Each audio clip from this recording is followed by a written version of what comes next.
All right, we are RPG Limit Break. I am Ashen Prime. Thank you so much for watching. We're going to go now to our run of Legends of Mana Remastered, all main storylines, run by Phonis. Phonis, take it away. Good morning.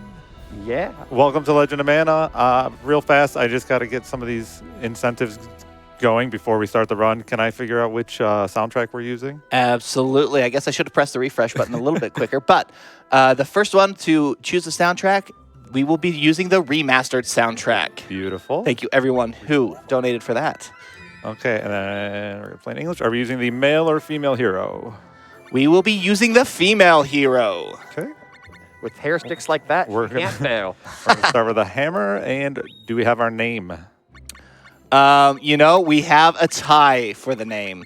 So, do we want to flip a coin? Do you want to try and mash the two together? Or do we want to see if somebody wants to really quickly get a donation in to snipe it? I think there was a snipe that went through, or should have been through. Well, I'm hitting the refresh button. Let's see what we get.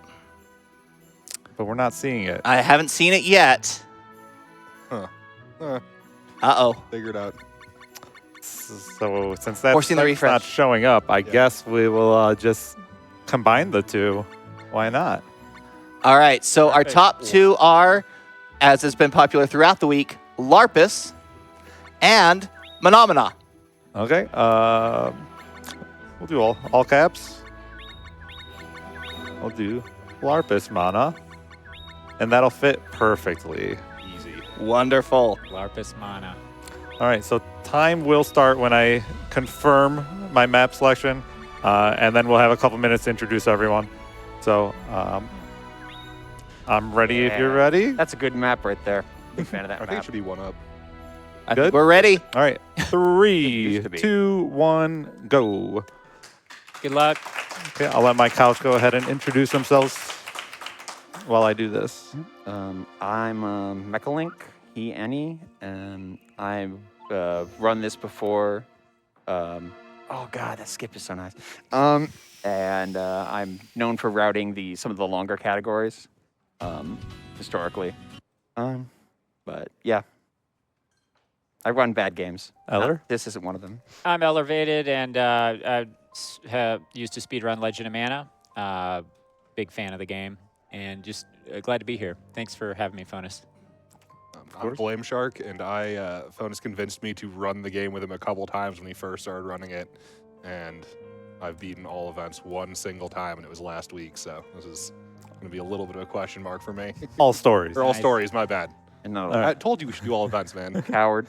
Yeah. And I'm Phonis, and I've been speedrunning this game for about 5 years now. I started on the original version, which came out in 1999. This is the remaster from 2021. And a lot has changed in the last few years as far as routing and a couple of tricks. But this was the intro. It introduces the mana tree and talks about the goddess and the 500-year war. That's okay. We're going to wake up and start the game now. Yeah, the mana goddess is basically saying, like, hey, people have turned away from mana, right? Like, they become venal and small, right? Like, but I'm big. You know, love me, worship me. I can give you everything you need. Real quick, I'm going to do a menu. So I had to set certain techniques so that I could learn other techniques as we go. The way you learn abilities and techniques this game is by completing a certain amount of fights with them equipped, or by using certain weapons. So the big thing we're doing right here to start is equipping Defend, which will let us learn Counterattack, which will let us learn Counter-Strike. And Counter-Strike with the hammer will do 8 times damage, which is massive to a lot of enemies. And then what you saw there is we placed an artifact. This is how we're going to build our world. At the very beginning, we chose a small section of a very large 64 by 64 map where we will be building out our world. Honestly, the map building is like super stressful to me. I don't understand how you guys do it. I don't. It just, there's so many options. There's a lot of math that goes into it. The giant overworld itself, the 64 by 64, has some innate mana levels to it that we use to our advantage to either to weaken enemies or to get certain things to work in our favor. Hold on, someone could talk for a second. I was going to say that you might have noticed that when Phonis placed the artifact onto the map, it just became Domino right away. There's actually a really beautiful animation that Legend Mana designed for each artifact drop. But there was a skip found a few years ago where if you hold L1 when you drop the artifact, it skips the animation and saves a significant amount of time over the course of the run. Yep, I will show off at least one artifact animation. I don't know which one yet, but right now what we're doing is we went and introduced ourselves to the first character, Elazul. We said we will help Elazul find his friend Pearl, and then we decided we're going to help Niccolo instead, and told Elazul we'll see you. The real reason we did that is because we need to get more of these artifacts, and that getting the Elazul one is the earliest place we can get the Jade Egg, and only if you answer it in a specific way. That's why Phonis slowed down there a second to make sure that you didn't miss. Because if you miss that, where like you have to do a whole bunch of rigmarole to get back around. You've seen me miss it before. It's not Yeah, fun. it's not fun. Yeah, I didn't want to do that. Yeah. So we're taking Niccolo over to Tipo, where he's going to try and sell Tipo this old wheel he found on the highway for 50,000 lucre. It's just a wheel. Tipo doesn't want it. So Niccolo's going to give it to us, and that's one of our artifacts. Ain't nothing cost that much. Limey. So he's going to give it to Larpus Mana instead. And then we're going to go on to our first event of the game, which is Niccolo's Unusual Business 1. It's also the only Niccolo's Business Unusual we will see in this run. And now I guess I should talk about how you beat this game. In order to beat this game and to explain what category we're running, you have to beat one of 3 main storylines. In this category, we're going to do all 3 main storylines. And you also have to place at least 18 artifacts on the map. And that'll trigger the penultimate event, Cage of Dreams, which will let us go into the final dungeon. So in this category, we'll do all 3 main storylines. So you'll get to see what all of our shorter single storylines look like. And you'll get to see us do some extra stuff like making a really strong weapon that'll kind of make every fight really, really easy. A somewhat strong weapon. Let's not be hasty. It's really strong It's pretty for the normal difficulty that we're playing on. Yes. So I also, when I set my abilities, I equipped the ability Spin, which is going to be most of what we use. It lets us do AoE. AoE is good. We can take down a bunch of enemies at once. I really need to pick up these items because money is very important for the first 40 minutes of this run.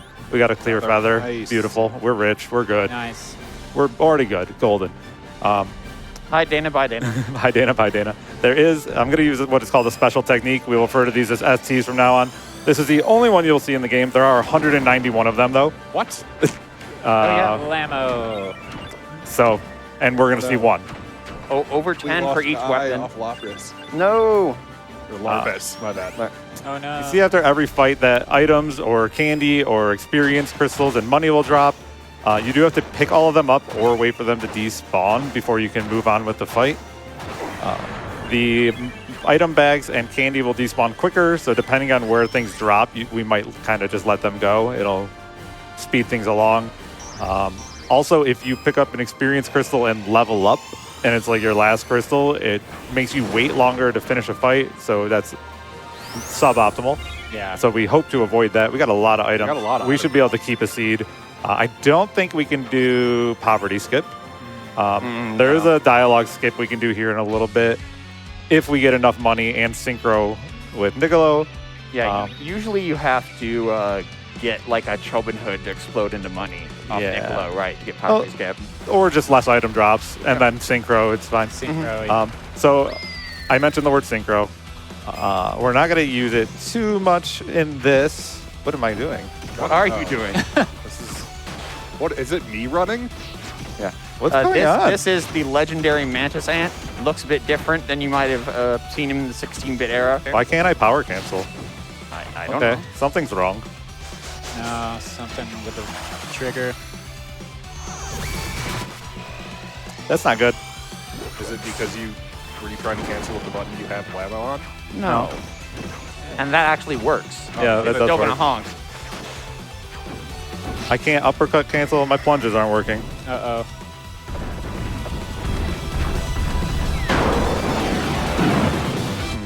Might have to check the button mapping. I'm not sure. I checked it before the run. That's weird. Was it working when you did it in the last? Oh. It was working. That's concerning. So there's a couple of things we do that optimize combat, and right now you're not really seeing them. But the one of them is, I mean, they're essentially, this is a brawler, right? Like it hides it behind a mana and a cutesy interface, but the health bars look like brawler health bars. We have a vertical screen, right? Like where enemies approach us on the horizontal. It's a brawler. Yeah. I don't know why it wasn't working, but we'll hopefully figure something And out. so, like a brawler or a fighter, we do have some kind of controller moves we can do, as well as some move cancels, which It's a good pace, though. help us speed things up in longer fights. Yeah, and there's shorter ones. There's the square button is the heavy attack, which we want to use more often because it does more damage. But there's a longer cooldown with that animation, and so we're able to skip that with some techniques, button techniques. You may see that he's wiggling back and forth while he's running. It's actually way faster to move Oh, yeah. going diagonal like that than it is to walk just straight. Right. I don't know exactly how much time it saves, but it's pretty significant. Over the Yeah. course of the run, Of course, it's, the run. it's a lot. 'Cause Monster egg. when you move on those diagonals, you skip little animations and you kind of just glide around. So we're going to catch our first and only egg. This is our little tutorial. I said the wrong thing, but it's okay. He's joking. 4 text boxes. 4 I'm used to playing in Korean. It's only 3. Phonis is going to keep a few of the fruit that he just got for a temper. The switch is the complicated but powerful method that we use to get a good weapon late. Nice egg. Good capture, yeah. Is that the He was fast he was one, or is facing that the wrong way for me to do it quicker, so I had to wait Yeah, for him to yeah, stop, but it was good enough. Yeah, the eggs spook in certain conditions. Your goal is either to have it fall asleep and grab it when it's asleep, or generally faster is lead it to a piece of bait and get it while it's got the heart over its head. So we caught our egg now. We're not going to hatch it and name it until later. We need it for exactly one event, but we'll keep it with us for the run once we get there. We really do it now because we were at the highway, and then we go to Domino's on our way to where we're going to go, and then finishing this event puts us back on home, which is one away from where we want to be. So we maximize a lot of little things with our land placements and when we finish events and where they bring us afterwards. I really don't know what's going to go on with my combat, so I'm kind of worried about that. Anyway, we're going to take us to everyone's favorite event, Flame of Hope. It's going to be about 8 or 9 minutes of a lot of dialogue. If someone wants to explain what it is while I do a little shop, and then we can toss it over to the host for a minute. Yeah, Flame of Hope is it's the first event of the Jumi arc, not that you'll know from the splash screen. It introduces us to an important place for the fairy arc. Here we'll be buying, after we sell up to the necessary amount, we'll be buying a Firestone as a tool to help us in the later temper. As expected, tempering is about managing mana levels on equipment. But yeah. And Flame of Hope turns into a murder mystery fairly quickly. Right now, though, the big problem is that this Sproutling has a tummy ache. So we discussed this before, and this is, I think, everyone's least favorite event in the game. Everyone up here. It's really because you have to do it basically all the time. Yeah. Like in every percent, you end up doing this event, and it's just 8 minutes of. Do you not get to skip it for Dragon? You don't do it in Dragon. You don't do it in Dragon. That's why Dragon's the best. Yeah. But yeah, in the other 2 categories and every long category, you do it, and it's just 8 minutes at the front of the run that is dead simple. Barely has one combat in it. I'm going to run back and forth about 3 times, and Yeah. yeah. It's, This is the Temple of Healing that Phonis just arrived at, and he's going to go in there and continue the event. yeah. This is an important location. We will be back here. But right now, we just want Sproutling to finish its journey. Sproutling's in pain. He's looking for relief. He has a popo bug on him, I think. Yep. Which is like a centipede-like thing. I had no idea why he ran back and forth, being honest. Because it's panicking. Because it hurts. I thought this was a really long, obnoxious scene. It is a long, obnoxious scene. But the monk is trying to tell the Sproutling to meditate, and the Sproutling's like, but it hurts. It's like, meditate and the pain will go away. Sproutling's like, but it hurts. So yeah, this is a light bit of comic relief before a light bit of non-comic relief. Yeah. On that, Ashton, if you have some things to talk about, now's a good time. Absolutely. We have a bunch of very generous donators here. We have $5 from Racodactylus that just says, GAK! We have several wonderful anonymous donators, one for $20, one for $25, another for $25. And then we have $100 from Oraline here that says, Legends of Mana. But also, if you're suffering and need help, it isn't weakness to ask for help. Reach out to people around you or resources available. We can all make it through dark times to reach the happier ones. And that indeed is the entire purpose of NAMI. The NAMI has a helpline, which is a free US-based nationwide peer support service providing information, resources, referrals, and supports people living with mental health conditions, their family members, caregivers, and other mental health providers. The NAMI helpline is available Monday to Friday from 10 a.m. to 10 p.m. Eastern Time via phone call, text, and live web chat. To reach the NAMI helpline, please call 1-800-950-6264 or visit nami.org/help to access all NAMI helpline resources and contact information. Yeah, we just were introduced to Boyd, who is a recurring character who gets angry and is not the best detective. No, he has a really funny animation. He does Yeah, have a really all I that feel like matters. smoke comes out of his he is ears. also comic relief in a fairly dark storyline.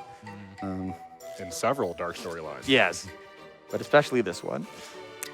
He is chasing after the Jewel Hunter, who we have not been introduced yet. Ping, ping. Kind of. Okay, they're right there. Yep. They just stole Ruben's jewel. Jumi's, their jewel is their core. It is their life. Ruben's is the Flame of Hope. That's the name of this event. And that Jewel Hunter is dressed as a nun and just, well, Ruben's is no more. Goodbye, Ruby Knights. Rest in peace, Ruben.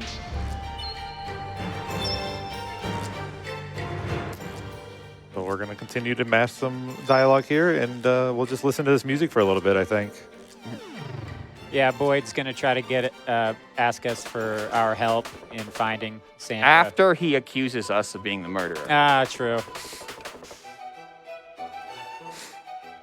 Take those sticks out of your hair. No, it wasn't done. Oh, Is that Boyd's one of the so lines mad. that's longer if you're a female This character? is one of the Slightly reasons longer, yes. the male character is faster. The male character tells you to take off your hood. This one is a super marginal increase. Yeah. Like, it's not an extra box, it's an extra I've few never played with a characters. male character, so I had no idea. Yeah, no, there are a few places where the female character gets slightly longer text boxes in English. So the technically correct choice is the male character if you want to get the fastest speed run, but it's marginal, especially in these longer runs. Okay, Boyd's going to now ask us to help find the jewel thief. Sandra. Nice, I got the dialogue option. Oh, thank you. He doesn't accuse us anymore. Now he's asking for our help. I got to do one more quick shop on the way to finishing this event. And I'm just going to buy a sword. We preserved this shop because in the earlier scene, there's a guy in the way, right? Like from that Sapperling scene. Sproutling scene, magic player. Fair enough. But yeah, that person's not there, and so it's much easier to access that shop door. I forgot counterattack. Yeah, the last time I looked at the Counterattack. notes, I actually didn't remember where you were supposed to shop, and I went past him, got inside, and I was like, where's the Firestone? What am I supposed to be doing in Oh there? no! Right here is the only skippable fight in the game. You just hug the wall, Yeah. Moldy goo, the good old moldy goo. Yeah, which means we only have one fight in this event. and it's this one. And I still can't use my plunges. Oh, I got a honk. I don't know what's going on. I might need to do something. I might need to restart the game. I've never had this happen before. Yeah, we got that line out of the way early. I didn't want to say it. I didn't want to You do could have it. just not said it. But it's true. Yeah, but it's Yeah, true. but you don't have to say it. I've never not been able to power cancel. What's going on? Oh, So- now you're going left. Phonis is headed up to the Cancun bird's nest, which we'll see the Cancun bird later in the game. We'll only hear it here. Part of a Yeah. long animation later in the game. Yeah. Yeah. There's nowhere to run. Oh no, she's hot.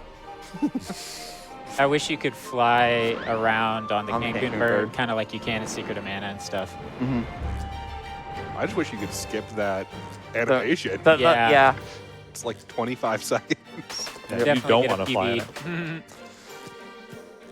Okay, so Sandra escaped, but the Sproutling's feeling better, so that's a win. Yeah. We'll take it. The Sproutling's whole story there is essentially that it doesn't want to feel any pain, even if it cures the long-term pain. Sandra just rips the thing out of it, right? Like, it's Yeah. just, and he's like, "Ow! Oh wait, I feel better. Thanks." The Sproutling's the real hero of All this right. game. Everybody watch this. This is what it looks like if you don't hold L1 when you place an artifact. Yeah. Really cool animation. Think of the time savings. Yeah. Boing. Some of those are very long. Yeah. And then this is what it looks like when you do press L1. Okay. I'm going to check my controls real fast, and I might need to restart the game. Tea time of danger. Because I don't know what's going on with this. Everything looks fine. I'm skipping that box because I have enough money. But I can't power cancel.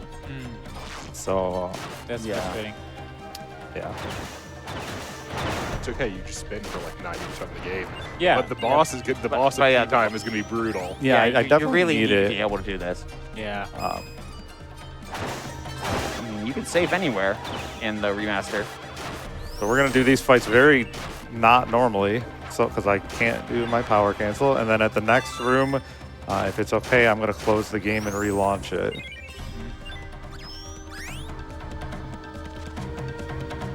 Okay. Yeah. It'll feel so much better once it's fixed. And hopefully this will fix it. Yeah, it also, there's a number of quality of life features that were added in the remaster. One of them is save anywhere. Because if you see a gold like sprite statue from Secret of Mana in the background, that's normally where you could save. But also, as you'll see in a second, we have auto saves available essentially every time you zone in to a room. So, or like, Hopefully that fixed it. We'll see. Here's hoping.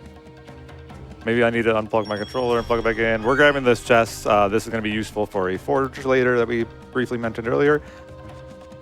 And then we're going to see if we can power cancel now. right, Black and Bat only comes when it's a slightly higher level of What is going on? Mini.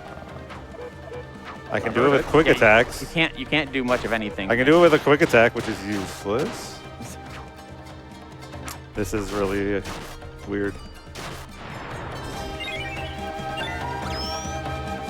Got that seed you needed. Oh, now you're having. Oh my gosh. All right, I need to close this again if you can switch over. Sorry about that. No Oh, worries. never mind, my controller's back. Okay. I could. You're out of control. Swear this was working when I started. All right, we unplugged and plugged our controller, and maybe that's the fix. These are the flower keys. You have to talk to them in certain ways to move the gates. I just ran past a couple gates. You'll see them again in a second. We need this whole area is a puzzle.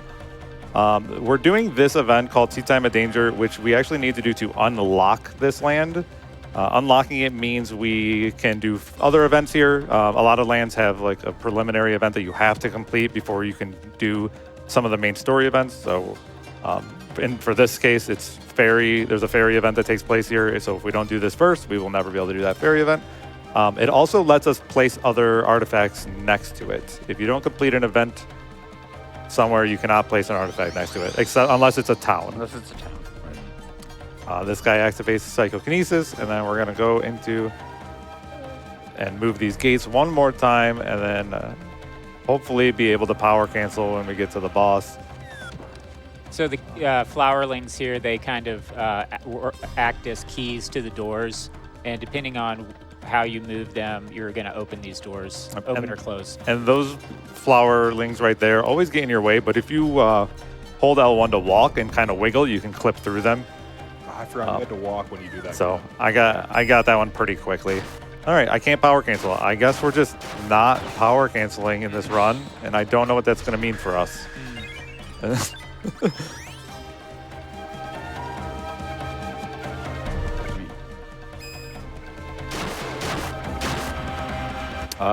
Yeah, we can that worked switch yesterday. controller.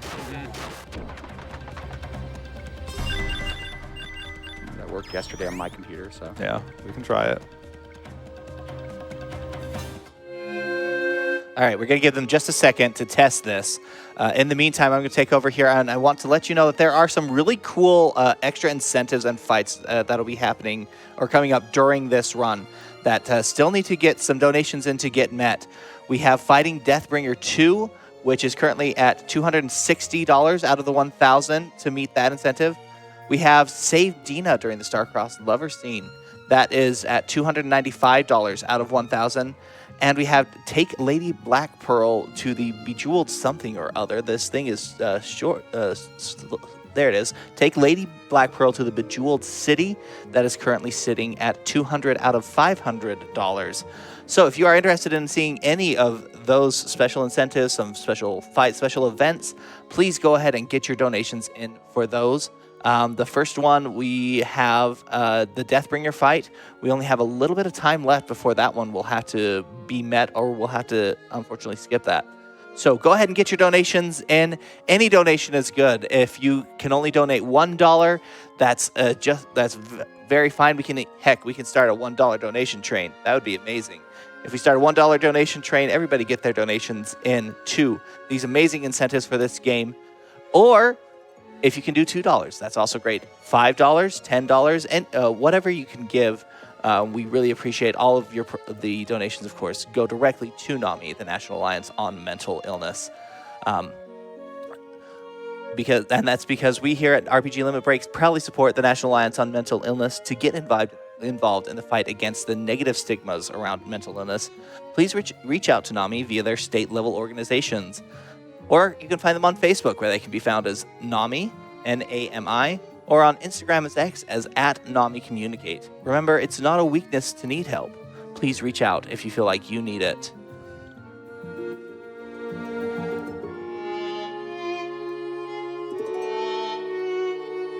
And we do have a couple of donations who have come in just in that brief time. We have $5 from Polly, who says, for Ruben, less than 3.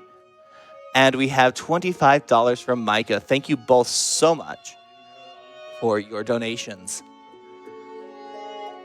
Now, donations are fantastic. They allow you to get in for these incentives. They allow you to get in for prizes, but they aren't necessarily the only way to support NAMI this week. We also have a partnership with Tantrum, and there is exclusive RPG Limit Break /Tantrum merch available. Shop the RPG Limit Break collection featuring shirts, blankets, notepads, lanyards, pins, even a virtual attendee badge. There's so much there. And Tantrum merch will donate up to $5 per item sold of those that I just mentioned. They also are doing a campaign to get the Mimi plush going.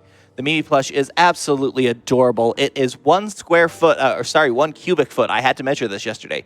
1 cubic foot of Mimic plushie goodness. That's available at tantrummerch.com/RPG Limit Break. Now, the Mimi plushes, because that's kind of like a campaign to get the plush made, those ones are not going to NAMI. Everything else, though, on the shop is.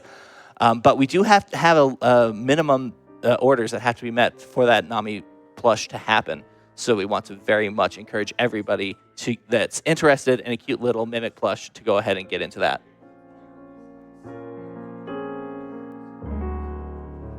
All right, it looks like we have done what troubleshooting we can. We're going to go ahead and get right back into the run. So let me throw it back over again to Phonis. Thank you so much. Take it away. Thank you. We did not fix it, so we're going to adapt. There's really only a couple of bosses that this is going to be really troublesome for, and this is one of them. So let's see what happens. Normally, I use what is called a power cancel. So we use our heavy attack, and then we will use an unassigned special technique button, which will make a honking sound. And that'll cancel the animation that like kind of stun locks us after a heavy attack. So we can just keep repeatedly do it and lock the boss. So we're going to have to resort to doing some quick attacks and try not to stun ourselves by finishing the combo. So a full combo is 3 attacks. We're going to do 2. Since we're using the light weapon instead of the hammer, we should be able to pull this off. Yeah, generally, if you can even get some stuns in on Davila here, which is what you're seeing with those stars above Davila's head, with the rapid light attack with the one-handed sword. I'm a hammer person myself, but this does make this fight a lot easier. Davila likes to move up and down and make it difficult to kind of hunt for that damage when you've got a slower weapon. And we're pretty underpowered for this fight, I think. Up a little. Yeah. The game has a somewhat adaptive This level fight kills system. me a lot. Oh yeah, Good news is- that's because he moves around too much. Is I destroyed that fight and never let him start casting a spell. If he starts to cast a spell, it really slows down the game. Yeah. So Bottled Spirit and Rusty Anchor. made it work. Excellent. There's one other scary fight, but I think we'll be okay. We'll make do. I'm sure Arflanier is ripping me apart in the chat or something. It's good. No, thank you. But we saved Tipo from the vampire. And then off to another adventure, which Tipo seems disinclined to. Lemur's in the chat mad at you. Why didn't you just do this? Why didn't you just do it correctly? We're going to place the Bottled Spirit, which is the mines. We want that close to home because we want that boss to be weak. And then Bet he knows the what happened. Rusty Anchor. And we're going to go here and do another dialogue-heavy event called Drowned Dreams. And we're going to do another shop and menu. You can switch to hammer at this point. I'll switch back to hammer. We go back and forth between hammer and sword a little bit at the beginning. I like that. I love this revised animation. music. Oh yeah, the music in this game is fantastic. Yeah, Shimomura music. She was also involved in the remaster process, although it's unclear as to what degree, but she was definitely involved in the remaster process. So I'm gonna do a shop. Yeah, I'm just gonna sell some items here and purchase a hammer. Sell one of those. Sell that. I need to not sell the blackened bat, which is right there. We're gonna buy a hammer. Okay. This is another Jumi event, so we're gonna be looking for the blue-eyed character. Yeah, the blue-eyed character. Well, this is fun. My menu's bad. Great. Do you want Blamo? Oh, Yeah. Now that he's equipped a hammer, he can put on blammo. Like that's a prereq. I'm going to run through this event. We're going to talk to Tama, the Imperial Soldier, first. There's a bunch of things we can talk about. We asked him about one thing, and that's all that matters. There are other characters that are in question, like the mermaid and the basket fish. We don't have to talk to the mermaid at all. And here's the basket fish. He's in our way. Asked him if they've seen about the ghost. Basket fish is nobody's favorite. He's going to completely rent out the hall for a private dance. The dancer hates him, but this hotel doesn't make very much money, so they let him do what he wants to do because he's rich. And now we're going to go talk to our buddy Inspector Boyd again. This is kind of designed where we're supposed to ask about all 3 of these things, basket fish, the ship, the ghost. But for whatever reason, we can just do the same thing 3 times in a row. And then we can accuse him himself of being the ghost. And then he talks about the blue eyes and the soldier. Apparently, through the helmet, we know they have blue eyes. Yeah, well, the other two, the mermaid and the dancer, do not have blue eyes. You can get because when you saw people talking about, like, you see a portrait of them, you could interact with both of them, and you can't see their eyes, or you can see their eyes. So, like, by process of elimination, the soldier is the choice. Thankfully, we're speedrunners, so we don't actually care about that. No. I didn't even know there was a mermaid. Yeah, Where no, is it? It's on the shop screen in the lower left area. She bubbles in. Yeah. You see her elsewhere in the game. She shows up she has a siren friend who you also have, who we will see, but we won't see them interact in this category. It's another one of the all Is she the events. one that's outside of Laban? Yeah. It's the same. Or Tropicala, rather. Yes, Flamashee is it's the same mermaid. So I know we mentioned all events a bunch. So this category is we are going to do 32 of the events in the game. There are actually 68. So this is our fourth. Wait, there are 3 shorter categories and 2 longer ones if we don't count the no encounter variations. But it's a really good marathon because we get to show off basically all of the single stories, just all at one. Here's the pirate ship. I knew there was a ship here. I didn't realize it was part of an event. Fun story, if I close the game right now and reload it and finish the event, we will be on top of the pirate ship, which we have never placed. So we will out of bounds on the map and have to walk very far to get back on. We won't do that because I don't want to lose a minute. Yeah, there's a couple of things because of the save anywhere and autosave functionalities. There are some kind of wrong warpish things we can do, and they're inconsistent. Like it's not like, oh, every time this happens, we know we can auto warp. We tried a couple yesterday, right? Like to try and see if we could wrong warp with those, but that is one of them. Where Interesting. And in this case, like if we had placed the pirate ship, I assume we would appear there properly. But if you have any glitches out and just put you at max int, with 64 by 64, so it puts you in the lower right-hand corner of the big map. Yeah. And you just have to walk it. There's only actually. Oh my goodness. There's only actually 2 places I found that work, and I will show the other one because that one only loses like 5 seconds to do. But this would cost us about a minute, and I don't want to do that, especially after the technical difficulties. Yep. All right, so we're going to finally place the Jade Egg, which was the first artifact that we got from Elazul, and we're going to come here without Elazul. And coming here as the very first event, it's kind of rude that they give this to you as a first event. Yeah, the first boss is not pleasant. The enemies here are really bulky, so when you're level 1, it takes forever. But this is the first event we do in the shortest category, and I think it's like the hardest event in that entire category. It's certainly, it's as Phonis says, these enemies, these mush booms in particular, are incredibly bulky. Yeah. They have status effects. They have deforming attacks, as I refer to them. Any attack which modifies your sprite basically means you can't do anything for the time period. And so anything that deforms you is just time you can't do inputs. Interesting that my character is doing the Counter-Strike animation when I'm not hitting that button. I was wondering. So you see the stars that appear above an enemy's head? Yep, that's exactly what I didn't want to do. That means we're dizzying the enemy. They get kind of locked out for a little bit. If you dizzy enemies 5 times in a fight, it can be the same enemy, it can be multiple enemies, you will dizzy yourself. So you'll see me try to position further away while I do a spin attack, because if you hit them on the outskirts of your spin attack, you won't dizzy them, so you won't dizzy yourself. So it's a lot of positioning when it comes to spins. Sorry. He doesn't like to sit up. I've been leaning him against the rabbi. Oh, perfect. Second level up. Phew. All right. We don't want to level up at the end. No, there. we don't. I knew the crystals would disappear, but I'll grab this chest because money. Need that moth wing. Okay.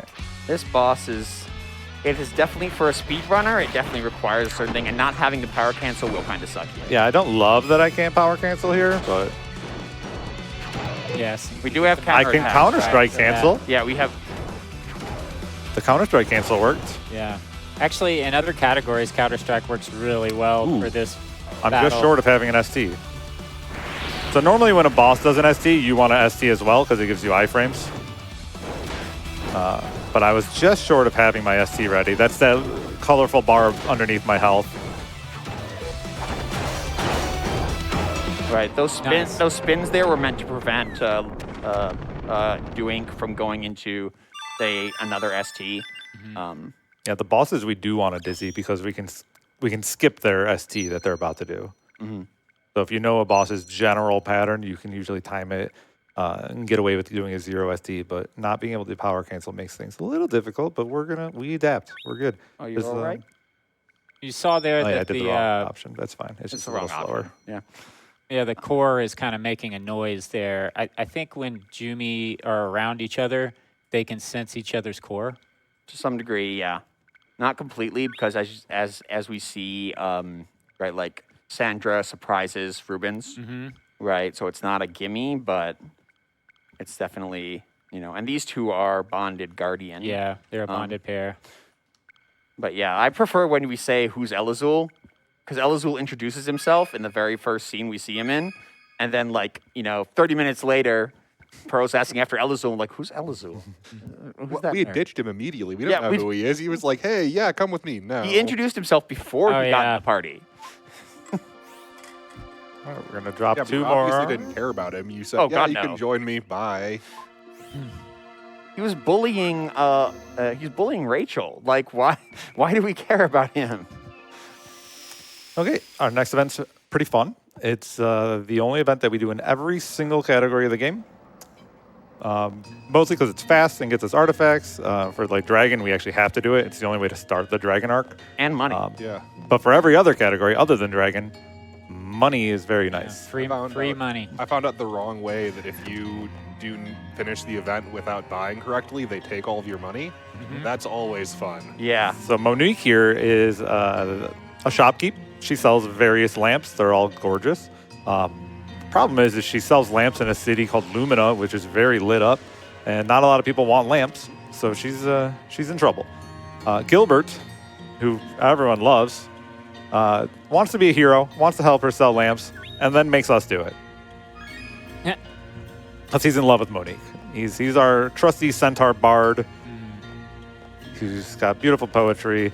And the only people we can sell lamps to here are dud bears. Dud bears don't speak English. They speak dud. Dub. So we're going to talk to the bartender here who's going to teach us how to speak dud There bear. you get dub, dud, dudda, boo boo, do, ba, da da ba, do ba ba ba, gak, bub. Gak. Gak is bad. And we're going to try not to gack. Right. Dud. Dub.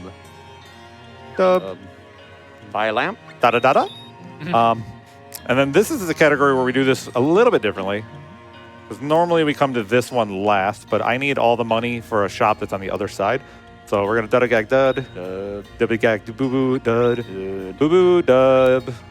Essentially, this one's going like, you hate dud bears, you hate me. Right. Do you like music? Yeah. Yeah. You're like, I do like music. We're friends now.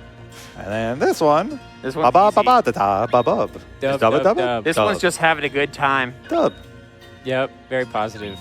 So clearly I'm fluent in dud bear, and we're good. I'm going to do my last shop of the run, so I'm going to make sure I don't sell the wrong things. And then no more shopping. This is the shop that you go to if you have to temper. You got Because- holy water. Because, yeah, There, this gets yeah. holy water.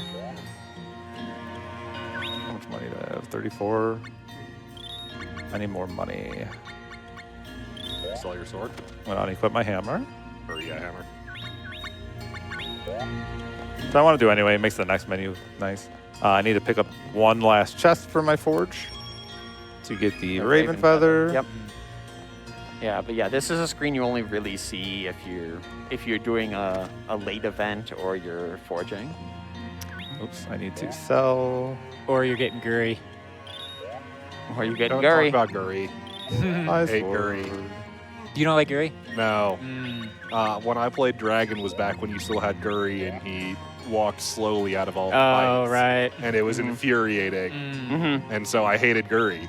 Yeah, that's fair. I've never seen the benefit of him. I've only seen him be in the wrong position and then take 8 or 10 seconds. The benefit of Guri is just if you can get him, Lark, and you on the same square, you do Oh, like 6x damage to dragons. Yeah. So we just spent Yeah, I all. never did that. Yeah. So we just spent all the money that we made for Monique, and then Gilbert says, "That's fine. Love Yeah. is strong enough." Even It though does zero you out, but the whole point of this was to help her make money and not have to move, but right, and then Gilbert just gives her the 6K. so we just took her lamps and gave her nothing. Yeah. We took our lamps, sold them for booze money. Yeah. Yeah. All right. Holy water money. We Yeah, did not buy holy Holy water. booze. Yep. So now we are completely prepared when it comes to our inventory for the big forge that's coming up, but we have to unlock the forge. So our next 3 events are all going to be for unlocking the forge. I did put jump on because I couldn't do a plunge jump cancel. Right. So I might use jump more this run than I normally do, because I normally don't put it back on later. So I might use a lot more jump. So this conversation is essentially Monique and Gilbert discussing their dreams and finding out that they have completely different visions of the future. Gilbert is basically the crypto bro. Like, he just goes like, let's make all the people, let's make Dudbears do all the dirty work so we can have a great time. And she's like, I actually really like crafting stuff. Yeah. Like, I love making lamps, right? And so they're like, I guess our dreams don't match. See you, baby. Bye-bye. See ya. See ya. All right, then the Dudbears are going to go thank Monique for the lamps because they love them, and that's going to make Monique happy. Yeah. And happy enough to give us a reward despite taking her money. The rewards are strange, though. That's for sure. Whatever could you mean? A portal to the underworld? A spoon that is a portal to the underworld. And a rose that creates a desert. Yeah. We're just hanging on to that. Yeah, just one of those things you get in trade when you make artisan lamps. All right, so we're not going to get to the underworld until after our forge, but we will be putting down the sand rose and entering the Duma Desert. We're not going to do an event here, but we are doing something very important that's going to allow us to skip an event later. Yep. We're going to just have one quick conversation that will lock a whole bunch of characters to the desert. And doing that means we get to... the characters that need to be in a city later to start an event won't be there, so we can skip that and start doing the Jumi storyline events. Yep. Kathinja here is a teacher at the School of Magic, which we'll tell you in a second. She's also part basilisk part basilisk, and so has a petrifying gaze. And we leave. And we'll never go back. But we will get them out of there later and by a different means. Yes. So now we're going to go to the mines. The mines is... we need to do the mines anyway for the stories. You yearn for the mines. We need to unlock the mines for a fairy event like we talked about earlier. But then we will also need to come back here so that we can unlock the forge. Yes. And the forge is huge. And you'll see that. Not too long. Yeah, Shiloh does yearn for the mines. So. It's the Wisdom Pokio. He asked us to go find his master, Watts. Mole there. explodes into a pile of bones and drops some animal meat.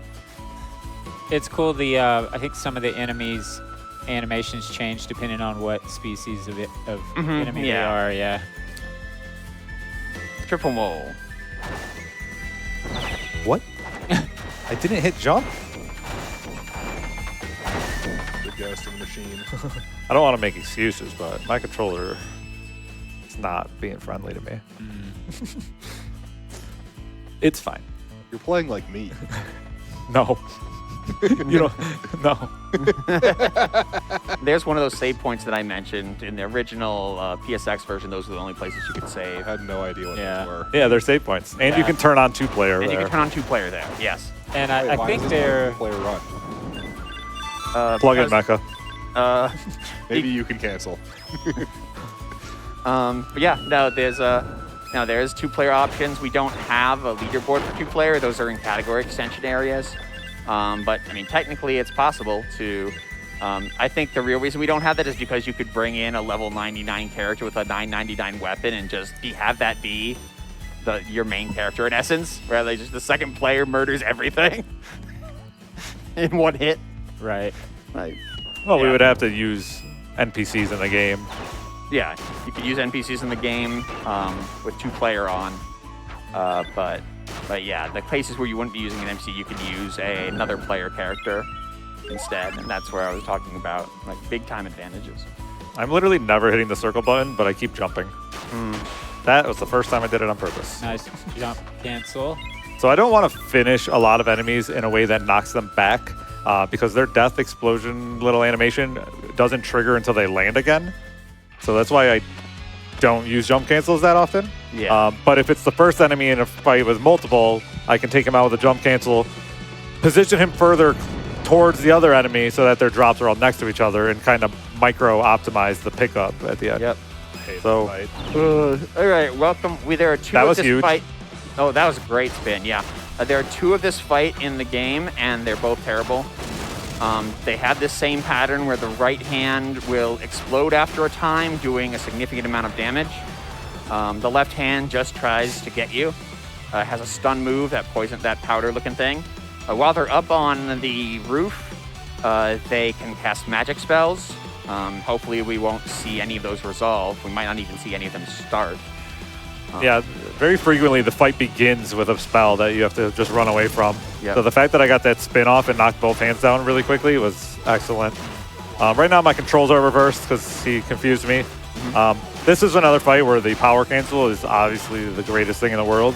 So I'm doing things very slowly and safely, because if I get hit by a spell, I pretty much just die. Yeah. Yeah, the spells all come with heavy status effects off of bosses. I'm going to try and move you away. Yeah, get that one away. But you can see the health for the boss only goes down by a quarter of a big bar. The small bars are 100, the big bars are 400. So that also means that no matter how powerful your weapon, this fight is still a grind of killing hand. The timing of those two dying at the same time was perfect. Yes. Like you planned this. It's almost like I planned to not be able to power cancel. Okay. So now Watts will go back up to his workshop. He collected whatever ores he was down there mining. Now we're going to hear about Watts' amazing story from Pokiel.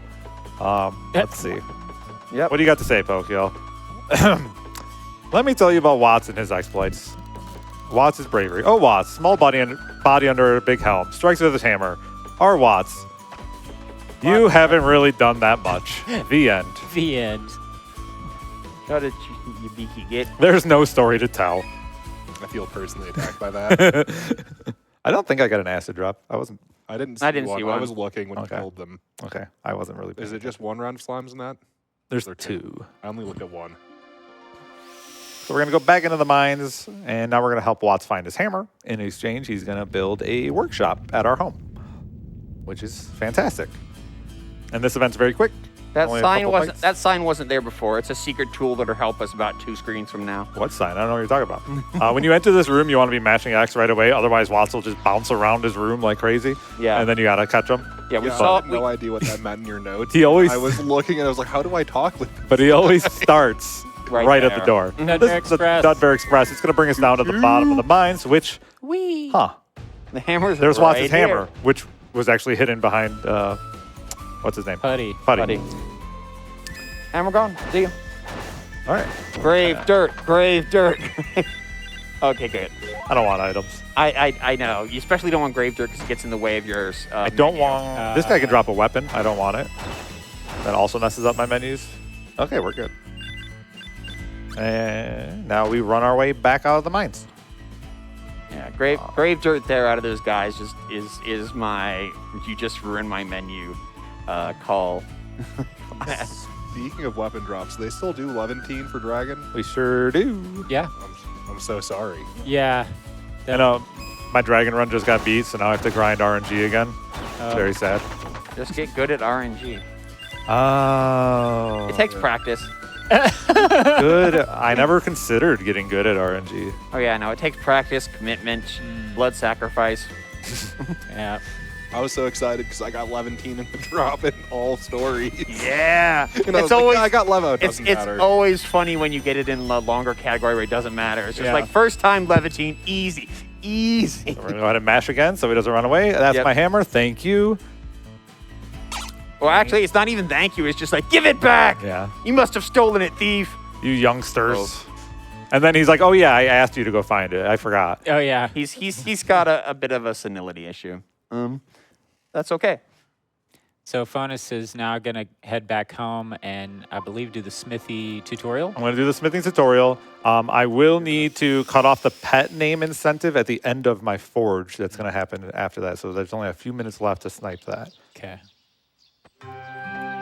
You heard him, Chad. If you want to get in on that pet name incentive, just a couple of minutes left. Right now, there's only $10 on the leader, so a lot of opportunity there to get in and snipe whatever name you want.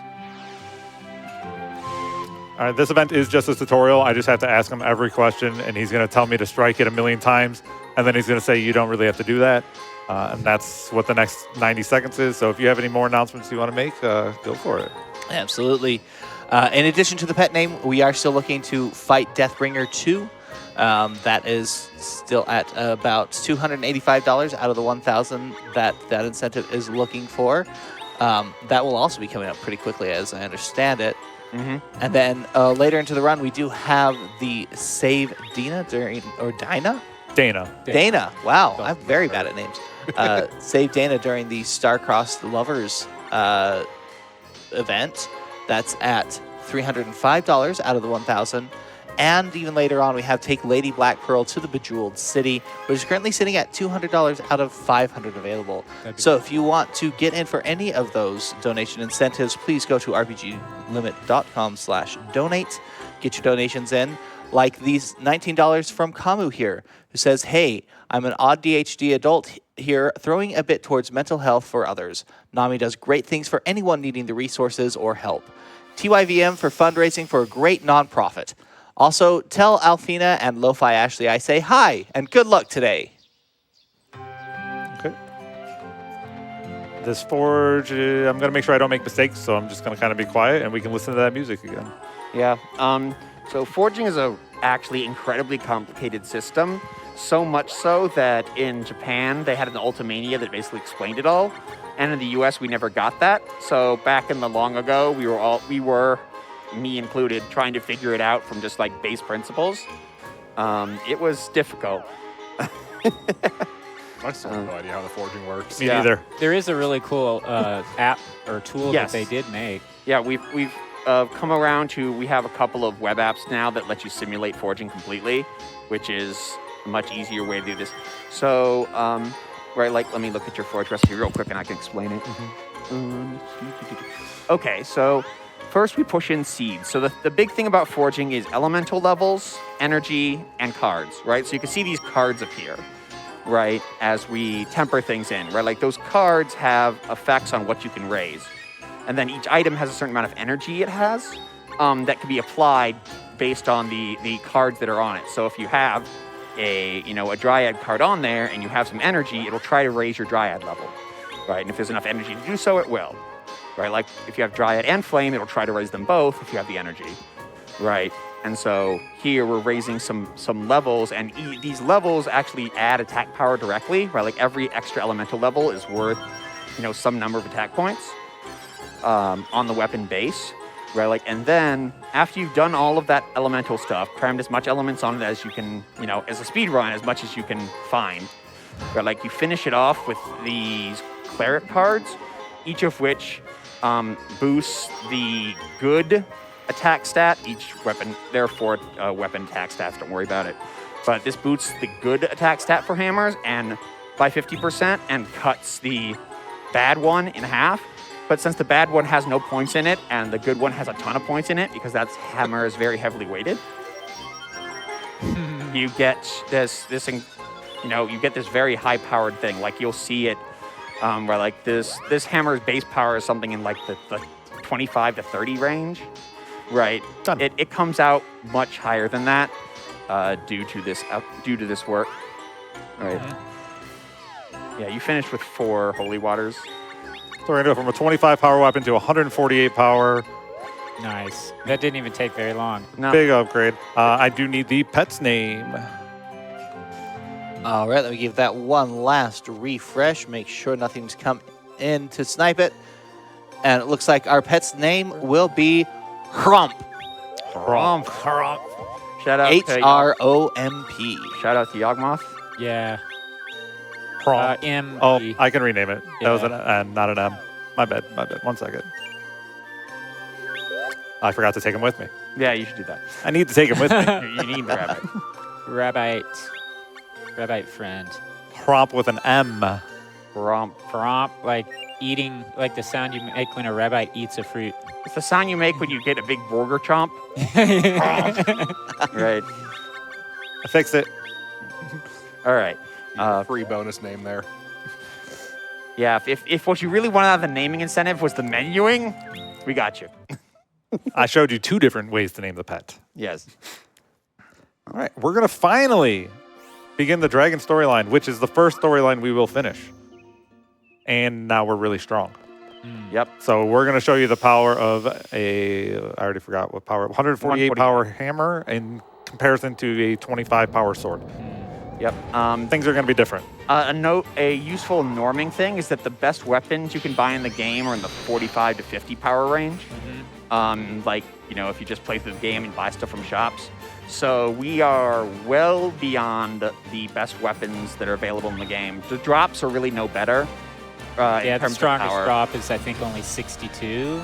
Yeah, then. yeah. And that's from doing a super boss. Yeah. So it's, yeah, there's really That's- just...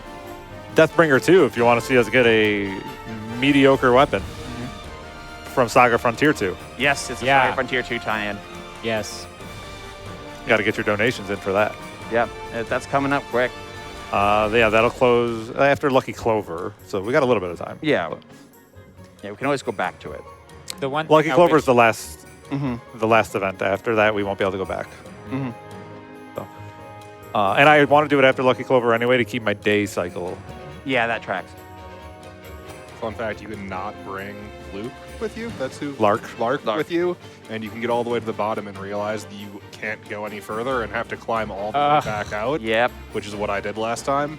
Oof. And it was very awkward because I did not remember how to get out because you skip down a couple levels Yeah, yeah. and don't have instructions how to realize go that was a backwards through thing. them. Yeah. No, it's possible. Yeah, if you hit the wrong button, if you hit the wrong input when you're talking with him in front of the headstone, you can say, "No, I don't want you to come with me." Oh, right. And then you could- and then I didn't I've done realize that. that. Yeah. Yeah, I didn't realize that he was supposed to be with me. Went down and was like, "What am I doing?" I didn't realize you could talk to him again and fix it. The first time I did that, I thought I was ripped. or Yeah, he just something. hangs out. All right, so You have to leave the world and come back, I think. as you've caught on, we're in the underworld. This was the spoon that Monique had behind her shop. Traversing the underworld can be confusing because everything looks the same. But hopefully I know where I'm going. Also, you can find rubies down here. We got flies. Sorry. But yeah, you can find rubies down here as well. The Jumi, when killed, do in fact go to the underworld. Interesting. Yeah, a lot of characters, when they die, they'll be in some of these vacant rooms in the underworld. Oh, yeah, And you can that's come talk to true, them, and there's a lot more Yeah, there's And they have a lot more dialogue. dialogue. Levitine? That's interesting. Oh. Oh no, Bust. needs. But if you Reset. notice, my spins are a lot stronger. Yeah, this is the point that power canceling starts to matter a lot less. Yeah. Unfortunately, this boss can still troll you no matter what. Hirodama likes to teleport away and become untargetable like that. Right off the bat. Is that not what he always does? No. No, Oh. no, he can actually stay, and if he sticks, or like usually you can tear him apart. But if he teleports immediately, life is terrible. And not having power cancels is not It's not great, great but here. Yeah. we'll be okay. This boss is meant to evoke the Megalodon of Darkness. Right, three-faced Megalodon of Darkness. Bro. So many disappearing. And I think in Japanese it's actually called whatever that is. I know it's a two-word name. I just can't remember it off the top of my head. But if you know, you know.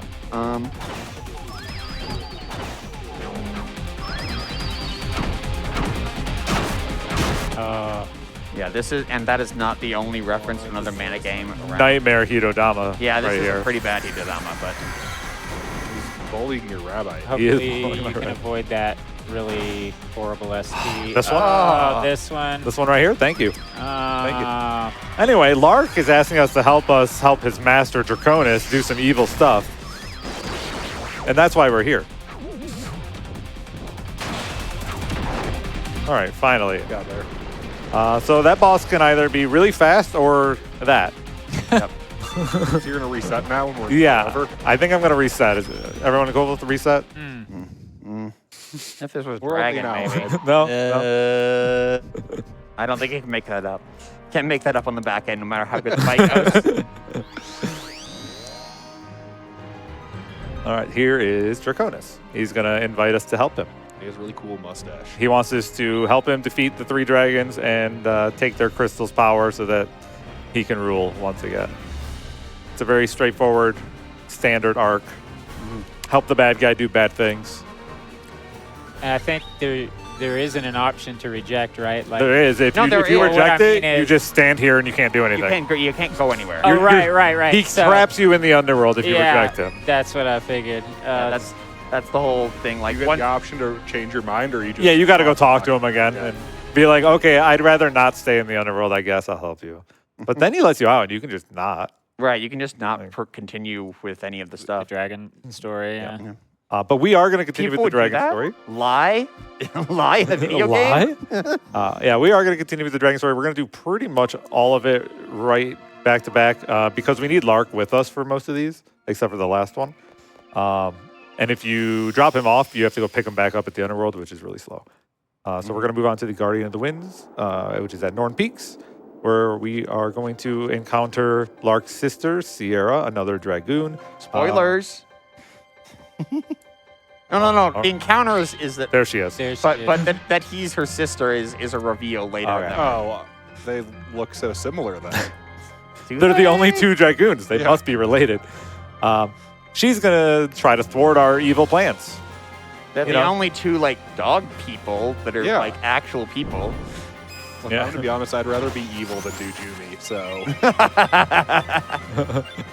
Don't worry, we'll be evil and do Jumi. Draconis really has something going for him. He's like, look, you could go to the Jumi story instead. And like, yeah. But that guess takes I like can it takes like 30 more minutes. But Sierra and Lark work for different. They have different dragon lords. Yeah, Sierra's Yeah. on the side of good. But I think Lark's just trapped in the underworld, and he's like, this is what I got to do. I got to help the bad guy. Essentially. So these are the wind colors who protect Norn Peaks and the dragon at the top, Aggravator. They don't want us to go. Lark just kind of casually walks through them, and he's like, okay, we're going to go anyway. Yeah. And then they use their magic to send you back here, which is relevant to what we're about to do. But we're not going to see it again because we know what we need to do to not see it. And that is defeat the three wind colors on our way up the mountain. So we're just going to be spinning through a bunch of really easy fights. We no longer need drops or money for anything. We are go mode pretty Yeah. much. That's like a one spin kill. Yep. A lot of these are going to be one spin. I think the only thing that survives a spin on this entire mountain is the Garuda and the boss. Even the Narcissus die. I believe so. Nice. So we're going to get to our first fight here. There's 4 bosses. The first wind caller usually opens up with a spell right away. If you're not using the hammer, you can get there fast enough to interrupt them. Heavy weapons make you move slower in combat. So if we're using like a one-handed sword, we'd be able to get to them. We don't have power cancels. Apparently jumps happening when I press X. We're having fun today. Yeah, you can get in there with the hammer, but it's really hard. This is why I told Yeah. you to practice. So The controller. You could also stand in the middle of that spell and not get hit Yes. by it. Yeah. But I didn't want to risk it because it does kind of stun you there for a A while. good long time, yeah. So it's not really worth It- saving the positioning. It officially gives you the paralyzed status, green Yeah. stun, right? Yeah. All that does is get you closer, which makes it easier to get into combat, but it's not worth it. And like I said, all the power cancel fights that we can't do normally, we are adapting, so you're going to see something unique that you won't see when you, as far as some of these fights go, if you go back and watch some of the other VODs or watch some of our live runs. wind color 2 of 3. Yeah, this one you start out very close, and so his attempt to open up on a fan style attack That was better. just does not work. That was better. Yeah, nice battle. Only thing that would have made it better is if you got to the other side. It's not that important. It's not that important. No, Don't talk to the statue. don't talk to the Right. statue. That is very important. That's a little important. So yeah, there's a statue that keeps us from reaching the very peak where a Cravator is, and basically after all 3 wind callers are dead, it's like their spirits leave and like unlock that blocked pathway. Yeah, Yeah. So there is, the Howler doesn't die. Howler doesn't. Yeah. Big old pile of HP. But I did a jump power attack, which is cool, and I never hit the jump button. The Yeah. game knew what you wanted. Yeah. So there's the statue. That's the statue. There is a way to clip through the statue. Unfortunately, the loading zone on the other side of it does not exist if you do that. So Yeah, it would save us helpful. 2 wind caller fights if we could do that. Yeah, nice Narcissus dead in Yeah, one Narcissus. single Yeah. swing. Howler and Garuda don't die this spin. Yeah, Narcissus has a special place in the history of LOM speedrunning because in the Japanese version, they drop the best glove that you're going to get. And in the Japanese version, the gloves are good. In the US version, there was a glitch where they changed the stat lines. And so gloves have great power now in their terrible attack.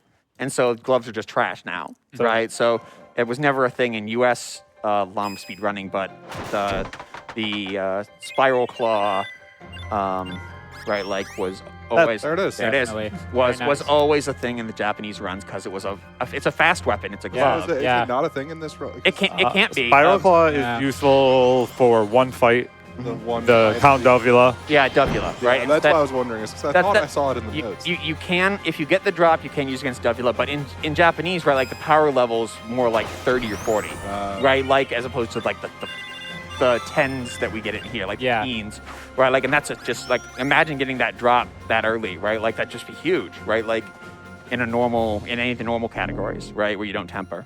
Yeah. But yeah, it's a historical note because, like I said, like only Japanese runners do it, and I'm not even sure if the Or let that candy disappear. Or Larko did it. Thank you, Larko. Hero. Made it a little I like faster. Speaking of candy, on that last wind color fight, I did get a candy drop from comboing. If you do a long enough combo, it'll stop you from doing it, lock your animation, and give you candy. Yep. It's not good. You don't Yeah. want to do that. Yeah. It can happen, but it's not It's only happening because I'm not power canceling, so I'm using some more quick attack combos. Right. So normally I only ever accidentally see it on like the Gorgonite because Right. that's a quick attack fight. Yep. Lark just murdered all of those younglings there.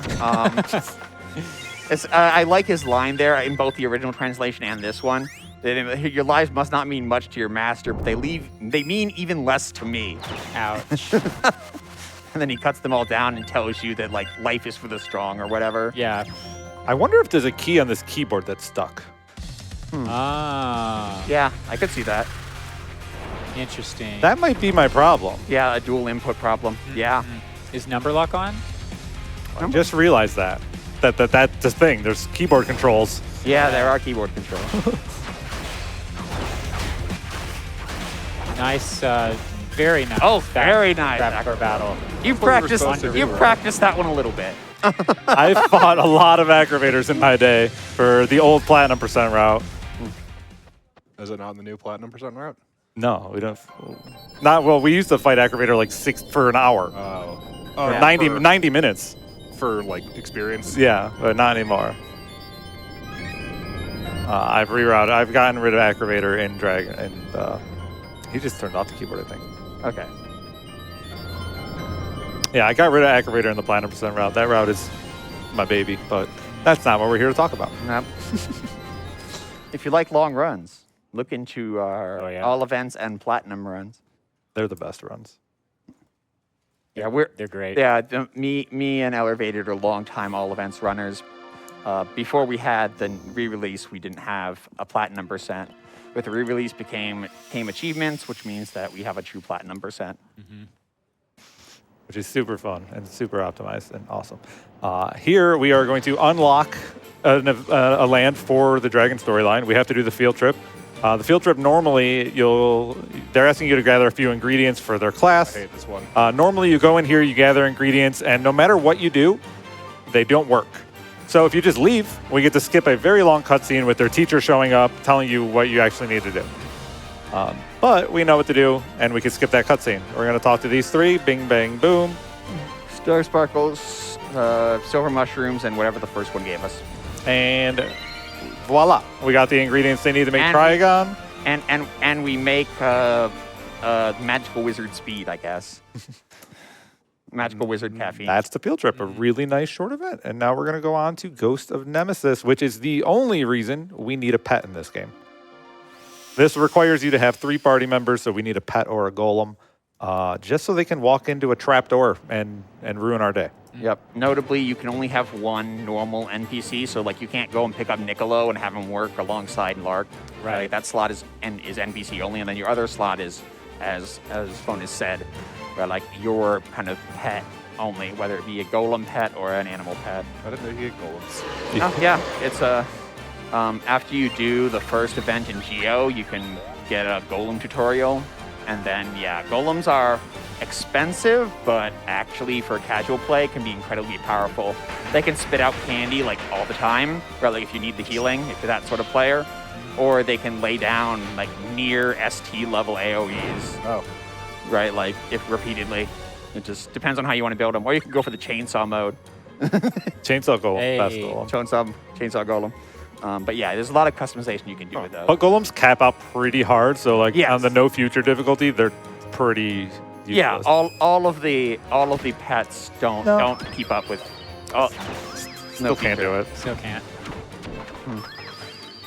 But yeah, all of pets kind of cap out into no future. No future is not well balanced because it's literally just gimmick mode. Give everything, you know, like somewhere between 60 and 99 levels. Bye-bye. Rabbite. Rabbite. Trolls. All right. We fall into a dungeon. Now we have to regain our party members. So we're going to start with the Rabbite. Team drop. Could be. Right And play. we got a brave play. Wow. First time, every time. Oh wait, wrong category. Yeah, wrong category. That is another one. It's if you're doing kind of the multi-drop route for Dragon, you get that early Levitine, and then you get Brave Blade here. Yeah, I think it's like 37 attack or something. Yeah, I think so. It hurts my heart that we're not going to grab Giant Horn, but I understand. It's not worth it. There's a final step to tempering generally, where you get to add one more thing in. We got all their drops. So even if you added Citrus Squid, you could still add a Giant Horn? Yeah. Oh. You can recap. It's a recap. Oh, it's right. a recap. I see. Yeah, the Citrus Squid, it serves as a cap, and it's a 25%er. Okay. Right, like, but Giant Horn's a 50.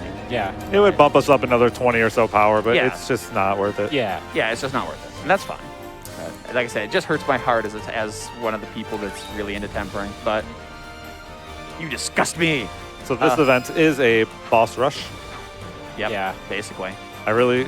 Oh, she's not attacking me. She's not attacking, she's Ooh, dancing. Wow, nice Counter Strike though. I meant to Oh. spin first. I knew she Oh needed an God, extra will we hit. be able to see her key?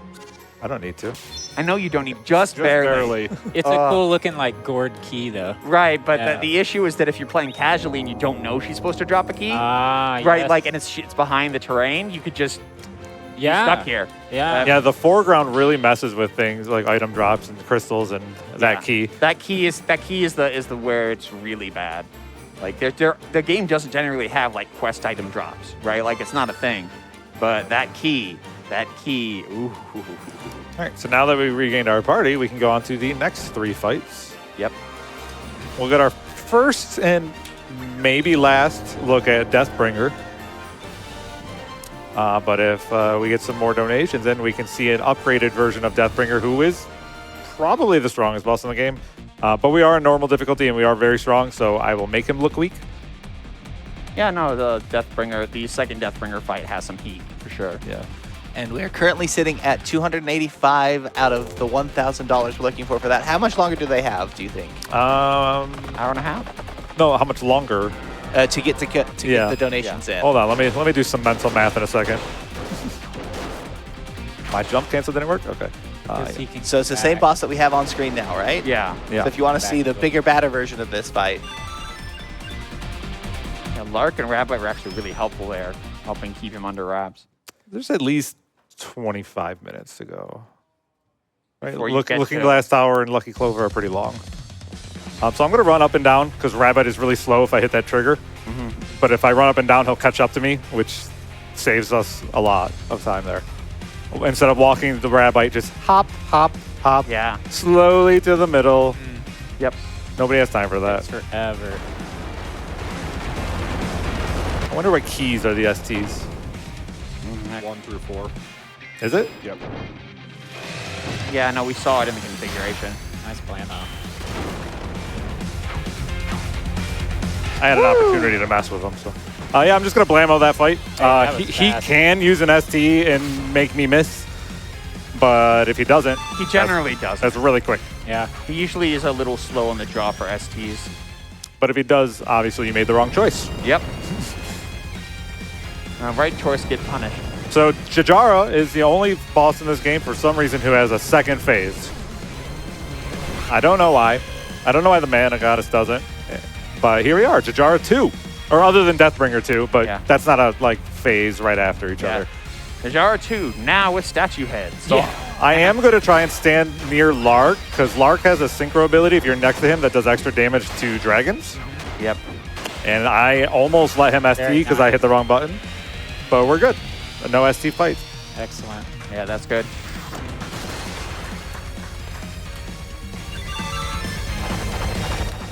Get some more mana crystal action. And then there's no sound. We got one. Except for footsteps. Except for footsteps. The boss music, it's pretty epic with these dragon fights. I love it. Pop, pop, pop, pop. There's the Rabite speed. That's the slow rabbite. Yep. We don't want that as much as possible, which is why we usually drop off the Rabite at some point when we go back home. It takes like 20 seconds to drop him off. It doesn't really lose that much more time to keep him. Yeah. And since we named him Hromp, we want to keep Hromp with us all game, I think. That's right. So we'll keep Hromp. Yeah. This is one of the events that happens to have the worst of those movement segments. The rest of them you can manage a lot better. Right. I mean, but most events do have you have to rehome at a specific point before the NPCs are loaded back in or what have you. Right. So we just placed the green cane, which is going to bring us to the White Forest? next dragon event, the penultimate dragon event, actually. But the last one we're going to do for a little while because that needs Lark. Lark's going to smell his way to the dragon. We're going to follow him, but we're actually going to lead him. Yeah. I'm just going to do some fights along the way. So, Ashen, if you have some things to get out, now's a good time. Absolutely. Like we were just mentioning, you got now about 15 to 20 minutes before the cutoff for that Deathbringer 2 incentive, fighting Deathbringer 2. So if you want to get in and see that fight go maybe a little bit longer, maybe a little bit more impressive even, go ahead and donate for that. We are currently at $285 out of the $1,000 that is needed for that incentive. But we do have some other incentives here as well and some other donations. Let's go ahead. We have $25 from Jericondra, who says, "Good luck, Phonis. Good job rolling with the punches. What a legend of mana." Thank you. Nice. We have $25 from Untimely Doom. Thank you for that. And we have $210 from Dragon Roast Coffee. Wow.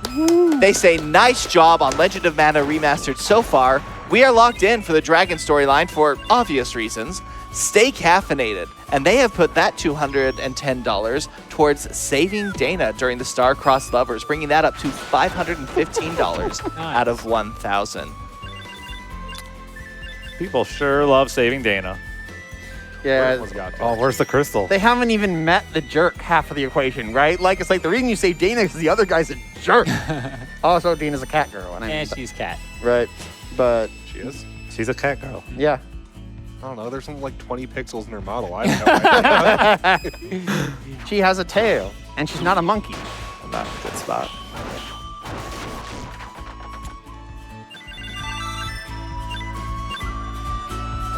I leveled up, that's right.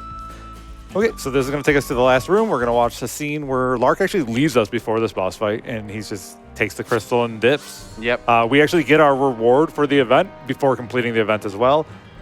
There's a couple of ways to do this fight. I'm going to try and do the Counter-Strike way because I think it's faster. But you could just open the fight with Blammo and call it, that's it, just done. But I do enjoy the Blammo start. But I like to do the Counter-Strike strat. You can use Sierra's attack to Counter-Strike and kill the dragon, and then you can Counter-Strike Sierra. This does rely on Sierra attacking us, which usually she does. So we'll see. The only problem with Counter-Strike strats on bosses like this is the beginning of every fight, you have iframes, and if you can't be hit, you can't Counter-Strike. Yep. But this fight, she will almost always just step backwards, and then I step forwards, which kind of buys time for those iframes to go away. And then I'll look for 2 Counter-Strikes back-to-back and call it done. If that doesn't work out, we'll adapt. Yeah. Always Blammo. You can always Blammo. This is my favorite dragon. But if you don't Blammo right away, there's a better chance of them doing something to not get hit by it. She shows up again in Visions. Visions. Yeah. Oh, really? Yeah. Oh, very cool. I haven't played Visions Always yet. loved Only these. No, yeah, Kind of a Vision. dragon. Yeah, Visions has a couple of, She steps back. callbacks to Legend of Mana specifically. Okay, and One of them. she didn't attack, so I'm just gonna blammo. Stay close. There All right. we go. Nice. girl. Sierra Why just you always blammo. Sierra just danced around, but she didn't want to fight. If she hit us, I would have been able to do something really cool. Yeah. But that's No, not- I she mean, didn't. the reason you don't just ST everything is because the STs have a long lead up and It is a long it's cooldown. slower. Right, like, so like an ST on the overall, we kind of call like a 10-second, or like whether an enemy's doing it or you. Right, and so, right, like if you can do something faster than 10, Yeah. Tower. Yeah. the tower. So we've had a lot of fun doing dragon events, right? Yeah. Lark left us there, right? Yeah, so We're done doing dragon events for a little while. enjoy this For two little events. hand down. So we're gonna do a couple Jumi events real quick. A couple of long Jumi events. The tower Jumi is events the best Jumi event. are mostly long. Yeah. This is the Tower of Lyras. We're gonna do the Looking Glass Tower event. Pearl, we met her earlier. She's chilling outside. She's gonna ask us to come with her. We're not gonna go with her. And that's the first Jumi splash screen we see, where it's got kind of the gem in the same way that the dragon ones had the big dragon. Right. Yeah. Each of the main arcs has that little cue of like, oh, we have a super fancy splash screen for you. Maybe this is relevant. Right. Like, and it has the same theming. Right. Like they generally can't change colors, but they have the same theming. So again, they're trying to say, hey, connect. These are connected. This is an arc. Because otherwise, the game is very freeform. Right. It's kind of like, hey, this is an official Yeah. This story is event. this is a thing, and these things are connected. Right. A lot of the other things are connected by name, but a lot of these aren't. Right. The Tower of Lyras is a place that a lot of people probably get lost casually. It doesn't do a great job helping you get to the top. But there are some very simple rules. Basically, we just don't do that. Basically, we just stay inside the castle as long as we can until we reach a dead-end door. And then if there's a door facing up, it is going to teleport us to another floor. And anytime we leave like a fast travel, we just go left. Yep. And that works for going both up and down the tower. Yeah, it's a kind of a convenient set of rules that I came up with back when I was trying to simplify the thing for people. The duck. The duck, another big pile of HP. Yeah. It's Yes. that helmet. Tanky. I know to thrust the duck first, so I Yep. can then spin everything and try and kill them all at about the same time. I'm Yep. sorry, what was that sentence you just said? Thrust the duck. Thrust the duck. So we have What's wrong with thrusting the duck? what this version calls master moves, and what we generally call plunges. There are three kind of fighting game input style moves, and one of them is literally called thrust. One is called uppercut. Right, and what's the other one? Jump. It's the jumping one. Yeah. But yeah, like and you can temper in new master moves, right? Like, but that's where we were talking about, thrust the duck. It's because that's an actual move. I love video games. Yep. Yeah, thrust the duck. There's only one master move I've ever used for a speedrun, and that was on one of the platinum routes where we killed the Acrobator for 90 minutes straight. Right. Where I tempered in the Dragon Slayer plunge, so I would do 4 times the damage if I did an uppercut attack to dragons. So Phonis is showing off the fact that these are like kind of, this is again PSX era, hand-drawn backgrounds, right? Like, but like if you've played Final Fantasy VII or whatever, like you can go west and then come out, come out and then you press west and you're immediately gone back Yeah. same direction. Yeah. Right. And you get stuff like that where it's like, oh, you went west, but you came out up and then you. Yeah. You're Right. expecting to Thrust keep the going duck? the same way. Yep. Yep. Thrust the duck. Got it. And that's one of the problems with the fact that we have to do this wiggle running the entire time. Is it's very easy if you're pre-wiggle running while you load into another room to accidentally go back through a doorway, Yep. which I've done like 3 times today. It's really bad in the tower. Yeah, it's really bad in the tower. Yeah. And so actually in combat where you're wiggling as well, you can see. In combat, it's easier to explain. If you move normally in combat, you have a fast short step, a pause, and then a long step, and then another pause, right? Like you don't want to pause in your movement, right? So by wiggling, we keep it from ever resetting or even having those pauses. It just keeps us in that short step animation for a moment, right? Yeah. Yeah, and if I'm not wiggling out of combat, you're going to hear a lot more footsteps. Yes. Right. So if you don't hear a lot of footsteps, that means we're doing okay. Yeah. Yep. That's one of the True. cues that we know if we're wiggling, well, maybe not perfectly, but well enough, right? Like you Yeah. won't hear any footsteps because you never reach the footstep piece of the animation. Not perfect, but You're very good. You'll kind of be gliding. Your animations won't happen Yeah. as often. Yep. And yeah, you could see that in the whole last room, just kind of glided across it with the feet spread. But yeah, we reached the top. Elazul is here. We're not going to go with Elzul. Who are you? Dang it, I guess I'll go find someone smarter. What? We just keep Wow, telling him insulting. to go away. All right, he doesn't know how smart we this are. is not the last time we're going to tell Elzul to go away. No, it is not. We're going to do it again pretty soon. Phonis is about to fight the Iron Centaur.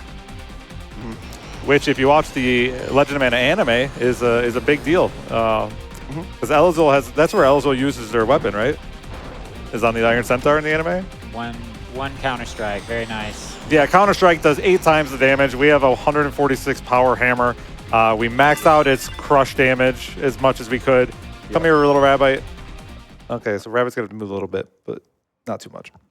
So hops. doing times 8 that damage, plus the fact that whenever He's here. whatever weapon you level up with also scales your stats. And the hammer scales your power stat more than anything else. So the fact that we're getting most of our level ups with the hammer, and then the hammer's weapon attack are multiplicative.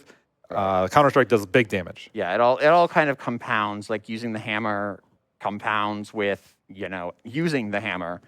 Leveling with the hammer compounds with using the hammer, compounds with our tempering, compounds with Counter-Strike, and you just get these boss killing numbers.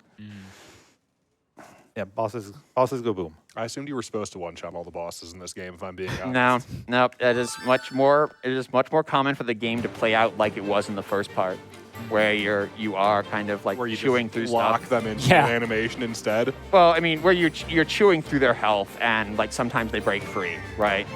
Yeah. I did run in circles there to get Rabbi closer to me, because that's another slow one.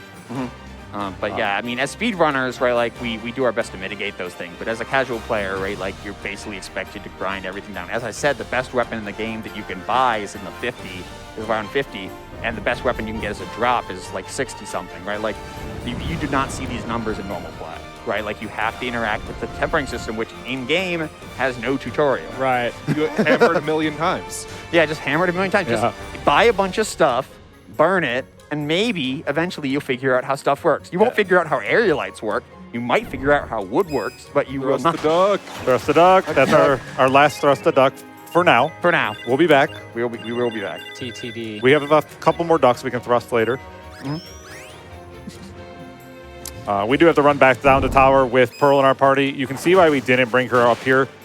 She likes to do her little animation at the end of fights, which is just slow and just makes you wait. I can't move right now. Yeah. Yeah. It just has this very slight hiccup, right? Like in your movement that, loses you a little bit of time each combat. Yeah, in the no encounters variant, we would take her because it makes the cutscene at the end faster, Yep.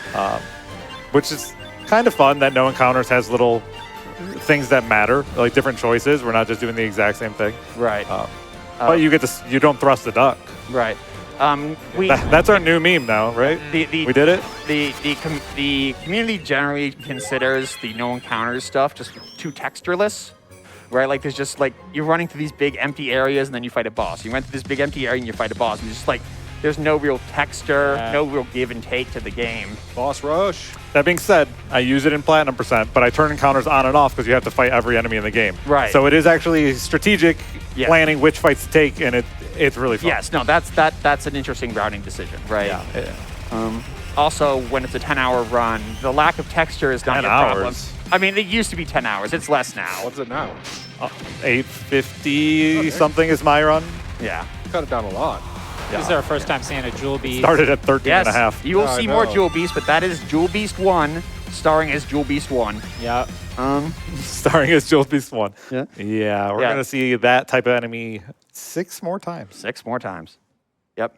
So be sure to examine like where the face is on the enemy, There's right? little Like color differences. Yeah, Yeah. the little color differences, right? Like get to know these good and well because we will be seeing them. We will be seeing 4 variants across 7 fights. That is the unfortunate part about the single story speedrun for Jumi. Is Yes. almost every boss fight is the same. Yes. They're slightly different, but you handle them the same way. Yeah. You. 4 of them in Jeweled City. Plus Yeah. 4 of them at the end, yeah. Yeah, plus the 3 at the end, yeah. All right, so we're going to go ahead and get to another event that people don't like too much. It's Wait, called is it a Jumi event? Lucky Clover, the Lucky Jumi Clover, event. Yes.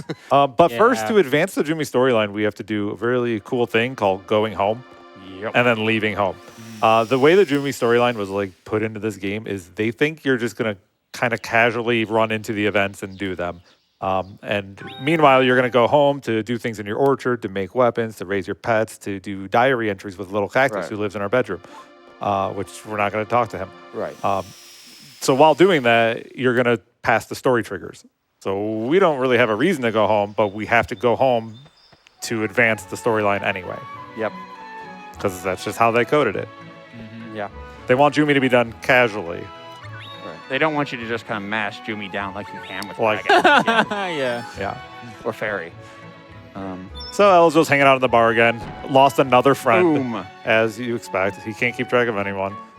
This is the one time we're not gonna ditch Elzul right now. We're gonna hang out with Elzul. We unfortunately it's because we have to. Yeah, we do. It's okay. We don't have to fight with them. Only one fight with them. That's fine. All right. Here, Elazul wants us to go with her, but he can't protect Pearl during that, and he's like, "Stay here." And we say like, and she's like, "That's not fair, right? You?" And you say, "Well, it's dangerous here too, right?" Like, and he's like, "That's true." Larpus Mana said that. Yeah, Larpus Mana says that. And then you offer to take her, like to invite her to your house, right? And she goes, right? So you'll see that at the end of this event. So if we've done everything correctly, I will enter here on the Dryad Day. Yes. We did. That's what we want to see. Yay. Yay for step routes. Yes, the Routing this game is very complicated. yes, it is. And because of this event. So if you hadn't have gone into the desert, this wouldn't be happening right now. Correct. Yeah. If we never entered the desert, this event would not start. Yep. We would have to do a whole nother event, chasing students around, getting them to go back to school. It's a whole thing. Yep. I mean, Gilbert gets what he deserves, but like we pay a lot for the privilege. Oh, yeah. Yeah. We didn't get all events into here, so we don't get to see that. But VP maybe? in the background. yeah. Oh, yeah? Oh, yeah, Yeah, that's that- right. that- That's that's right. true. Yeah. Yep. I almost There's a forgot where I was lot going. of references in this city because there's a lot of just like, art and stuff that we'll be interacting with. We'll be pointing out some SD3 references when we reach Christie's Palace. There's chocobos in the game as well. Yep. What? There- Yeah, and if you play on the PlayStation I 1 missed so version, much. you can Fight one. actually unlock a chocobo starter pack. If you have the Yes. Final Fantasy VIII save data Yeah, memory card. exactly. And if you have Chocobo Racing, you can get the fastest wheel based on that instead of based on how it is in the remastered. Right. Is that allowed speedrun strat? Is to go in with You same can't data? you can't do it on the remaster anyway. The Oh, Chocobo. right. Yeah. You can so get a you can Chocobo, get a Chocobo, Fortunate. but not as it's your- not as your default. Right, right. On PlayStation, I don't think it was ever disallowed. It's just not relevant. Oh, okay. Right. Because again, the only reason we use a pet is for the one event. Right. Like, Chocobo might move faster. Yeah. maybe. Yeah, I You wonder. could shave 3 seconds off. Literal seconds. Hey, might be worth it. Who knows? I mean, I have an FF8 save on mine. I could go back and try it. I recently got my PSX working so I could do Racing Lagoon. But so yeah, I technically just go back and fire it up. All right, so at the end of this event will be the cutoff for Deathbringer 2, by the way. It's several minutes left, but just a heads up. Right. So the plot here that's happening is Esmeralda is hiding here after the Jumi War, learning magic. She wants to be a magic warrior, but she's lost track of her sisters, who were all killed in the war. Well, killed as far, but not actually cored out. So they're just have retreated into their cores, a la a Steven Universe sort of thing. Right. But anyway, they're like, so she wants to gather them all up after she's become a magic warrior. And that summoning circle looking guy is an old mage. You can see him again here. But not of you. So Of this event is Larpus Mana? I accidentally matters talked twice. very much what day it is. Yes. So she appears in certain places on certain days, which is why it mattered so much on what day you enter and why you have to go back and sleep at the inn so often. And that's the case with a lot of the NPCs in the school area of the city, is that they are tied to days. Because like you double sleep for one of these. I'm right? going to double This is the sleep double at the sleep. Sorry Carl right now. Because you need to be a specific day. So you Yeah. go back in and you say, oh, I'm actually back to take another nap. Yep. Yep. Because day manipulation is important. Again, when they have you trying to play it casually, right? Like they kind of clue you into, right? Like she'll say like come back on X days, right? Like, but she won't say that the game won't tell you, oh, you have to come back on a one of those days to talk to her in the classroom, Right. right? That Like, re-entry was... mhm. I wasn't at the exit. Yeah. That was a lie. That was a lie. So, like, again, the game's kind of like not giving you the information you need to kind of rush it down, right?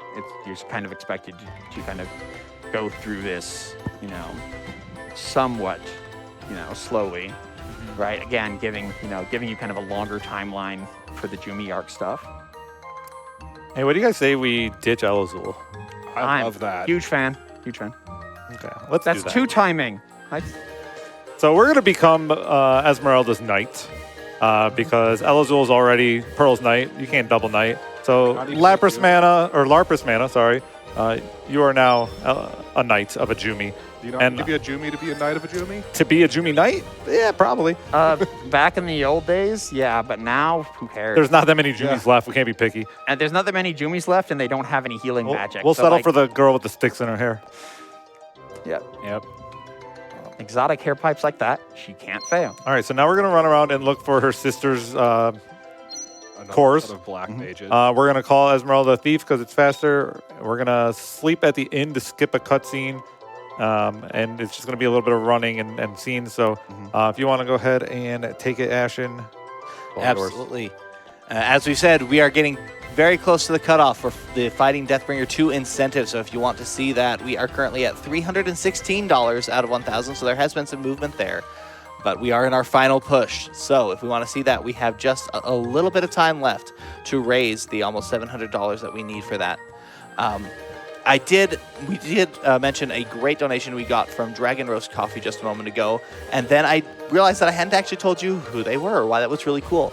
But Dragon Roast Coffee is one of our partners for this event. They're a small, passionate team of coffee roasters that are dedicated to making coffee for gamers and the gaming community. And so for this event, you can visit their website at www.dragonroast.coffee and enter the promo code RPGLB25 at checkout for $10 off your order. And in addition to their coffee, you can also purchase an exclusive dual-insulated RPG Limit Break tumbler available only for this event. And the best part is that for all of these purchases made using the promo code, Dragon Roast will donate a portion of the proceeds towards NAMI as they did just a little bit ago. So go ahead and get you out there, fuel your adventure with Dragon Roast Coffee today. And I also want to thank a few donators who've come in. We have $10 from Genesic Gunleon. We have $10 from Chibi Shala, who says good luck with the run. And we have $11.23 from Mandatrin, who says birthday clock, we love you, less than 3. Love you. That's my wife and daughter. Cool. And we have another baby on the way, so we're really excited. Woohoo. Congrats. Thank you for watching the run, even though you have no idea what's going on. Thank you for the birthday clock. Sounds She tiring. doesn't know the run? No. You haven't made her learn it? No. I mean, they want the marriage to stay together, so you can't make somebody sit down for 6 hours and play the all events. Like, Try. you could try. No, he only had Teacher Fairy. That's the one he was running originally. I don't even like Fairy. Yeah. But it's the fastest one. No, Dragon. No, Dragon's Oh, no, fastest. Dragon's fast. Dragon's Yeah, yeah. fastest. Fairy's the fastest one that isn't RNG dependent. Fairy's the most consistent. It's Yeah, the one Fairy's that the we most consistent. normally bring to marathons. Yeah. Because it's Less good. RNG. No RNG. Yes, that's the one we did when Lemur played a couple years back, and Crux and I were on comms. Dragon's the fastest if you're really lucky, Yes. but it's not. If you're not lucky, you don't finish it. Yeah. Right. It's still pretty fast even if you aren't lucky, but it's definitely only its fastest if you're lucky. If you're a PB grinder, Dragon is your bane. Yeah. But if you're a gambler, If you're a gambler, If you're you gotta hit that high. Got it. no. Diamond skip. If you're a gambler, it's Jumi. There you go. That's where you hit that high. I'll show you, gambler. Yeah, no, you do gamble. I always. I mean, gamble. Always. It is a bad play on the numbers, but oh, when it hits. We'll talk Yeah. about it at the It's end like of the run. betting on a single number at the I'll- the roulette wheel. Like I'll it's break dumb, down. but Payoff though. payoff though.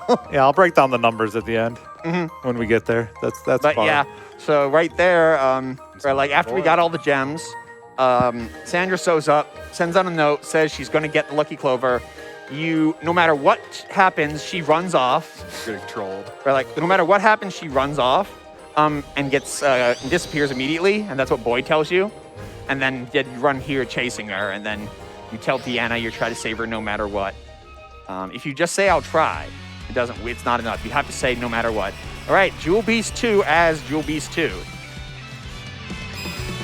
Has a slightly different elemental weakness, but why would that even matter? Yeah. Bye. They do. They do. They're weak to Counter Strike. Yeah, they're weak to Counter Strike. So- every enemy has their own elements, right? Like, and the elements on the land make them stronger or weaker based on that, right? And so, for like, we have a table of what all those are. Yeah, and that's one of the things we really take into account on the shorter categories when we do our land placements. Yes. Is we want to weaken some of these bosses so we can just barely save one hit, Yes. or 2 hits if possible. And then when we do our forge on the all events category, we make sure to put in the right element so that Tropicalo is weak to it, so that Yes. we can one hit all the Tropicalo hands. Yep. Yeah. No, that was one of the things I added in the Forge. Okay, I need to know if we're fighting Deathbringer 2 or not. All right, let's do just one last refresh. It looks like, unfortunately, we have not met the incentive to fight Deathbringer 2. That is not the end of the end of the game, though, folks. There are 2 other incentives that we can get for this run.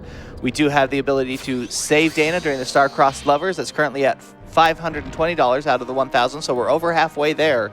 And we also have the incentive to take Lady Black Pearl to the Bejeweled something or other. The Bejeweled City. The Bejeweled City. Thank you. It's truncated on my screen. Truncated on the screen. Yeah. And that is at $210 of $500. So we've missed out on the fight, but there's still other incentives you can donate for. The other incentives will add some cutscenes and do some little unique things. This fight that we skipped would have taken a detour back to the Bone Fortress. You no longer need your pet to get in there, which is interesting. And then we would have had to go all the way back up and down and fight Deathbringer 2. But that's okay. If you do a completion playthrough of this game, you're going to need to do that fight. But if you complete this event right here and finish the dragon storyline, you can no longer go back and fight him. Yep. But here, this is the terminal event of Dragon Storyline. We ally with Sierra. Sierra this time. And that's her moment of showing off that she's a badass is when 6 Dark Knights, yes, those Dark Knights, if you play Secret of Mana, Darkstalkers from Secret of Mana. Yeah, 6 Darkstalkers jump her and she just takes them all out. They just jump to her. Right, like to show you that she's cool. Yeah. But She means business. she does mean business. And so, yeah, we're heading down to Draconis again because we're like, wait, no, this was bad. Everything is bad. Yeah. It doesn't get better. It gets worse before it gets better, people. But yeah, so we're rushing down, the same way we went to Hitodama. Right. Yeah, only this time we're going to get to go further down past Hitodama. Right. We'll get back to the Lark screen. This might have been the one that I actually added. Maybe you didn't bring Sierra back with me because there's the second set of spikes you go through, right? Yeah. This Yeah. was the one I didn't bring them with. Yeah. Oh, okay, yeah. Yeah, I got to the second set of spikes. I was like, what am I doing here? Yeah, Mm-hmm. that'll do it. Yep. No, as I said, this is kind of a lower area of the underworld. Going into the depths. Mhm. All the way to the bottom of the underworld. Yeah. Because you hit the Shadol and then it teleports you And to then the it bottom. teleports you to the bottom. Yeah, I did that and I didn't know how to get back up because I didn't run through it. I don't know how to get back up. Yeah, it took me like Yeah, that sounds... 10 minutes to get back Yeah. out. Oh, It's, like, man. brutal. I was stuck on a flight. I couldn't look up the map. I mean, I know how to get back up because I do all events, which means that I know the shadow yeah. patterns and then all the way up for that. Shadow patterns? The shadows have a pattern, Oh, their okay. movement. You have to Yeah. dodge them all on the way out if Yeah. you do diddle. Yeah, I shadow. did that. I hit Right. them like 4 times. and Yep. kept If you getting hit them, called. Yeah. they go away, so it makes it Yeah. easier. But you Yeah. can. There's a pattern. Yeah. you can get through the whole thing while they're invisible and everything, and it's really cool and feels really good. Yeah, I've seen you guys do that. Maybe next time we do all events. Maybe next time we do all events. Yep. I love doing that event. It feels so good to get through. It feels so good. But yeah, this is Draconis being like, okay, yes, Lark and I had a deal where Lark would fight me before I come, go back. And then Draconis says, sure, but let me give you the power you've earned first. Ha ha ha ha. And unsurprisingly, the evil guy is Cheater. And Yeah. and is going to turn Lark into a monster to fight us. You may have seen a monster very similar to this before. It's another centaur sprite. Yep, another metal centaur. And I believe this one is also weak to getting counter-strike. Yes. Oh, Yeah, I'm not going to do it, though. All 3 metal centaurs are unfortunately very easy to counter. Unfortunately for them, not for us. Yeah. Very cool artwork. Okay. Interesting. Okay, we got the jump. Oh my god, I'm so triggered. Okay, it's fine. It's fine. Okay. It's fine. And We did it. He did an ST still. We're good. Yeah. Yeah. Oof. Yeah, that machine gun ST is rough. Yeah, the Iron Centaurs have machine gun feet. They have the electric mace or axe. They got a couple STs. Big jump. All right, we're gonna make sure we don't touch L1 because this is where we soft lock the game if we do that. Yeah. But It could be fun. You have an autosave. I'd have to fight him again. We don't want to do it. I don't want to do it. It doesn't actually cancel animation, right? It just... It It tries does. to. oh, it tries does. to. And that's the I problem. see. Yeah. So the underworld is going to transform into the flames, which is Draconis' castle, and that's where we will continue this final dragon event. The normal artifact animation skip where we hold L1, if you do it here, it's going to start doing this and then just go blank, and you're going to see nothing on the world map, and it's just going to stay there Yeah. until you close the game. I think we get to see a really cool animation. So we're going to watch this really cool animation. Yeah. Yeah. Yeah, all of the terminal lands have cool animations, particularly cool animations, and this is the flames is one such. You can leave at this point. You can't. Right. You can just walk out. You can just walk out here, but we don't because this is a speed run. Right. Enjoy your pan down at the flames.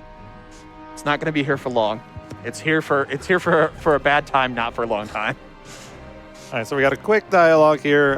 The ghost of Vidis is going to show up and encourage us to continue on with our journey to stop Draconis Beast and dragon-looking work dragon. with Sierra. And then normally in this event, Pit dragon. You don't like a fluffy dragon? normally, I didn't realize it was a dragon until you mentioned it earlier. It's like a Muppet. Yeah. Shout out to fluffy dragons. Yep. Yeah. And then normally in this event, after we enter the castle, we're going to fall through some trapdoors. We're going to defeat another centaur boss named Zenoa. We're going to defeat a land dragon. We're going to defeat a sky dragon to activate all the orbs. But we're going to skip that. I'm going to skip that. We're going to skip all of that. This is a relatively recent find. It's remaster only. It, again, takes advantage of the autosave functionality. It abuses the save anywhere. Yeah, the save anywhere and autosave functionality. I will make a safety save. I usually don't mess it up, but we just in case. Just in case. Because otherwise, it's like a 3.5, 4 minute time save. Because yeah, there's those vertical corridors.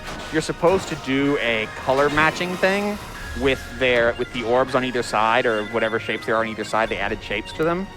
And if they don't match, or if they match, you fall down, and if they don't match, you're fine. I was wondering about that because I know there's one you fall down on purpose. Yes. And so I've just gone around the very edge of all the other ones because I didn't know if any of the other ones were trapped. Right. Now it's that if they're trapped, you will see colors, either a kind of a solid kind of beige color, or one of the lighted orb colors, right? And you'll see a matching pair. And that's the ones that are a problem, and that's why you have to deactivate them all, right? So that there's no matching pairs left on this one, right? All right, and this is also the only reason So- I'm playing on so PC. Look at the lights, right? Yeah. Right, So I'm going to make a safety save just in case. right. So you don't have the lights aren't in proper position. So Phonis is getting as close as he can to the pixel that is the trigger to drop this trap door. I think I got it. And then I he think you hits got it. escape, which allows him to save on the trigger. Now I'm going to reload that save. Because right now, the status is, okay, you're on the trigger and I'm going to hit it, right? Like, but by reloading the save, this is kind of like the miss clip where like you're on the trigger, but it doesn't. There we Nice. Oh, I Yeah, bet. it's very much like the missed clip in Final Fantasy IV. So Very that- similar concept. That saves several minutes. That Yes. saves almost 4 minutes. Yeah. Yeah. Like I said, 3 boss fights, a couple more trap falls, some normal fights too. Yeah. Right? It's just a bunch of stuff. On this category, it might be closer to 3 minutes because we have a really strong weapon. Yeah. But on Dragon, it saves like 4 Yeah. minutes. Yeah, it's a very big save. It's always massive. It's always been a joke that we'd find a way to do it. Where like even back in Yeah. original, Yeah. and then finally we did it with where like save anywhere. It's been Yep. All right. theorized for a long time. So that's the only reason I play on PC is so I can press the escape key one time yeah. so that I can pull up the menu while my character is moving and save on top of the trap. Yeah. Yes, that's technically possible in other versions of the game, but it's harder for reasons. We don't have, like, say for instance, we don't have FPS control, right? And things like that, right? One of the bad things about this doing that is that you don't have any ST, right? Like, so like Blammo makes this fight a joke. You know what else makes this a joke is power canceling. power canceling? Yeah. Yes. But Whatever, yeah, so it's fine. we got to Good see job. one of his STs. Just dizzy myself. But So the cool thing about me not being able to power cancel is you're going to see the bosses do a lot more stuff. yeah, Yeah, that's true. you might get to see Erwin do something. I don't want that. Oh no. Oh no! Oh no. Yeah. The slow walk. I didn't think about that. Yeah, no, Erwin's gonna give you an artillery barrage. Oh, it's gonna be like World War III. Oh no, we don't like that. All right, Yeah. I get a break. I don't have to this press is- buttons for a this little is while. This is an input break where the game will, at its leisurely pace, tell you about the end of the Dragon arc. Plenty of time for anything if the host wants to. And obviously we can jaw forever about this. True. Yeah, absolutely. I'll take it from here. Now, of course, we're pushing these donations because we've just got a little bit of time left to get in. Again, the Take Lady Black Pearl to the Bejeweled City. We're at $200 out of the $500 for that. And to save Dana during Starcross Lovers, we're at $530 out of the $1,000 for that. And as you put in your donations, make sure you're scrolling down to the bottom to add them to these incentives. But that's not the only thing that your donations go to. Obviously, you're donating towards NAMI. Everything you donate will be going towards the National Alliance on Mental Illness and their work. But also, with your donations, you can get entered in to win fabulous prizes. There are so many amazing prizes donated by all sorts of members of our community that are available based and you're eligible to win based on your donations. So for a minimum of a $5 donation right now, you can get in to win some Surge and Kid Pearlers, a Legends of Mana PC key. So if you're liking what you're seeing here and want to be able to play on PCs just so you can hit that escape button, you can go ahead and put in $5 now for that. The Chrono Cross piano sheet music is available, and a Chrono Cross music box, also for the minimum $5 donations. For a little bit more, if you want to put in a $10 donation, you can get a Chrono Cross concert Blu-ray, which they talked about a little bit during the content segment right before this run. And for a bit more, for a $20 donation, there is actually an Xbox Series X replica 8-can mini fridge. Everyone made the jokes about the Xbox Series X looks like a mini fridge. Well, they made the actual mini fridge, and it could possibly be yours for a minimum $20 donation to get in for that drawing. And then for a little bit more, if you're able to get up to the $50 minimum, there is also a blaster replica, Luca's blaster replica, available. That one is going all the way until the finale, so you got quite a bit of time to get that together. And then there are a few that are cumulative donations. Rather than a one-time donation of X amount, this is if you have donated this much over the course of the entire marathon, you can get in for the Lapras plush. That's a $100 cumulative donation.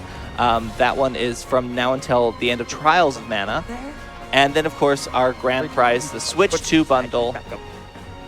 You can get that for a minimum of $200 donated at any time during the entire RPG Limit Break event. And so we do have a few donations who have got in for some of these. We appreciate and adore all of our anonymous donators. We have 2 different $10 anonymous donations who've come in. Thank you so much. We also have a $25 donation from Sarissa Senshi, who says, Legends of Mana is pure magic. and Yoko Shimomura's soundtrack lives rent-free in my head. So hyped to see it at RPGLB 2025, and thank all for a great cause with Nami. And we have $20.25 from Bang, who says, I consider this my annual subscription for a year's worth of entertainment. Many thanks to the runners and support staff that make this possible. All right. So, yep, the dragons are all back. Their mana's all returned, and we can ignore them for the rest of the game. Now we're into another Jumiarch thing. Cosmo. And we're going to do something really cool in a second. We're going to ditch Elazul. Yes. How are we going to ditch It's Elazul? really the only thing that I play this game for. Dumpstering that nerd every day. He sucks. He's not even a good knight. Like, we celebrate bringing the dragons back to life and, resolving Draconis' evil ways. But then we get to really celebrate by saying, Elazul, we'll help you. Go away. Yeah. I'll do it for you. Oh, right. That's I mean, right. he's grumpy from the very beginning of the game. So because we finished the dragon story and we entered our home and left our home and then came back into our home because the game forced us to come back into our home, the Cage of Dreams event will begin, which is the penultimate event that needs to be done in order to trigger the end of the game. We So, get to see little cactus. Little cactus is right there. For Hi. the second time. And then when you enter home, you get rid of any ally with you. Bye, Elazul. And this is going to trigger 2 events that we need to do soon.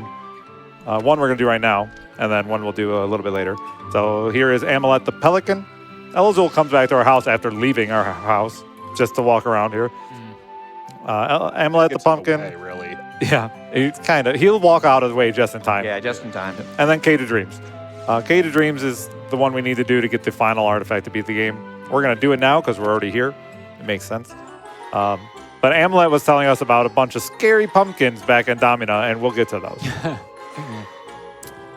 So these two are talking about the mana tree and the fact that Sproutling died, and he's returning to the tree. Pokio's going to come and ask if I want to listen to him. No, because that's a 3-minute conversation. And then I need to leave because if I go back, if I go back into the workshop without leaving a screen, we still have to listen to about half of it. But now he's just gone. It's a good lore conversation. If you're playing casually, you should see it. But obviously, it's a speedrunner. 3-minute cutscene. So I know. End of Dragon. Yeah. I mentioned the wrong warps earlier, and this one doesn't cost us much time, so I'm just going to do it because it's fun to show up. Normally, when you finish this event, it puts you back on home. But since it teleports us into a version of the Mechalink Caverns, it's going to put us on top of the Mechalink Caverns afterwards instead, which is closer to where we're going. But the save or the quit and load autosave takes longer than it would to walk. But I want to show it off, and it's like a 5-second time loss.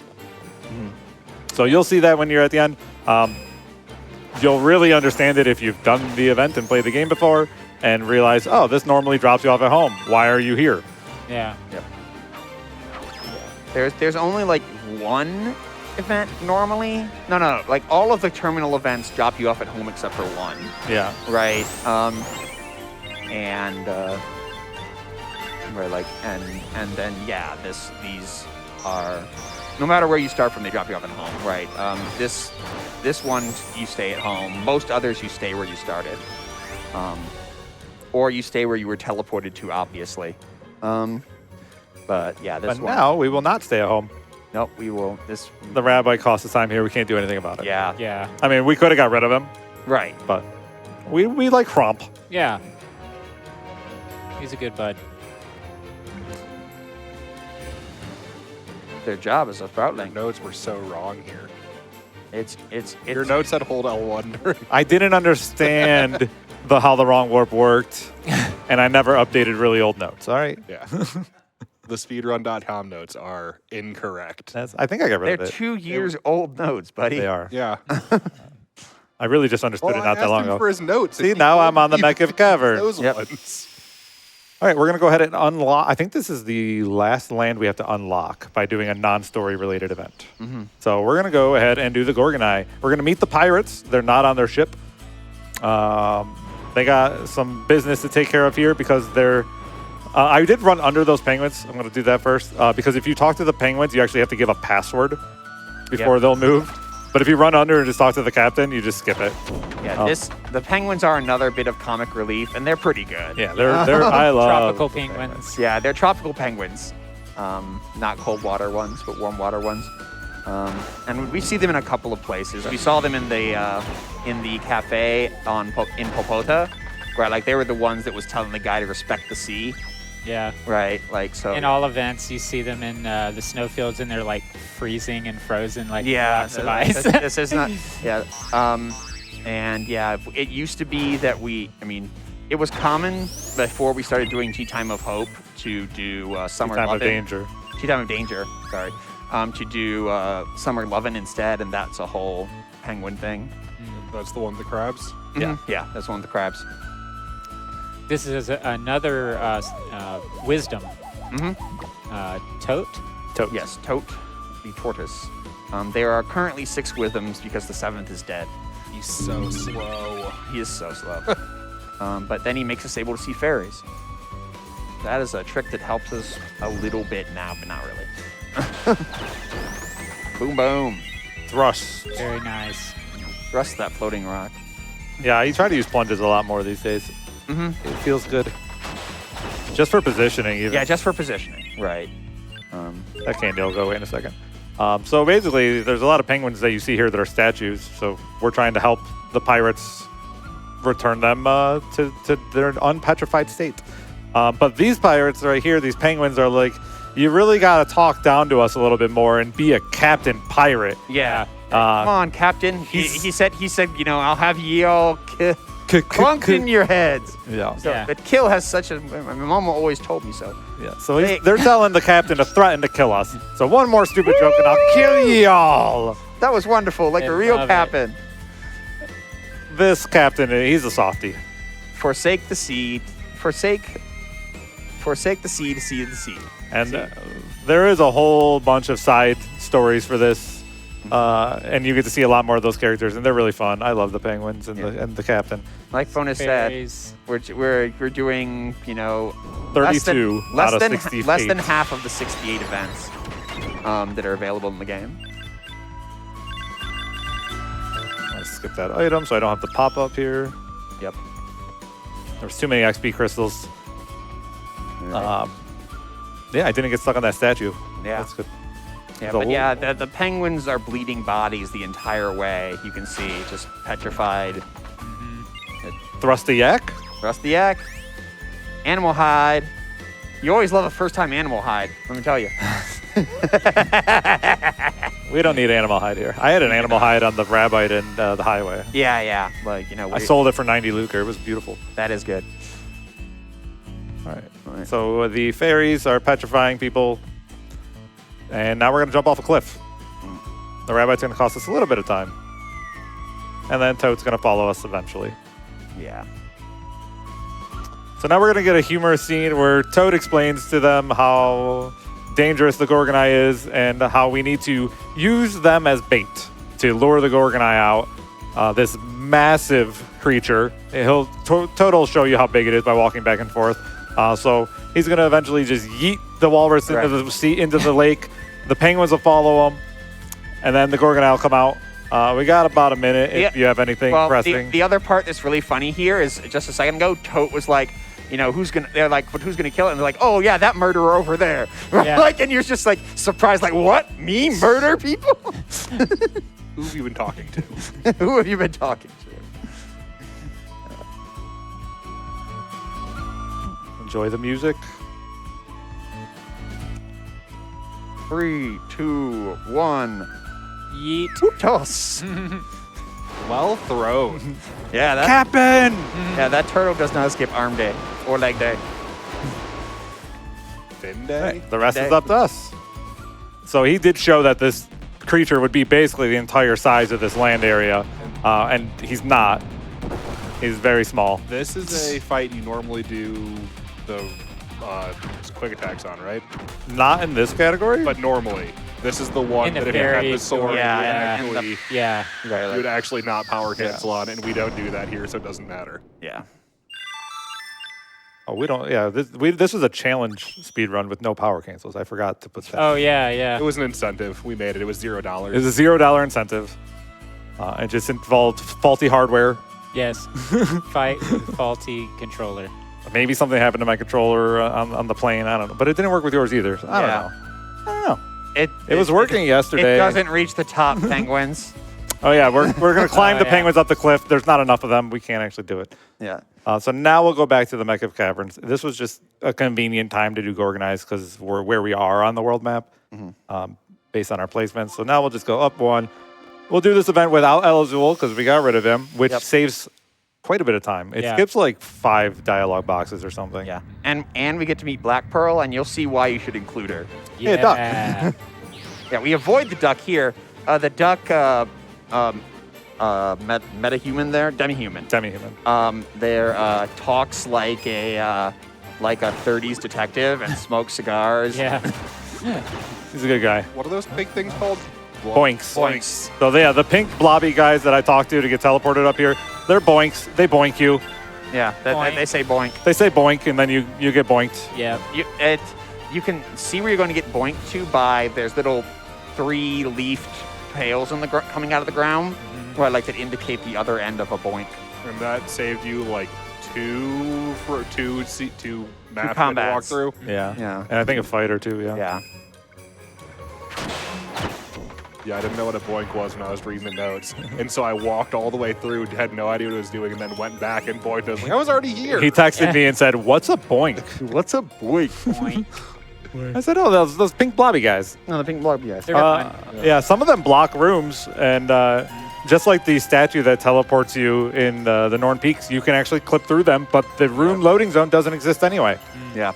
So Yeah, boinks are the canon official go look it up in the lore dictionary name for them.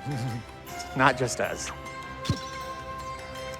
See why? That's why he didn't bring along El Azul. He literally shows up to get carded in the chest. Yeah. see, if he would have just stayed in my house, this wouldn't happen. It's true. He took a hit to the core. Yep. If you haven't caught on, we're back to the Jumi storyline. We're gonna do the rest of the Jumi storyline except for the last event right now. Which again, they don't want you to do, so we're going to be entering and exiting our house a bunch. Right. But this time, we're actually also going to be going upstairs, and I'll explain why while we're doing it, because we have to do it a bunch. Here we are getting actually some kind of meat on the Jumi storyline, which is in essence that Sandras is trying to force Jumi to cry, right, as sort of a test of worth, and they can't. After the wars, right, they changed their societal structure, so only one Jumi had to cry at a time, right? And the others just can't anymore, right? And so, Sandra's demanding of you. But here's Black Pearl over there with a giant hammer. Yeah. Yeah. It's like an aquatic hammer. And this is Jewel Beast 3 as Jewel Beast 3. Why is her hammer so much bigger than ours? I don't We know. spent so long crafting ours. I know. And hers looks so Yeah. cool. You It's can't so even get cool. hers. It's so sad. This is embarrassing. This is embarrassing. I really wanted to counter-strike him, but he wasn't hitting Yeah. me. Just wasn't The having one it. time he went to attack, Black Pearl hit him and stopped his attack. So it just became awkward. Black Pearl has a really unique synchro as well. Yes. Oh my God, I just learned about it yesterday. Oh, yeah, really? he never used the I've ST, never right? used it. But then he double ST'd in the battle. And he I was was like, what? I was losing my mind in the practice. Was. Yeah. I was just like, I'm yeah, so it's- glad that happened. It's usually only good for casual because you don't need to multi-ST, Yeah. right? At this point in any of the runs, right? But it does let you ST your brains out. Yeah. Yeah, if you attack while you're standing close enough for the synchro, if you've noticed during fights, there's electricity that'll show up between our health bars at the top. That means you're in range for a synchro. Every ally has a unique synchro. Every pet has a unique synchro. Like I mentioned earlier, I tried to use Larks. Larks does bonus damage to dragons. Black Pearls will fill your ST bar. What's And, all like- his wolves do? I don't know. Anyone? Nothing. Yeah. Does he Nothing just that yell at matters. you? Nothing that matters. Yeah. Nothing that In a text matters. box where he's grumpy. Rabbite, I think, does it heal you? a Rabbi little is bit? HP regen. HP Yeah, there's regen, there's a tiny bit of HP regen. All right, so Elazul's in our bed. So the game thinks we're going to go upstairs in between events and talk to Little Cactus because he enters diary, or he puts diary entries in after every event and says little cute things. We're not going to do that, but they do code this in where you have to go into your room 6 times to get Elazul out of your bed. So that was 4. We're going to do this 2 more times, and then we can just leave. Yep. So we don't have to do 6 events in between this and talk to Little Cactus every time, which would take forever. All right, we're good. Yeah, so Elzul's technically gone. Yeah, we didn't see Elzul gone, but Elzul's gone. Elzul's gone. So we're going to make our way back to And remember- the Tower of Leers. Remember, you can now donate to not have to deal with Elazul in the final dungeon for Jumi. True. Right? Like Good that's point. what the Black Pearl donation's really about. Is it's Black Pearl or Elazul. Yeah. Black Pearl. Elazul. Right. Yeah, So if get that those donation donations doesn't in. hit, we're going to see Elzul for like 20 minutes. Yeah. And I do want to quickly point out, I've seen a few donations come through that aren't going towards any incentive. So if you want to donate toward the incentive, make sure on that donation page you scroll all the way to the bottom. It gives you a list of the incentives, and then you have to scroll all the way to the bottom again and make sure that you're actually adding it to the donation incentive that you want to before you then continue on into the PayPal link and all those donations there. We are currently sitting at $210 out of the 500 for taking Lady Black Pearl to the Bejeweled City. So we're very close there. We just need, what is that, $290 more? We're also over halfway on Save Dana, so there's a lot left to donate for just in this run alone. I know everyone wants to save Dana. She's an awesome cat lady, but I don't want to hang out with Elzul. So come on. Runner's preference. Also, saving Dana loses a lot more time. Yeah. We're going to go ahead and thrust this duck. Yep. Just give him a little thrust and then some spins.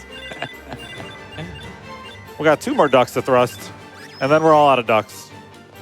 Then we have to come back down. Nope. No. Nope. That's right. We don't come back down here. Yep. The ducks have a name. It's not duck. They are mad mallards, They are mad which is mallards. pretty awesome. But Yes. thrusting duck rhymes. The chewing on the cigar and the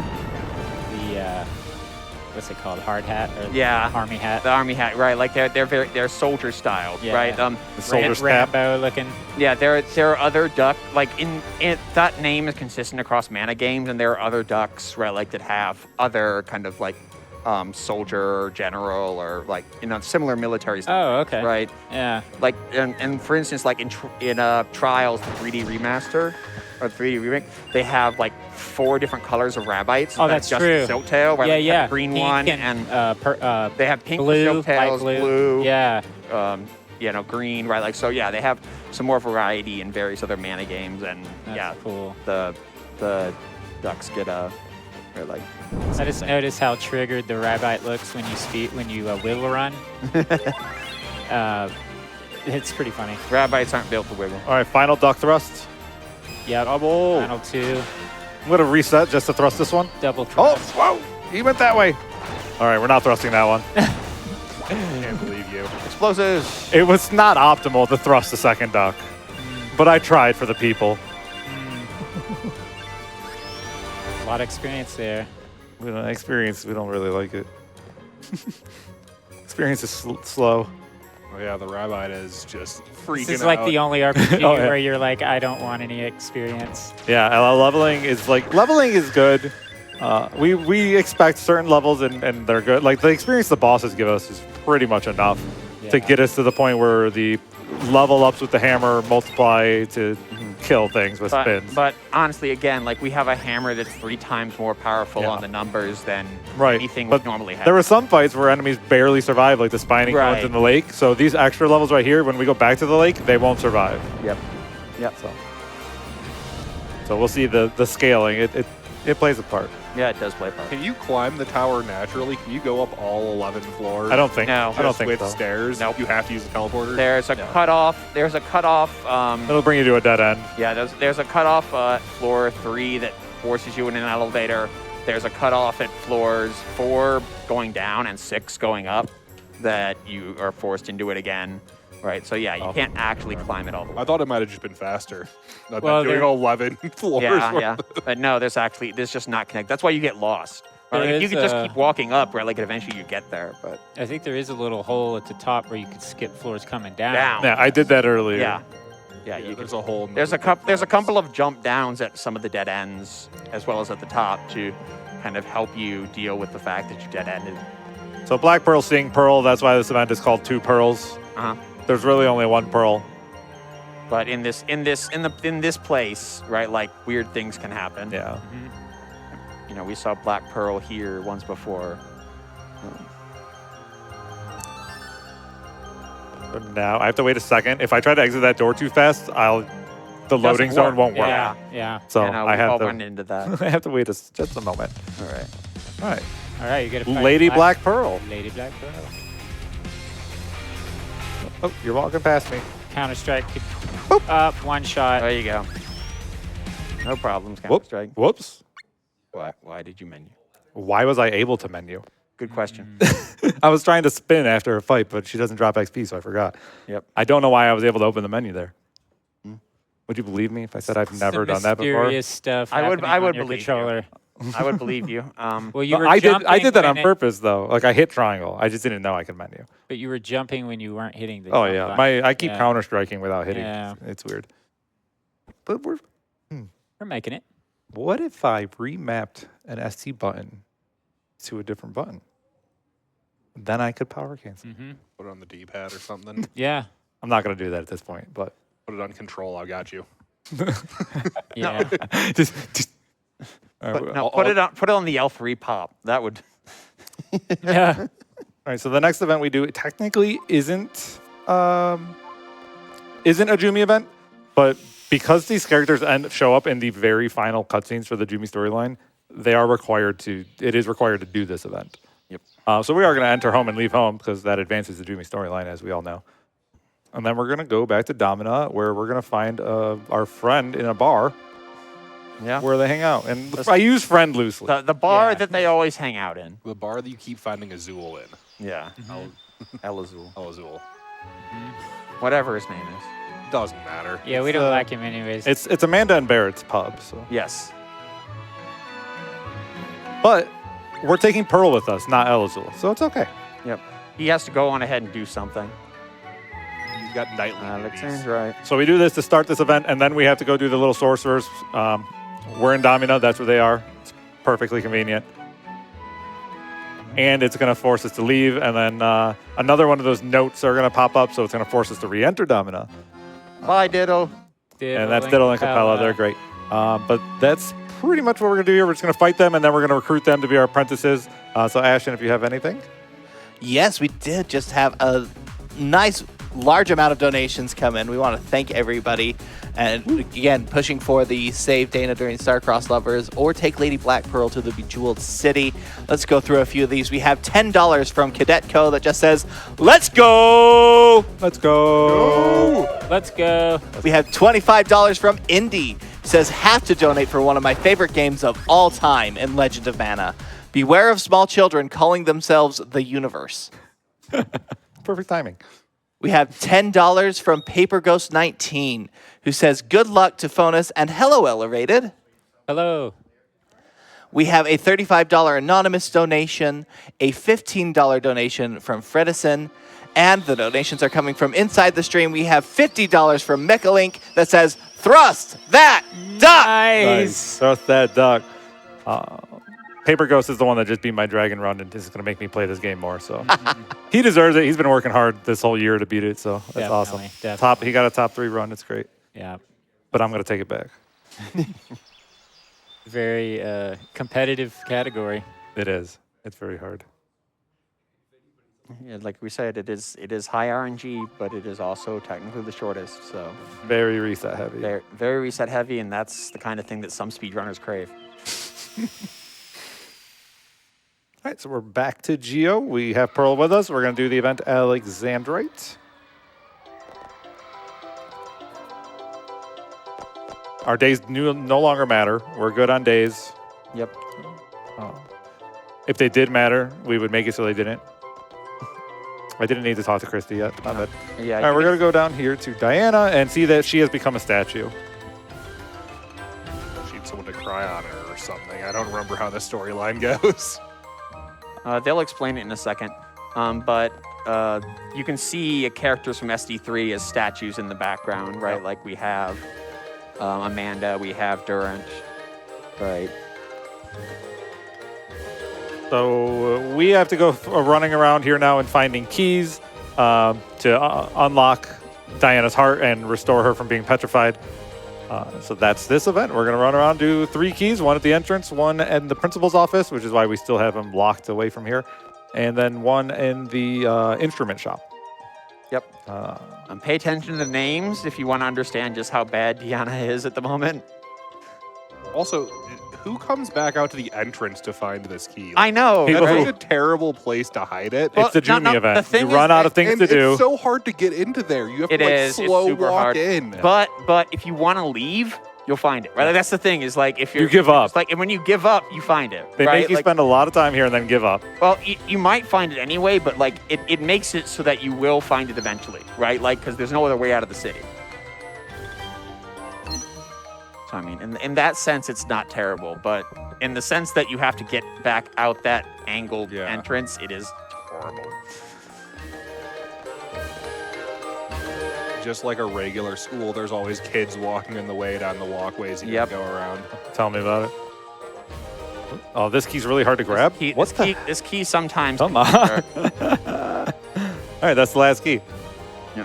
Key of pain. Key of hate, key of pain. Yeah, she's Key of not having a great time. Pride. Okay. It's a phase.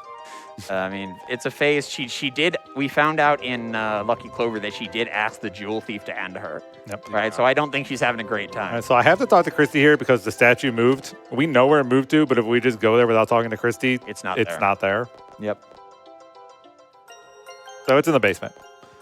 We do not have The to fight. battle arena. This is a battle arena. You can actually fight your second player. So if you do 2-player, you can fight here, Yep. which is kind of cool. If you like load in a save file from another game, you can fight each other and see. Is there like an Is better. actual arena thing where Yeah. you can do like several? No, like several. Oh no! It's just one-on-one battles There's that not you a can do. championship. No.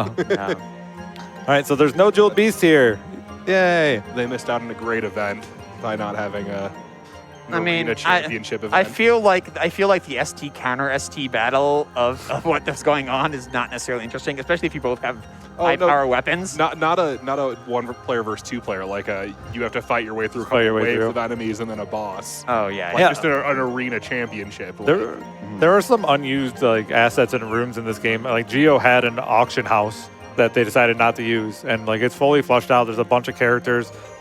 they're waiting for the but- MMO version. But they didn't. They scrapped that event for whatever reason. This game has a lot of events and ideas that didn't make it, that were left on the cutting room floor. They were very ambitious, as we could see with This game has a lot. what already is there. Yeah. Yes, but there was talks of like placing lands on top of other lands, and they merge together and create very unique events, which Yeah. would make the new game plus playthroughs more worth it because you can't do everything that way. Let's make Legend of Mana 2. The designer actually used the land make system, as they refer to it in a mobile game as well, where it did some of that more complicated stuff. Or like the designer really had a head for that sort of idea of building your world as you go. But yeah, we only get this kind of basic version here compared to whatever that game. There's a mobile game that they worked on, Agalia, it. Yeah. That also had a land make system, but a more advanced version of it. Okay, so now we do not have to enter home before this next Jumi event. That's right. But we are going to enter a different land. We're going to go ahead and place the Frozen Heart. How many Jumi events are there? Too many. We're going to go ahead and place the Frozen Heart, enter this, and it's going to start an event. And the event that starts here is going to pull those characters out of the desert that we locked in there earlier, which will free up the desert, which is necessary for this next event because there's a dreamscape sequence that happens in the desert that will not happen if the desert has an active event going on. Yep. So we just enter that, start that event. It pulls everyone out. Desert's free. And it moves the principal of the school there, which is useful as well. Yeah. Right? Like it does both things that we would like Well, to do. yeah. I mean, the principal's already gone. We don't need him to be gone anymore, but No, we do. Going into his office, he has. we're done in his office. No. Oh, yeah, you are now. Wait, just yeah, did Alexandria. You just Yep. did Alexandria. Yep. All right. So this is the penultimate Jumi event. And then we're going to do all the fairy, and then we'll finish Jumi after that. Yep. So yeah, in terms of Jumi events, we have the 3 that aren't labeled. Oh no, so we have the 2 that aren't labeled, and then we have Tower, Lucky Clover, Cosmo, Tower. yeah, Tower again, and then Alexandria, these Blue 2, Right. right, like which is 8, and then the final one. So you have And so nine there's- Jumi events if There's you like count the ones 4 that aren't Dragon ranked. events, right? 5. Yeah, that's absurd. Yep. And Fairy is of a similar length to Jumi in terms of the number of events. My They name are is Larpus Mana. Chumpy. This is Hromp. Chumpy. Chumpy. Chumpy is always slower, so we don't go with that joke. But yeah, there are multiple places in the game where they will ask you your name and you have the option to respond Chumpy. And apparently Chumpy has a history, and people will reply like they know who Chumpy is. Right, like by name and deed. Yeah. So that's another little interesting bit of stuff. But Chumpy is always slower. Nick. So in this event, we're going to pay Niccolo to help us navigate. Nick, who's in this weird dream world, just like It's he's like, Dream Niccolo. But yeah, is it though, or is it real Niccolo? I'm pretty sure it's Dream Niccolo. Dream Niccolo takes our real money. Yeah, he's He does still in fact all take about our the real money. money. on that Yeah. grind. So I don't know. He Um, might just be here.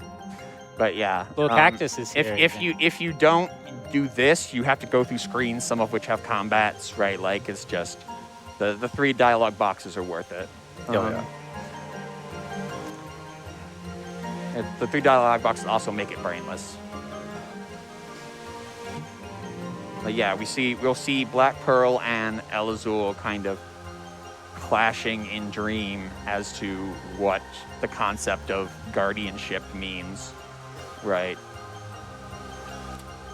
Oh, you're El Azul. Yeah. Why Now, didn't you introduce yourself 2 hours ago. ago? Now I know who El Azul is. There we go. I'm El Azul. Finally. It's been real awkward running into him. The putty room It's our last time we pay Niccolo in this event. yeah. in this event. What do you pay him, like 200? We pay him another 200 Yeah. Is there in wins. any chance you don't have enough money to pay him all of these No. times? Not at this point. The only risk with that is Jumi no encounters, I think. Yeah. We could not be. But like or no, every fairy no encounters yeah, when we need to pay them. every boss is risky. drops a couple of, Actually, of this one too. points. Right, like so at this point we've torn through 20 bosses, right? Like we just have the money. Yeah, they all drop 100 coins. Yeah. So like it's just we've torn through plenty of bosses. We just have the money, right? At this point. Okay, that's the last of this dialogue. Now we got a couple fights and some Yep. more dialogue, but And bad Niccolo. You don't talk to that one No, because don't he'll talk to take you that back Niccolo. to the Oasis, and then you have to do it all over again. This might be one of the only times we see a scorpion enemy, I believe. it is. Yeah. Yeah. It's the only time. Beast, which is essentially a scorpion. Yeah. It is the only Very time close. in any speed run we will ever see the sand scorpion, Yes, because we would never go to this place other than. which made it really easy to decide which sand scorpion fight to do in Platinum percent.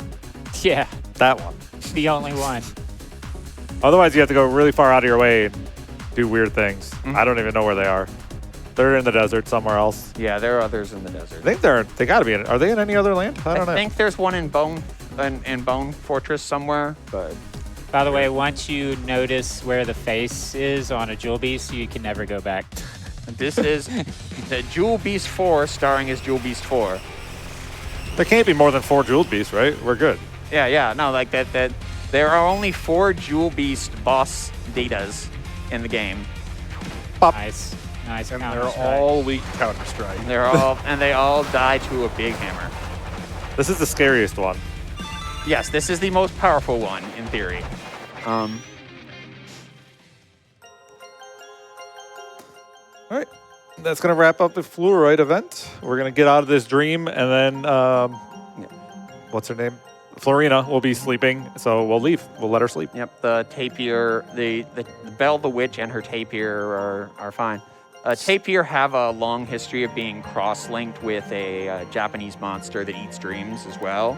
So it's kind of this kind of melded mythology where tapir eat dreams. Oh. Right.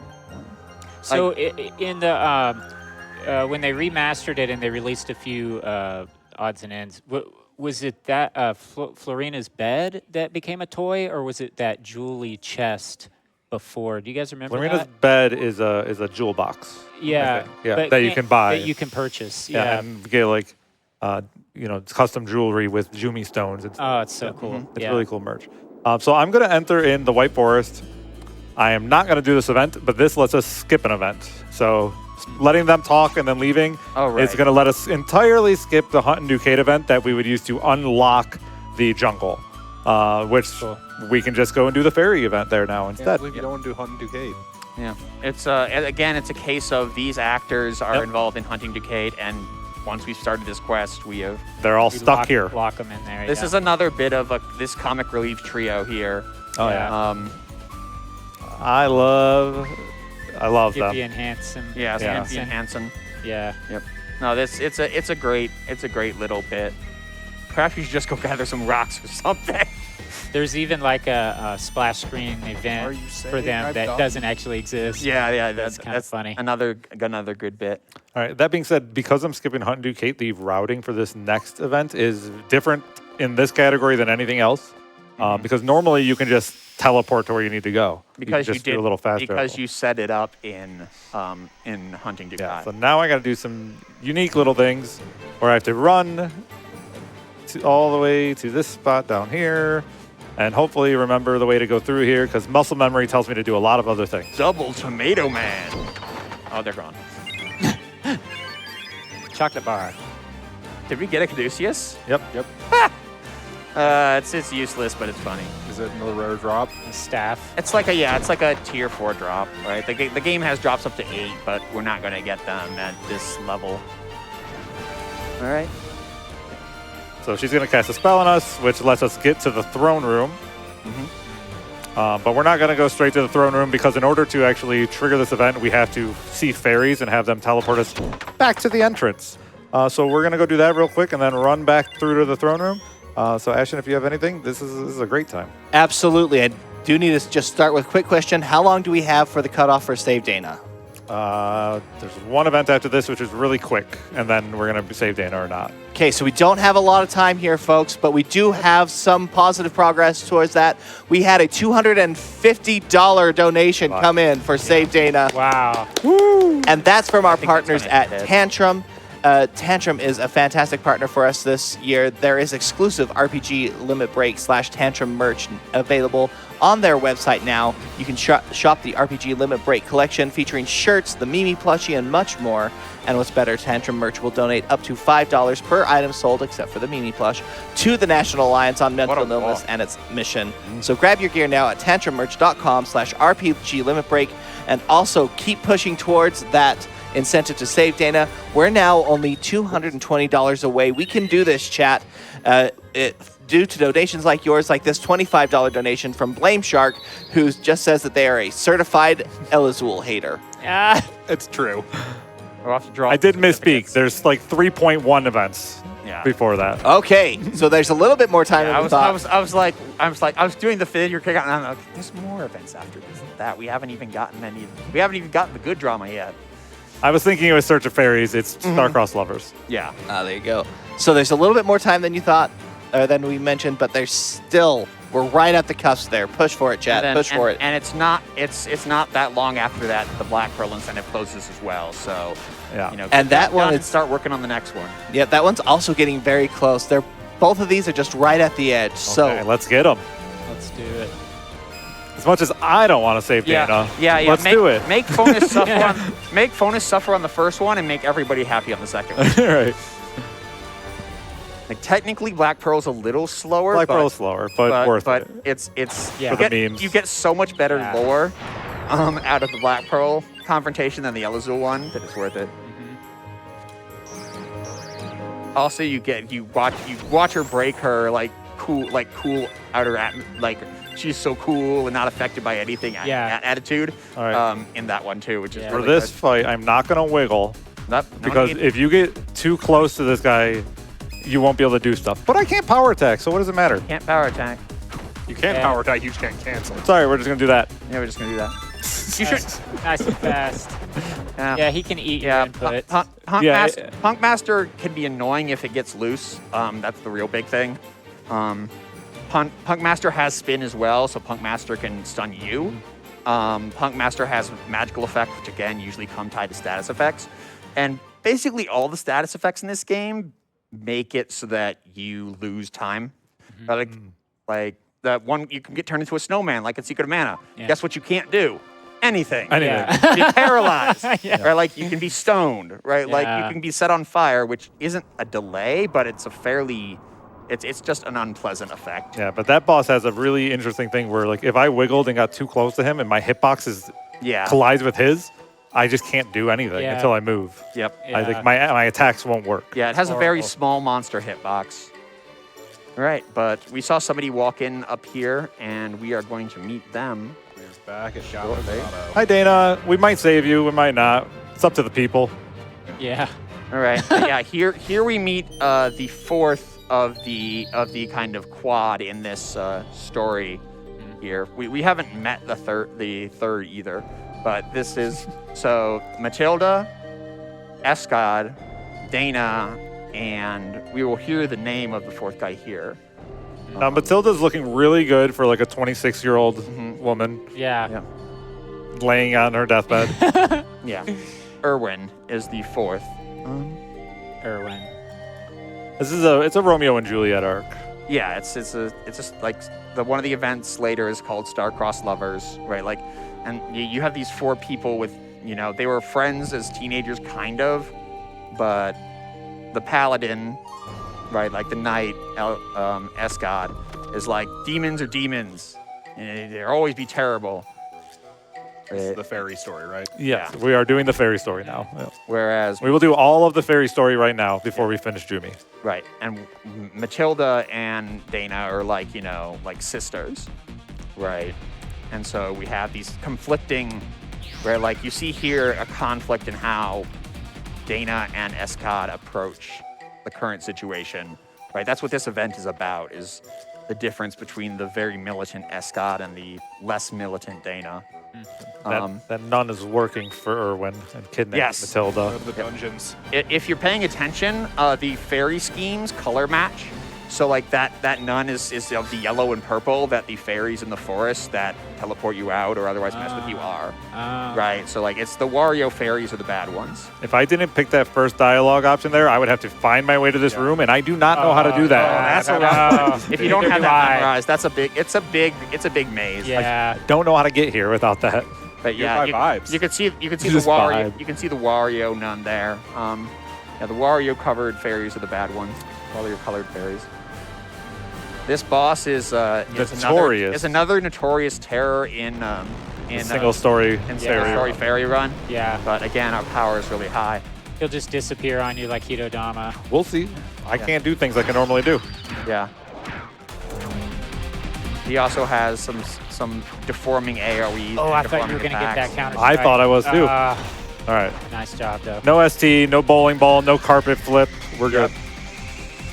No, You're just making up things right No chandelier. no chandelier smash. Yeah. Yeah, no, like he's got a lot. He's got a lot of funny He's moves. got a lot of deforming attacks, as STs as well as just like high damage stuff that takes away your time. These fairy events are gonna go quick. Yeah, our power is high, and so like yeah, you see the conflict here, right? Like where Scott is still just like, can't you see that Erwin is evil? And Dana's just like, I don't care about that. Right? Like, that's not what's important. Matilda's important. Right. Oh, some iron. Felsaina iron. One of the many types of iron in this game. Right? Lorimar. Normar. Felsaina. Many. All two. I mean, 2 is the most of any singular metal type that we get. I think we get 2 irons as well. That was like, No, sorry, 2 steels as well. We get Yeah. Grant steel and some other steel. Yeah. Some other less good steel. Grands isn't good. Oh, I mean, none of them are good. All right, so we're going back up here. That's why you got to make your hammer out of gold. There is a way to Notoriously strong. There is a way to talk to this nun where they don't move. Yes. It's really hard. If I press anything other than the first option here, I lock us out of the fairy event and rip. Really? Yep. You just are like, no, I'm not going to go find Dana. I didn't know that. And then Yes. she's like, okay, So it's not like in Draconis where you could just go back and say yes. you're just done. You can't do it. You can actually, Wow. I mean, because there's other ways through the game, right? Like Yeah. that isn't a game killer, right? Right. Like, but it is a run killer. just that fail the- category. Yeah, Okay. that category. Yeah. That's wild. But yeah, no, it's if you're not interested, right? Like you express so here, and all right, I don't want to go find her. right, and then No, you just know, be honest. It's not my problem. All right, so we are going to go back to the lake, and this is why we unlocked it earlier and did that pirate event, which was really fun. Because that's where Dana is. Yep.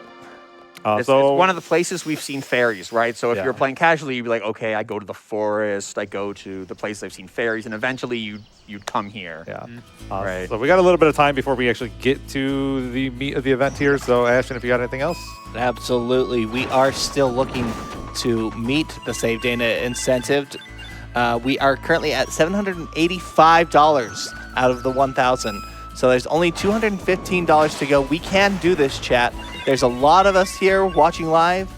Those of you who can, just donate $1, $2, $5 towards these incentives, and that'll help us get across that finish line. Make sure on the donation page you're scrolling down to where it says Add Incentive. Then you scroll through all the incentives and find the one that you want to donate for. In this case, Save Dana or take Lady Black Pearl to the Bejeweled City. Either of those are great for this run.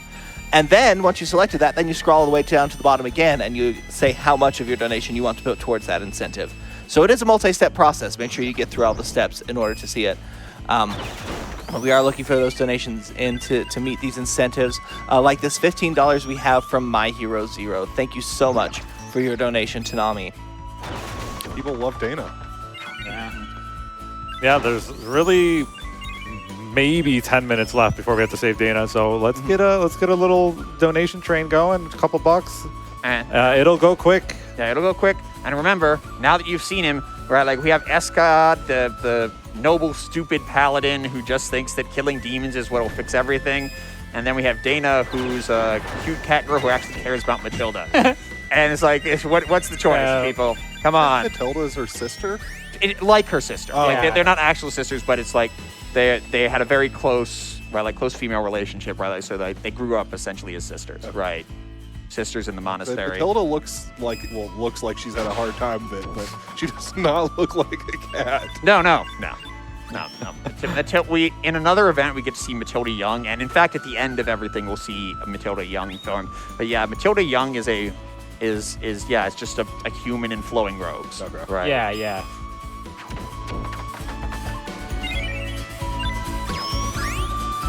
And We had to go talk to Toads.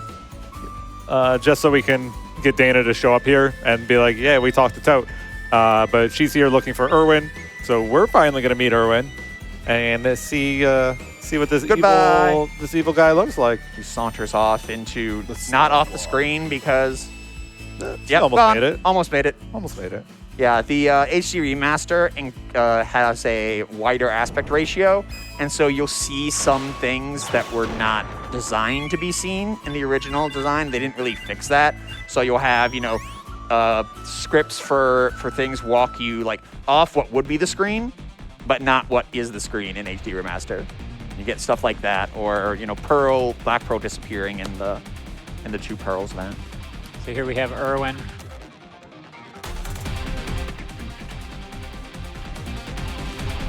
It's too bad. She's accusing Erwin of killing her friend Matilda. He is. It's very slowly. She's aging rapidly. So Erwin also a cat? No, No, he's a demon. he's a demon. Ah, he just has a mane. He kind of Oh, has yeah. like cat vibes. He spent a long time in the fairy world, which we learn that you can kind of shape yourself Turn there. people to cats. No, it people can shape themselves there, right? And Erwin will in fact make that a plot point in a moment.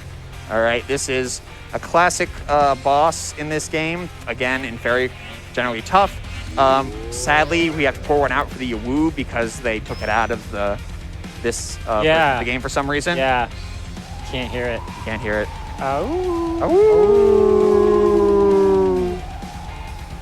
This boss does have a blind spot. I'm not going to really need to worry about it because we're strong. But in Fairy Percent, if you get right about here, you can make it so he doesn't do anything. Yep. But again, I also wouldn't be able to use it because I can't power cancel. yeah, but Yeah. again, if these bosses get loose, right, like Yeah, oh yeah, if he become got terrible. loose, he'll jump back and forth. He'll do It's horrible. a bunch of STs back to back, and you'll never hit him. It's a lot. The next event we do, we're actually going to fail it. For some reason, you can fail this event and continue the fairy story. So Yep. it's only going to take me about 90 seconds, and then we get into Star-Crossed Lovers. And about 3 minutes into Star-Crossed Lovers, we have to choose whether we save Dana or not. Yep. So we don't have much time. Yep. All right. This is another wisdom. You can have met them on the road at this point, I think, but you definitely see them here. Selva of the Four Winds. We will see Selva again for sure. But yeah, this is another wisdom, and Matilda and the wisdom are talking reality. Yeah, we'll see him again when we get to Leucemia. Mm-hmm. But you could also bump into him in grottos. Mm-hmm. Right, you come up into him in grottos.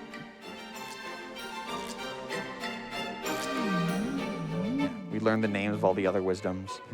There's no world where we would see Gaius, Right. unless you're doing all stories. Yeah.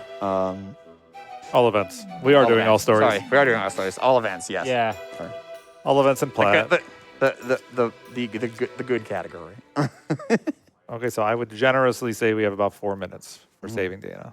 Push chat. We're Probably nearly less. there. We're at $872 out of the $1,000. We Wow. can make We are this. closer. We're really close. This event gives a ton of backstory for the fairy storyline. Yes. And we're going to fail it and skip all of that. Yep. Now this is where we get the real backstory on what Erwin did to Matilda and how Matilda felt about it at the time. And the spoiler answer is that Matilda was chafing under the bit that was, I was born to be an abbess. I'm going to be an abbess. I'm going to live my entire life in this monastery. This sucks. Like, I want some freedom in my life. And then Erwin's like, I'll give you freedom, and takes away all of her magic powers. Says, now you're not bound to being like an abbess anymore. But then she becomes abbess anyway. Yeah. We do see young Erwin here. He's 7th wisdom. Yeah. which starts the event. Some young Escad there. Or Escott, not Erwin. Yeah, sorry. And then But- we go back to Pokio and we're like, yeah, can we get out of here? Yeah, we're done. And that's Done. it. Yep. So now we're going to Starcross Lovers. This is where we're going to save or kill Dana in a little bit. Mm-hmm. I'll give you a heads up when basically when we see Niccolo again, we need to cut it off. Yeah. So that's All coming right, up. come on, chat. We have just over $100 that we got to get in for that. Let's see. I'm trying to math in my head. Like $128 is what we need. And here's Salva. Usually. Not here today. All right. Selva's only there if you already talked to all the other wisdoms. Yeah. Oh, right. Salva the only bud- shows up with bud event. Yeah, with Yeah. the bud event. Mm-hmm. Yeah, with All events problems. Yeah, All all events. events problems. so we don't have to talk to anyone to enter the room for the first time. Yep. Yeah. Starcross Cross Lovers. lovers. This is where We're at 982 now. Oh my We just need goodness. $20. Another 100. Oh my Less than goodness. $20. We can do this, Let's chat. do it. Excellent. This is where we get where they put a pin in the conflict in two torches. They're going to put a pin in the conflict between Matilda and Erwin here. Right. So if I do save Dana, I do option 1. Right. Okay. It's the options are save Dana or side with Dana, side with Escad. Don't choose a side. And if you don't choose a side, you get forced into a side anyway. Yeah, I've never picked that one. Yeah, it's All right, so this is going to teleport us to the Mindos Ruins, which is why we had to do Tea Time of Danger earlier. We also had to do it to get some artifacts, so like it just works. Yeah. And it's a pretty quick event. yeah. We never saw good. this league screen before. But the other thing is that where like we get teleported here, but Escad just runs. Like Escad just books it. $80. Oh, that money, I see the money go. Yeah, we're at 990. Oh, no. Let me refresh. We have met the Save Dana Oh my incentive. goodness. Thank you so Wow. much for that push, chat. Thank you. Now let's get Lady Black Pearl with us. Now let's take the same energy, push it towards Lady Black Pearl, which is only $210 away. And that's Which is probably arguably better. Yeah. And that's probably what, maybe like 15 minutes away. Yeah. Like we have this, and then we have These are Lucinia, quick. and then we have We have Fear 4 Not events Crystal. left, and we're done with the game. So Yeah. this is wrapping up quick. Yep. I say quick, but one event is 20 minutes long. Yeah. One's like 10 minutes. One's Yeah.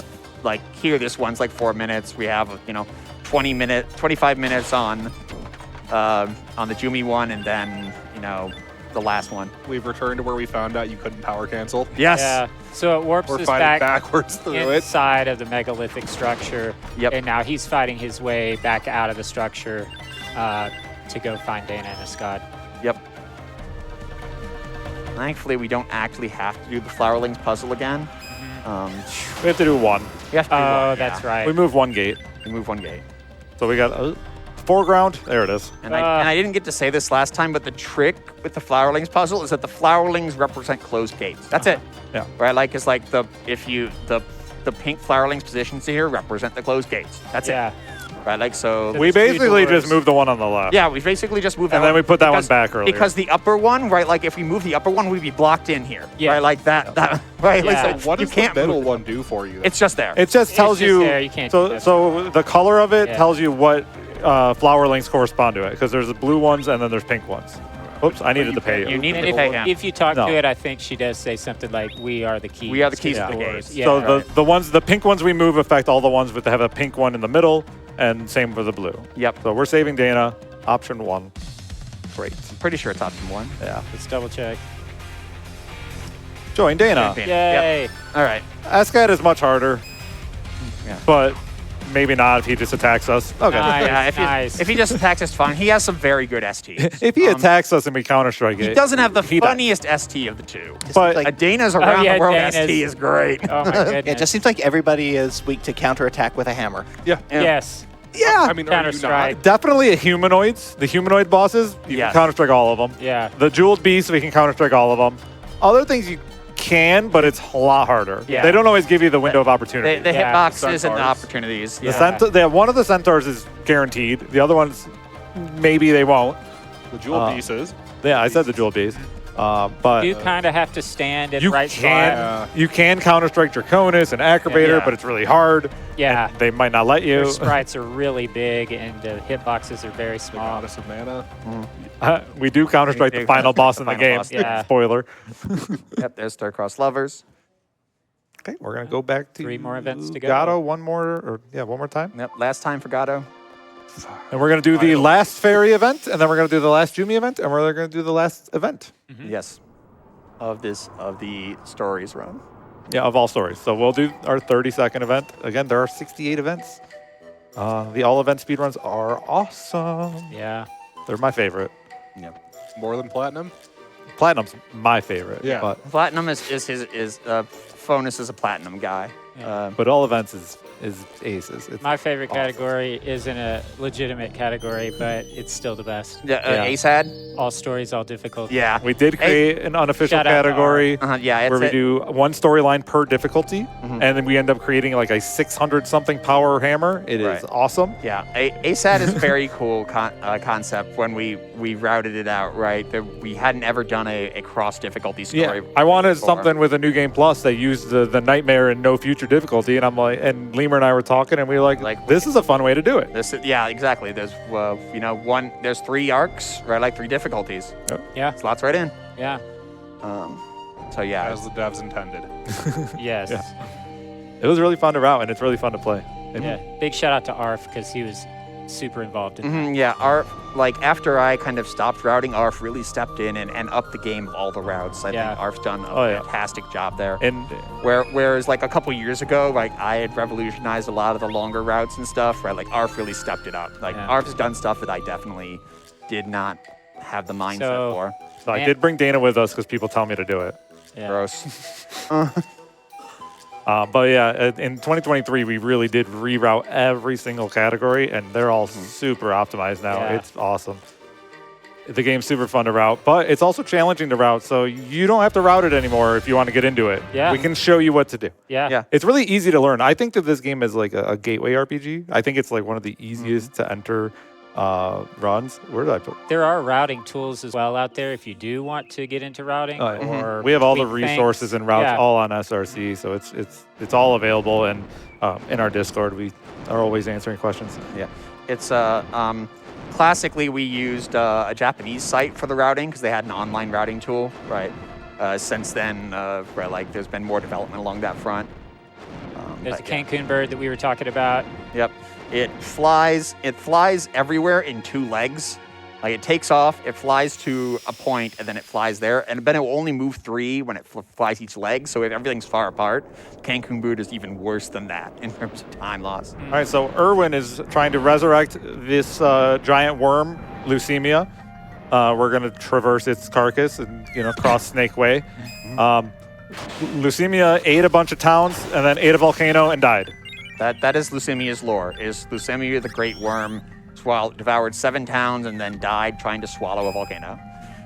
And Erwin plans to use it to destroy essentially the world of the human. Yep. So don't eat volcanoes. Yep, don't eat volcanoes. Moral of the story. Yep. So you're actually going to be traveling on top of and inside of this like dead worm. Yep. I love this dungeon. It's super cool. Yeah, the dungeon's very cool conceptually. And the music here is an upgrade from the original. Like this is one of the tracks. Fairy got some serious upgrades in terms of music with the HD remaster. Yeah. Like I like the themes, but like now it's a lot more like I love the themes. A lot of these fights have enemies spread out, so I'm going to be thrusting and uppercutting to make them die closer to whoever's further from me, which makes picking up everything quicker. I do also have 2 little skips that I'm going to go for called Selva skips. Selva's one of the wisdoms that you have to talk to. Normally you just say, yeah, I want to keep going, or no, I don't, and then he'll get out of your way. But we can clip through him. It's easier to do with all these party members. I'm going to try and do it without them because that's faster. This is the hardest one right here. So I'm going to run to the left of this little ledge and just hold down L1 to walk, and then wiggle right through him. First try. Beautiful. Yep.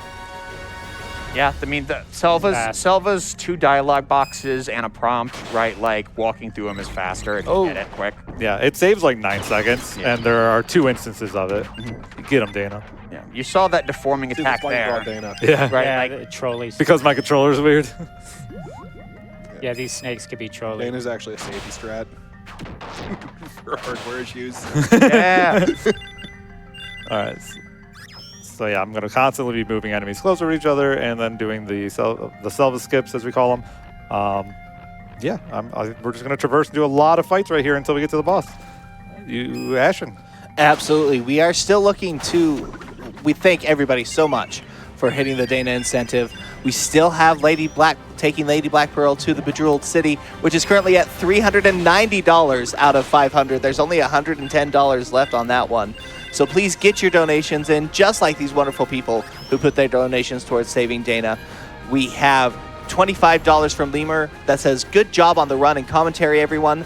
Let's send a Skye to the underworld and let's go gem skip. Yeah. We have $12 from Space Pirate Yara, who says, what's a paladin? I'm not entirely sure. This is for Dana. We have $100 from Uranium Anchor, who says, if you don't save Dana, who's going to save Cool Mint Island? Wait, is that the wrong Dana? I'll clap for it. And we have a $20 anonymous donation who says, Dana is the least worst person of the fairy arc. True. In addition to that, we just have so many other donations here. $20 from My Hero Zero, 2 separate anonymous $100 donations, $10 from Far Diddy Farfar, $10 from Mike, another $25 anonymous donation, $10 from Fuzzy70726. Fast. easy every time. $25 from Kaylor, who says, remember the days when we could only carry 4 candies at a time? Pepperidge Farm remembers. $10 from Boogie Poppy, who says, every time I see an ox explode into a pile of bones, I am filled with an unknowable dread. Thank all of you so much for all of your generations towards saving Dana there, and to continuing to push towards taking Lady Black Pearl to the Bejeweled City. Again, only $110 left on that one to meet that, and there's only a limited amount of time left on that one too. So keep that hype up, keep that push going. Let's see if we can get Lady Black Pearl as well. Yeah, we can't carry any candies in this version. No. Yeah. Thank you, everyone. Those donations are awesome. Lemur holds most of the world records in this game. I thought does he not have all of them? No, I have a couple. No. Oh, okay. Lemur has lost records here or there, right? Like, and now kind of is settled into a state where Phonis is.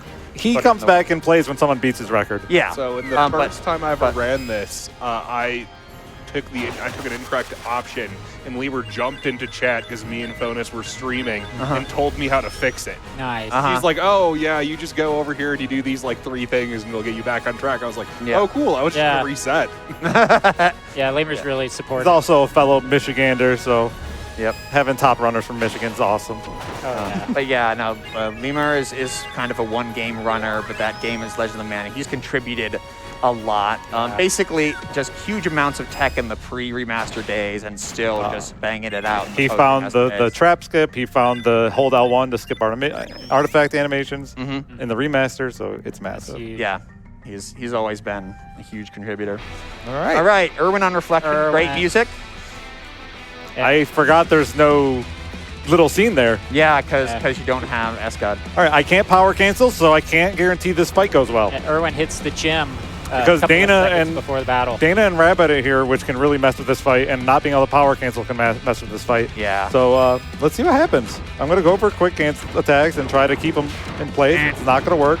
I'm going to spin. What is that? Thank Oh, He wow, got I've never flipped. seen that. Oh, he got flipped by Dana? Yeah. Oh, that was cool. All right, we got no SDs. That's awesome. That's great. Without That's power awesome. canceling, I'm going to clap for myself. Yeah. Yeah. Oh, that's great. Well done. That Dana, Yeah. that Yeah. Dana flip was That cool. yeah. Dana flip. The NPCs do have 2 skills equipped generally, as well as any STs they have. And yeah, one of Dana's is flip. One of Escod's is the push, Yeah. right? Like the deforming push. Turns But out yeah. I was looking out for you when they told you to bring Dana. Yeah. Dude, Dana saved me twice in this event. She killed an enemy I missed and then flipped Erwin. That was awesome. All right, Yeah. we got this is like 5 minutes. Yeah, of this is 5 minutes. nothing. Only That- 5 minutes left. We're at 415 out of the $500. We are within $100 here. That's what, 85? We probably have 9 minutes-ish for the incentive. We have a Okay. 5-minute cutscene where I don't Oh, have to do anything. 5-minute Right. cutscene. Yeah. That's what Yes. you were giving me. Yeah. That's Oh, even yeah. better. Thank you Yeah. so much. Yep. But this We'll kind wrap of- up the event Yeah, first. this conclude. We have a few more text boxes to run through because Dana's around, and you'll see them here. But also, this wraps up the Romeo and Juliet story. So pay attention if you're invested in that. And it also comes with one of the best music upgrades for the remaster. It makes the end of remaster music honestly competitive, right? Like if I were coming in it the first time, it would be tough to decide between the end of Teardrop Crystal and the end of this. Music-wise, they're both very good tracks. Yeah, agreed. Okay. But yeah, now we're in an input break. Yeah. Run with it. Yeah. All right. What do we got, Ashen? So as we were saying, we only have a little less than 10 minutes left to meet the Take Lady Black Pearl to the Bejeweled City incentive, and we are within $100. We can definitely make this chat. And we can make it through donations like these with $25 from Six, who says, love to everyone and this great cause. And $25 from PX Micaiah, who's been here and been doing an amazing job all week long. Says it's so great to still see Legend of Mana getting love. Make sure to show them the greatness that is Lady Black Pearl. And another $25 from Zenobia, who says, for Black Pearl, MVP of Legend of Mana. Getting us even closer to that Black Pearl. We're now at just $60 left, chat. We can absolutely push and do this. We got time. Let's get it. And remember, as you're doing your donations, scroll down to the incentives. It is a few extra button clicks to make sure that you look at all the incentives, select the one you want, make sure that you're putting the money towards it on the correct incentive. But also that the money that you're putting towards will also enter you in to win some of our fantabulous prizes. I'm not sure where the word fantabulous comes from. It's just entered the general lexicon now. Good word. But we've got $5 for a $5 minimum bid. You can get Surgeon Kid Perlers, the Legend of Mana PC key. If you are liking the look of this game and want to be able to run it yourself, we've got Chrono Cross piano sheet music, the Chrono Cross music box, all of those for a $5 minimum donation. Going up to $10, we have the Chrono Cross concert Blu-ray. For a $20 minimum donation, there's the Xbox Series X replica mini fridge. And for a $50 minimum donation, you can get entered to win Luca's Blaster replica. And a $50 donation might be enough to just get us right over the line to take Lady Black Pearl to the Bejeweled City. I also do want to send a shout out to the people involved with our foreign language restreams. There is a French restream, which can be found at twitch.tv/lesfrenchrestream, and our Japanese restream at twitch.tv/Japanese_restreams. Okay, cool. If those restreams can help you better enjoy the marathon, please go check them out. Send them some love.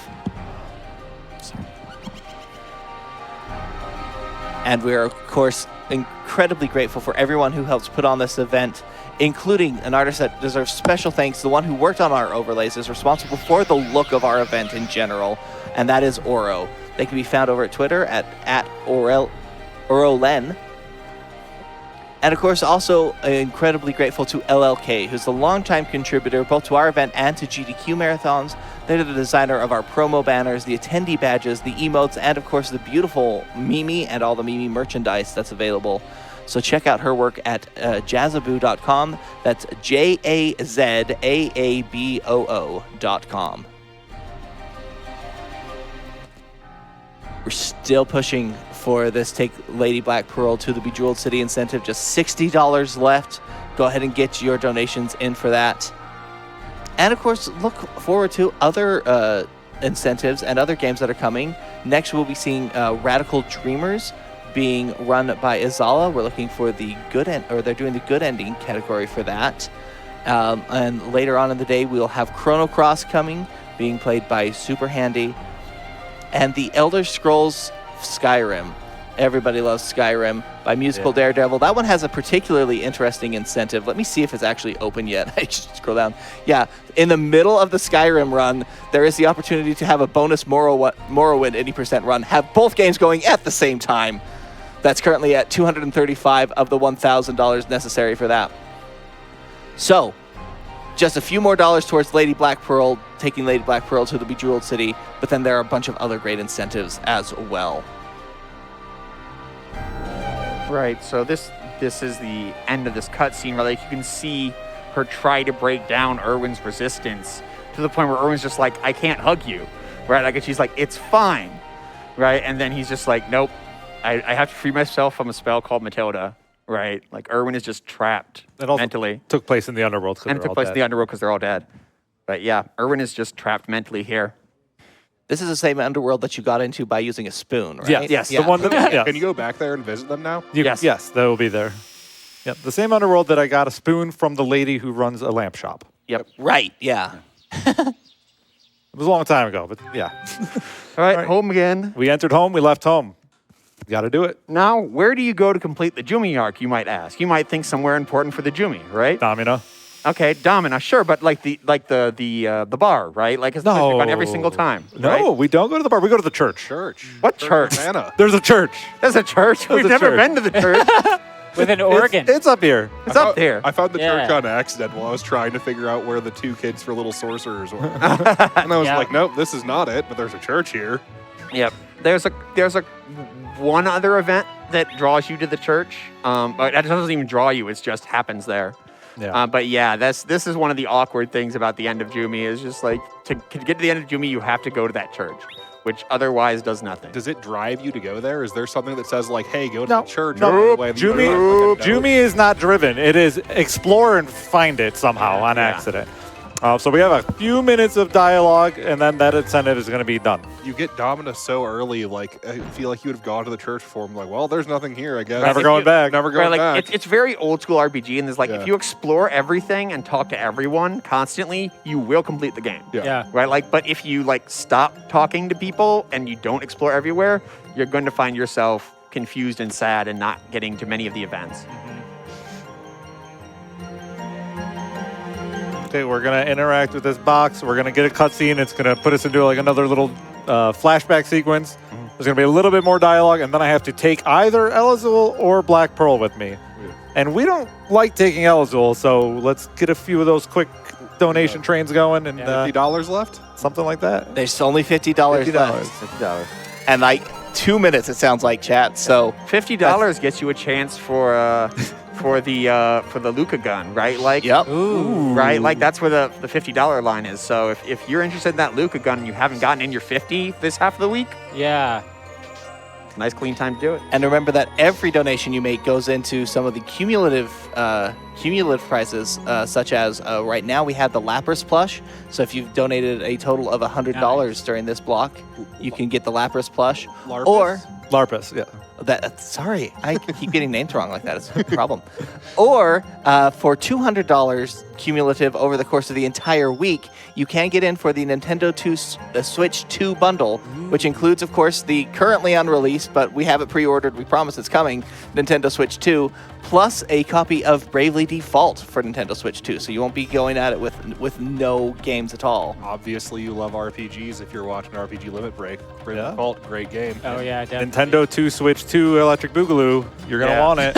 You are going to want it. It's if you bought OLEDs, guess what? Here's your next hardware upgrade. This right? is way cheaper. You just do it. You just got to win. Yeah, you gotta win. can't. But the money goes towards a great cause, so Exactly. it's That's so right. it's worth it either way. Absolutely. You're always winning. You're always winning. But yeah, here we see kind of black pearls and Alexandrite and Sandra, right? Like arguing about what the Jumi should do as a race, right? And the fate of Fluorite, the only Jumi that can cry. $25. I peeked. I saw it. Oh, $25 to go. And here we see, right, like finally Sandra attacks. We're going down And- again. There we've hit it. Oh, We've done it. nice. Wonderful. Yeah. Thank you. And then Elazul finds Pearl, and Pearl has been amnesiaed by taking that hit. Thank God. Wait, you don't want to hang out with Elzul for the next 15 minutes? Nope. Just Man- gonna man whine pushes and stuff complain too about much. My that. donation was certified Alazul hater. Yeah. Yeah. I mean, he pushes enemies, and it just ruins your fights. It's just like, why is Plus, he he's here? rude. He's rude. Pearl is slower, which Yes. is obvious. She transforms into Lady Black Pearl in every boss fight, which takes Yeah. way too long. But it's okay. Look, if you could transform, don't you think you'd do it every boss fight? I would do it every fight. Yeah. Yeah. Honestly, she's looking out for your time by not doing it every fight. Right. She's being considerate. Hey, Yeah. there you go. But because I'm taking Pearl, I can also go talk to Elazul afterwards and get his sword. And Elazul's sword has this awesome thing where it can be used one time to one-hit KO anything in existence. But it doesn't do that in the game, and its power level's like 40. Yep. It's really weak. It is really weak. But in the anime, it worked. It's The anime really works. well. It's not weak compared to what you can get like It drop is. wise or purchase wise though. 40 is It's respectable. 40 is high for what you Whoops. can get without crafting. Yeah, but it's still weaker than what we buy in. Oh my god, I'm not used to dropping off Dana here. Two. There we go. We did it. Nice. Yeah. We got rid of the cat lady, but she's alive thanks to all of you. And All then right, that I'm is gonna the take this sword. sword because why not? Yeah. right. It is Give a you some cool extra looking steam. sword. It is. It doesn't Yeah. look like that if you equip it. Yeah. What does it look like? A normal one-handed normal sword. Yeah. Even though it It's looks like a unfortunate. big sword. Yeah, it's not. It's Alazul's actually just really small. It's a regular sized sword. Yeah. It's a one-handed sword, I think. But yeah, there, Florina and Black Pearl basically say like Black Pearl should handle it because you haven't had to kill anybody for the Jumi, right? Like you're the new era, right? Like you can be bloodless, right? Like and Elizabeth was like, but I'm the knight. I'm not supposed to kill, right? But All yeah, right. So this Yumi entire style. event in the Bejeweled City, we have to go into a bunch of rooms around each floor. We have to fight enemies, collect gems, use those gems to open Sappho's gate, fight more jeweled beasts. yep. But the way these gems work is once you use them, you can go get them again. So what we've alluded to a few times is gem skips. And I know Lemur just put a comment in about gem skip. What I go for is the high-risk gem skip where we skip returning to 3 gems that we use, which only has a 2.8% success rate. Is it So if 2.8 now? It's 2.8. So there's a 97.2% chance I go back to those rooms. But if it does happen on It's RPG high. limit break, Yeah. Saves a bunch. it saves like 3 minutes. Yeah. The more common skip attempt is to skip the last gem, right? Which has a higher chance of success, and it lets you skip a slightly longer fight. In categories where you have a worse weapon, right? It really doesn't matter when your weapon's this good. No. Does the Bejeweled City have a really cool animation you placed it? We didn't get to see Yes. the animation. Yeah. But Yeah, it it's does. such like a It's bougie awesome. looking location after it's placed. It's very I've- cool, but that it's like has a 20 really- seconds long. Yeah. It's really cool. So Lady Pearl or Pearl turns to Black Pearl. We try to go through the door. The Rabbi has fast move here. Why Yeah. can't we have that in other places? The rabbi moves Look fast. at that Rabbi. Does Lady Just Pearl moving. just have like a sense? She's like, there's a jeweled beast coming. I know. Like Yep. it hasn't appeared yet, but I gotta transform. Felt Yeah. it in her core. Yep. Yeah, she's the one that warns you. Hey, or like, Oh. incoming fight. There we go. There it is. So this is Jewel Beast number 5, who is Jewel It Beast was- number 2. Jewel Beast number 2 playing Jewel Beast number Jewel 5. Beast number 2 playing Jewel Beast number 5. Yeah. Yes, the second, third, and fourth Jewel Beast boss will be our 5th, 6th, and 7th Jewel Beast bosses. And now we have to wait for her to transform back to Pearl. Yep. And now I'm going to hope that the 2 gems I picked are the puzzle for this gate. It'll make my pathing easier. Oh, Ding, ding. Wow. Beautiful. So now I can just do a full lap around the room instead of going backwards. Yep. That was So awesome. that was nice and lucky. We like that. Yeah, I had no idea how to do this when I played through this section last week. It is definitely right. Like I've seen people play casually, and they're like they don't understand what this puzzle is asking of them. Right. Right. Like they look at the color above the gate. They look at shape. They look at, Yeah. Right. Like they like. And some of the older guides tell you to do the wrong thing and say that the color above the gate does matter. Right. Yeah. But no, it's just a game of mastermind. Right. Like Yeah. it's just guess the 2 gems that matter, and order doesn't count. Flashes once, then you got 1 right. And And you flashes flashes twice, twice. you got 2 right. And Yeah. so on. Right. Yeah, Just- once I had like a very brief understanding of what it was. Like, oh yeah, that makes sense. It doesn't take much, right? Like it's just Yeah. a game of mastermind, but right, like it's the game does not make it obvious that that's what's going on until you succeed once, and then like maybe. So normally, much in the game. if that gate didn't open from 2, I would have to go back the other way, open the door, figure out what gems it is, and then go get them. Right. But now I can just do a full lap, and Right. it saves me a little bit Exactly. of time. Right. Like so, say that you go and get the red and the green. Right, like on the left side, we go back, we switch one of them out, and so now we have to go to the red one, which is 2 away, and then we have to go get the All blue the way one, to the blue one. right? And so we have to And do you fight the enemy. the enemies again. again, Yeah. right? Like and so like it's a kind of But, here- so not only does it save the pathing, but these rooms have the easier enemies. right. So it's so much faster when you get the blue yellow. The blue yellow. Yep. It's got to be really obnoxious when you don't have a strong weapon too, and you have to actually fight these. Yeah. Yeah, Yeah. Jumi percent. 20% definitely takes longer on these fights. Yeah. There's a reason Jumi percent is the longest single story category, coming in at just under 2 hours. And I think you Because just it use a has- gold hammer. Like Yeah, the gold- 40 Jimmy's minutes going of hammer. cutscenes. That Yeah. too. Yeah. Lots of cutscenes, lots of fights.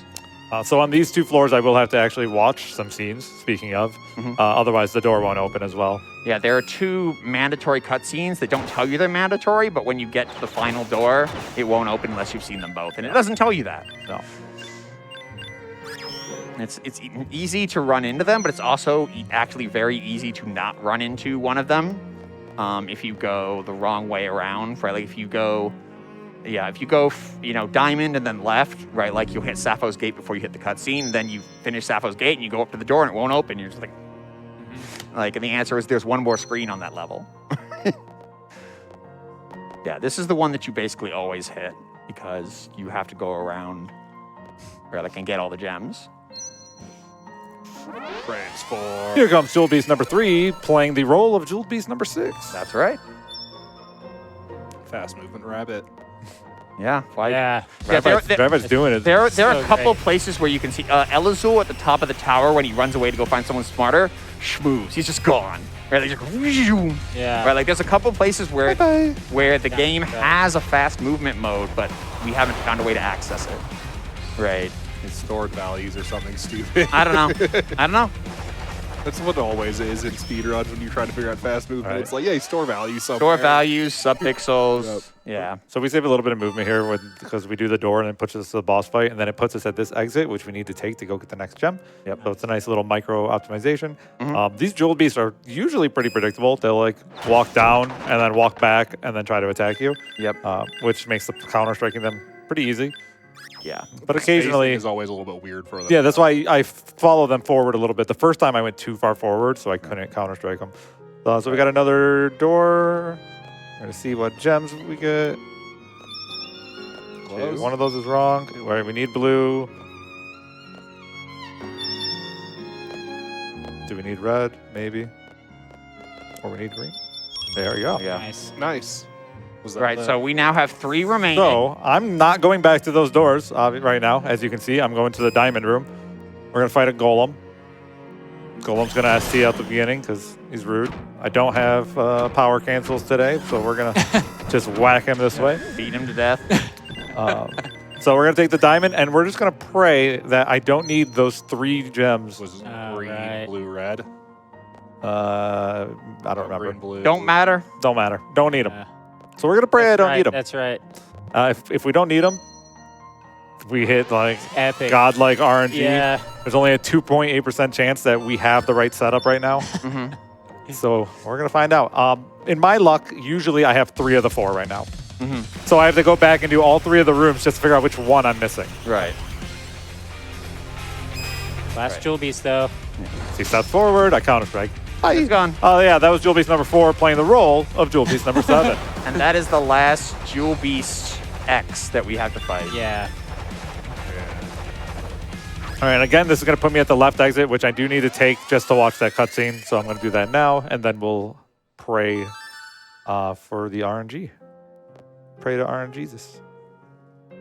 And yeah, we see these two kind of flashback cutscenes detailing like both what happened when Esmeralda's sisters left for the war here, and the previous one was when Fluorite got kidnapped by Sandra, right? We get these kind of touch points on critical events, 100 years ago-ish. I've hit this skip exactly 1 time, and we're gonna make it 2. Platinum. No, it was in an old All Stories run. 3! I told you it was gonna be 3. Oh, so close. All right, we had red, yellow, green, and diamond. I'll see him on my way down. What I need. Mhm. I need to go to this. I need to do both on this floor. Okay. Mhm. Oh, come on. I ran into a wall. He's choking. Just ran to a wall. I ran into a wall and it pushed me. Just PSX era. Let's draw the maps, and who cares if they connect correctly? It's always 3 of the 4. It's not here. horrible. Oh no. It was this room, right? Is this? It doesn't look like you used a Aquamarine. I thought I did. I got a Levitine. It's fine. Yeah. No, you did use an Good I Aquamarine. did use an Aquamarine, What the right? hell? Because I used the Amethyst, Aquamarine, which I should just get the Amethyst on the way back. Well, I don't know what I needed now. I'm going to go check it. And a blue. That was a waste of time. It was blue, green, purple. Oh, green. Green. Yeah, I that thought one- the that one- green- no, that one's technically green. That one tripped me up too. All right. I thought the green was the Aquamarine. My bad. I've played this game before. Whoa. Yeah. All right. I got So- suplexed by a monkey. Yeah, Yeah, that was so- interesting. So something that they changed in the crystal right remaster. there. Yeah. There's something something they changed in the remaster was they gave the gem shapes as well. Back in the original, they were just colors. Yeah. Right. So which is both helpful if you know what the puzzle is, like it helps you disambiguate, and confusing because you think maybe the shapes matter. Right. That's interesting, though. I totally forgot that they added. Yeah, the shapes. that I was- think it's a nice touch. Same thing with the flames, right? Like all of the colored orbs and stuff Yeah. weren't shapes, and then they were changed to Yeah. where like Green. shapes. Did you say green? Yeah. Oh. I really thought I it said was. blue, green, and red. I think. I looked at it and I'm like, oh, it's 2 from the second floor. I need to go get both of them. Nope. I'm gonna just pretend like I'm colorblind or something. To be fair, the green is barely green. It is. It's Yeah, very, it's very it's a very subtle. light green. Yeah. It's I was fine. confused when I was looking for it the first time I went through here. I was like, "Where's the pearl one? Where's the white one?" All right, we'll pretend that didn't happen. I lost a little bit of time on it. It's not as green as that. Yeah, that's not Right. Yeah. There we go. We'll get a nice blammo in. Nice. Get closer, succubus. Nah, I missed it. Oh, I got it. got him it. Wow. Nice. Yeah, last moment. Wow.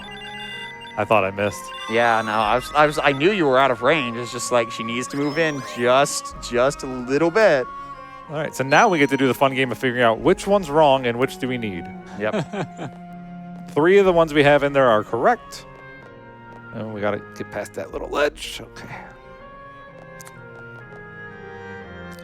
And wiggle our way upstairs. Wiggle, wiggle, wiggle. Wiggle, wiggle, wiggle. Yeah. Yeah.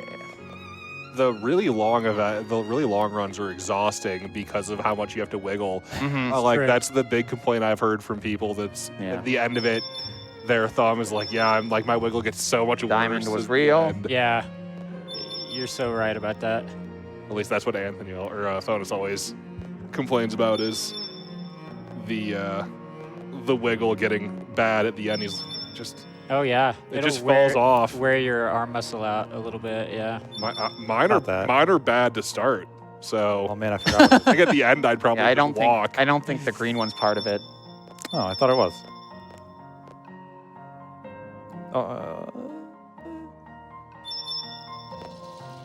Two of these are wrong. Red is right. Purple's wrong? Yes, red is right. There. Nice. Okay. I swore it was the Okay. purple. I put purple Yeah. back on for a reason. All right, and then this is the door that Yeah. doesn't open unless you've seen the cutscenes, but we have. And so now we get, if you hadn't figured it out yet, Alex, the jewel seller. This is where I have to correct something I said earlier. This is a two-phase boss fight. Yes, Yeah, true. This is a Space- space boss fight. Space whale. Yep, space whale. Yep. So the jewel thief was also the gem seller. Pearl is Black Pearl. Wait, Alex and Sandra are the same person? Yes, Alexandra Wait, are the gem. And Alexandrite. the nun was the same person. Yes, as the you? nun was That was the the nun nun? was Wait. Sandra. Yes. Wait. What about the soldier? What about Inspector Boyd? Right. No, they're And the just ghost. nerds. Ghost. You're just nerds. The ghost was. Not hear Boyd slander. All right, this is Lord of 999. Jewels 999. Lord of Jewels. So the Lord of Jewels, who we met briefly earlier, has consumed 999 Jumi cores. Thanks to Sandra. We may Thanks to have Sandra. glossed over the fact that we met him earlier. right. We did meet him earlier. Sandra's whole goal here is to He keeps create, guarding me. Oh, is- he's not dead. is to Nice. create a being powerful enough to shed a tear for Fluorite, who is all but dead Yeah. due to her shedding her tears for the rest of the Jumi race.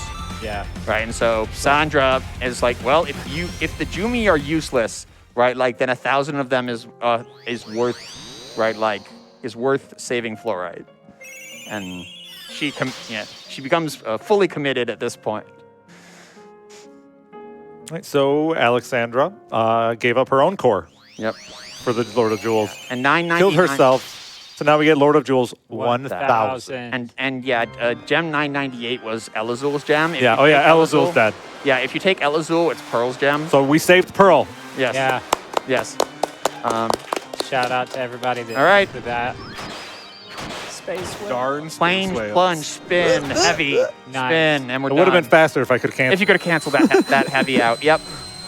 It would have been less risky. All right, that is the final boss of the Jumi storyline. That's my favorite boss. You've made it to the disco. Yep. So we get. Oh yeah, we should probably spin in the disco. Yeah, spin in the disco. As long as we don't panic, it's fine. I respect that. As long as you panic.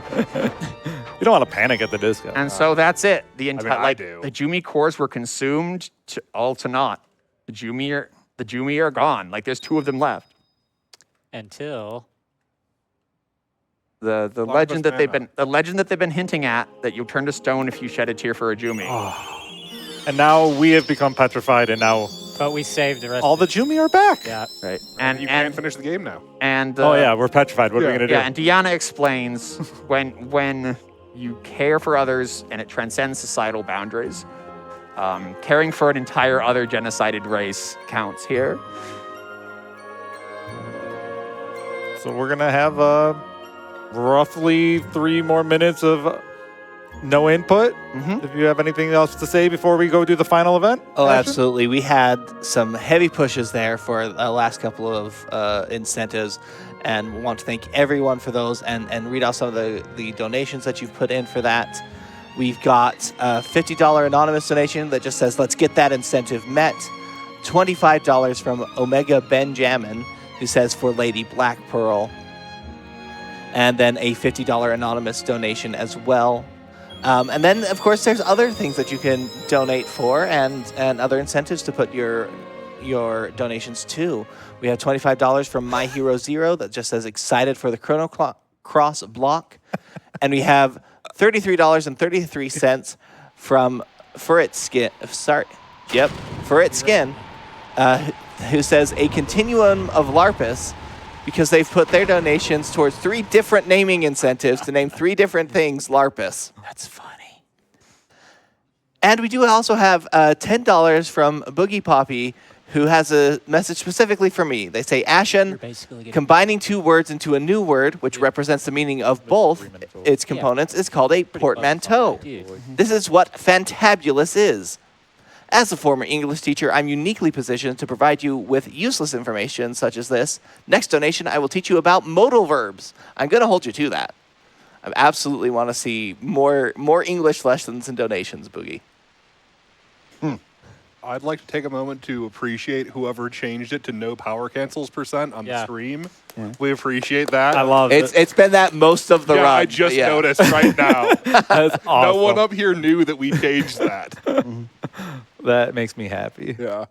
That's incredible. And we're still going to be, I mean, Close. we're only going to be a couple minutes over estimate. And we really. took the 2 slow. with the incentives. Yeah, with Yeah. incentive. Yeah. So Well done. I guess I did all You right. could have gotten world record if your power cancels worked. Right? For sure. And if there were no incentives met, and No, if I no, played in Korean? No, I think. And if you played in Korean, I yes. think you could have done it with the incentive. Yes. At, The time's totally there, right? Yeah. yeah, the time's there definitely. So here, Like a 317. or like so here we see the last bit of the Jumi arc. It's the thing they announced the remaster with, right? Like when they were doing the switched one of the Nintendo Directs, right? Like and just a black screen comes up. And the text fades in of "I'm back," and every Legend of Mana person lost their minds Yeah. because we all knew, like Japanese and American, just all knew that meant one thing. Yeah. This is the only dialogue line the main character says in the entire game. Yeah. Mhm. And your house just looks beautiful in this scene. Doesn't look like that when we go there. No. Yeah, no, the colors and the Northern Lights really set it off. Yeah. I'm back. I'm back. Yay. And that's also why we needed to do Little Sorcerers. Right. Because To have the sorcerers and Lisa and Bud are here. Yep. Yep. They're so happy to see us. All right. And We then have, this is the last splash screen, and it actually has the main character on it. No other splash screens do. we have one That's event because left. Jumi is the real story. Apparently. Jumi is the real Jumi is story. Yeah. that's why I got an anime. Yeah. Is the anime just Jumi? Yeah. Yeah, just Jumi. No, Jumi is makes more or sense. less It's all the real cutscenes. story. All right. Yeah, it's all cutscenes. We are heading to the Tree of Mana. We did it. We have worshipped the mana tree. We have brought mana back to the world, and now there's just one small problem. You still have Rabbi with you. I mean, besides that, we're gonna Just sorry, you won't see us abandon the rabbite to permanent sadness, but that's what happens when you finish Yeah, the game. if we watch the 11-minute credits, you would see a poor rabbi just sitting there all just alone. sitting there staring at the tree. So we'll cut for that. Poor Haram. Right. Yeah, we got a couple of Wrong. pans here to show things off. Pokio Legend of here will Mana. Pokio here will steal 45 seconds of your life if you talk to them. It's a good story, right? Like, again, lore-wise, pay attention to that stuff. But this is a speed run. Not interested. A lot of the pathing in the tree is really obnoxious because Yes. it's not clear where you Yeah. can go. Yeah. Right. You're going northeast and then north into west south. Yeah. Right. Like, and then this northwest into Sometimes- southwest. Yeah. Right. Like it's just a miserable set of directionals And, like, sometimes. sometimes you can climb a tree branch and sometimes you can't. And sometimes you Right. can't. Yeah. No, it's just this is definitely the kind of like the We drew loose, it. It looked cool, so now yeah, we had to this, figure this out where is to kind, go. yeah, this is kind of the loose art style based map Yeah. at their worst, right? Did you know that you were supposed to go up that angle, right? The lovely basilisk. Oh, this there. fight's terrible because the rest of the fight, like you kill the Gerudo and you're like, but where's the rest of the fight? It's down the tree, Very far Yeah. apart. Off screen. and then you have this mess. Yeah, you can't even find that ramp half the time. Yep. Yeah. I went back and forth like 3 times. One of the Yep. times I did this was like, where am I supposed Yeah, there's to a go secret again? exit out of that screen, that previous one. Here's the one chocobo that we're gonna Chocobo! fight. Yeah. Bonk. Bonk. It's cool to see the chocobo, though. I always love that. Yeah. Oh, Rabbi picked up a crystal. Look at you. Good rabbit. Right. He's just trying to get And a then level. we make squishy Single foot noises. One single All right, level. we're going to enter the Sanctuary, where we have 4 fights, and then it'll teleport us to the final boss. Time will be when the final boss gets hit once, because Counter-Strike. The fights here at this Beak to are hammer. at the 4 corners of the world. So this is the southeast one. Right. You can pick either direction and go around. They're the same fights. It doesn't matter. But yeah, these final 4 fights in the Sanctuary of Mana are the last 4, and they are all forced. The problem I have with this is there's no ducks. Yes. Yeah. Yeah. Yeah, you get a pack of dragons, kind of that weird like jungle pack there. Like you actually get a jungle pack it's a Tomato Man and a land And one And blammo that- for the road. and the Tyranno. and the Tyranno, Yeah. right? You know, if you squinted hard enough, you could maybe confuse the chocobo with the duck. You could have maybe Lots crossed of the chocobo. crystals. Lots of crystals. Lining that up would be nightmare on that Yeah. upward path. No thanks. Is that a mirror Should have piece? been an incentive. Yep. All right. Yeah. And pop, pop. Nicely done. Final boss time. All right, now we're gonna After go a little meet bit the of text. goddess. Yep. Yeah, some text. Take in this scene because there's a lot going on in this scene visually. I am the light, I am the darkness. One half of me you fought in the past. I create, I destroy, I create again. Not all of me is just, not all of me is pure. There's only one half of me. Mine, in my name of righteousness. I shall show you my darkness. If you defeat me, you'll become a hero. Open the path. You weren't a hero before, Yeah. though. Okay. Yeah. Open the We path. saved all of the Open we the didn't make path. us a hero. Yeah. Open the path to those who would come after. He's gonna push me back. Or she, oh, she's going for the rabbi. Oh my goodness. We're gonna control. Come here. And time. Yeah! There we go. The late hit Counter Strike. It's You a beauty avoided the every swing time. and then jumped back in. Yeah, that happens more often than you'd like. Thank you. Where you're like, no, the miss, and then she walks back into it. And you're like, okay. Yeah. I held that timeout just long enough. Yeah. You would have to keep drawing it out for the counter strike. That would have been brutal. That was great. See, the rabbi definitely distracted the goddess there. That was Yeah. fun. All right, you guys want to do any shout outs?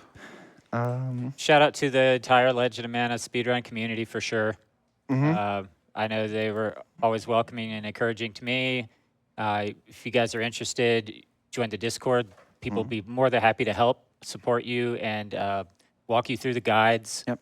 And if you like other Mana games, they're on the same Discord. The Mana speedrunning Discord covers basically every Mana game, including Final Fantasy Adventure.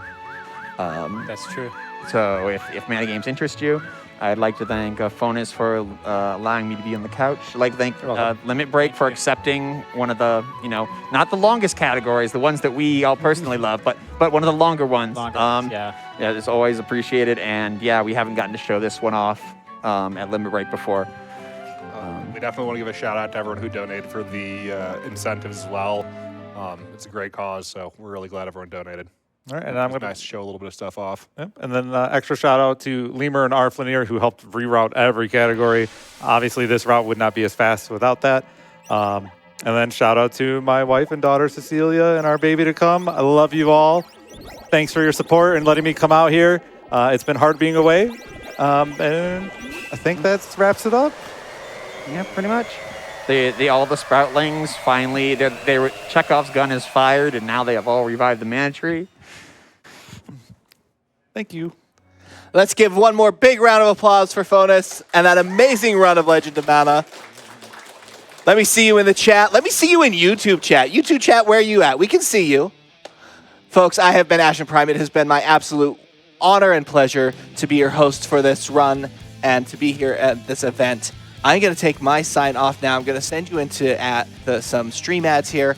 When we come back, you will be in the wonderful hands of the amazing Saya Yoshi. Thank you so much. Enjoy this ad break.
All right, everyone. Welcome back to RPG Limit Break 2025, benefiting the National Alliance on Mental Illness, broadcasting live from the Mile High City, Denver, Colorado.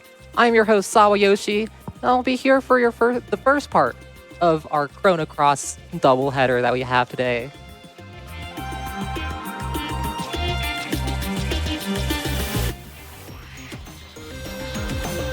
I'd like to send a little thank you to one of our partners for this event, Dragon Roast Coffee. Dragon Roast Coffee is a dedicated coffee for gamers and the gaming community. Their small, passionate team puts their hearts into roasting coffee to order with the mythical heat of dragonfire, infusing a touch of enchantment in every sip. Visit their website at www.dragonroast.coffee and enter the promo code RPGLB25 at checkout for 10% off your order. Plus, for every 10-ounce bag of coffee purchased, Dragon Roast Coffee will donate $5 directly to the National Alliance on Mental Illness. Additionally, you can purchase an exclusive RPG Limit Break tumbler available only for this event. This stainless steel, dual insulated tumbler will keep your brew of choice warm or cold all day. Ready for wherever your adventure takes you. For every RPG Limit Break tumbler purchased, Dragon Roast Coffee will donate $15 to the National Alliance on Mental Illness. What are you waiting for? Get out there and fuel your adventure with Dragon Roast Coffee today. I'm not much of a coffee person, but you know, that tumbler looks pretty good. I might have to pick one of those up after this event.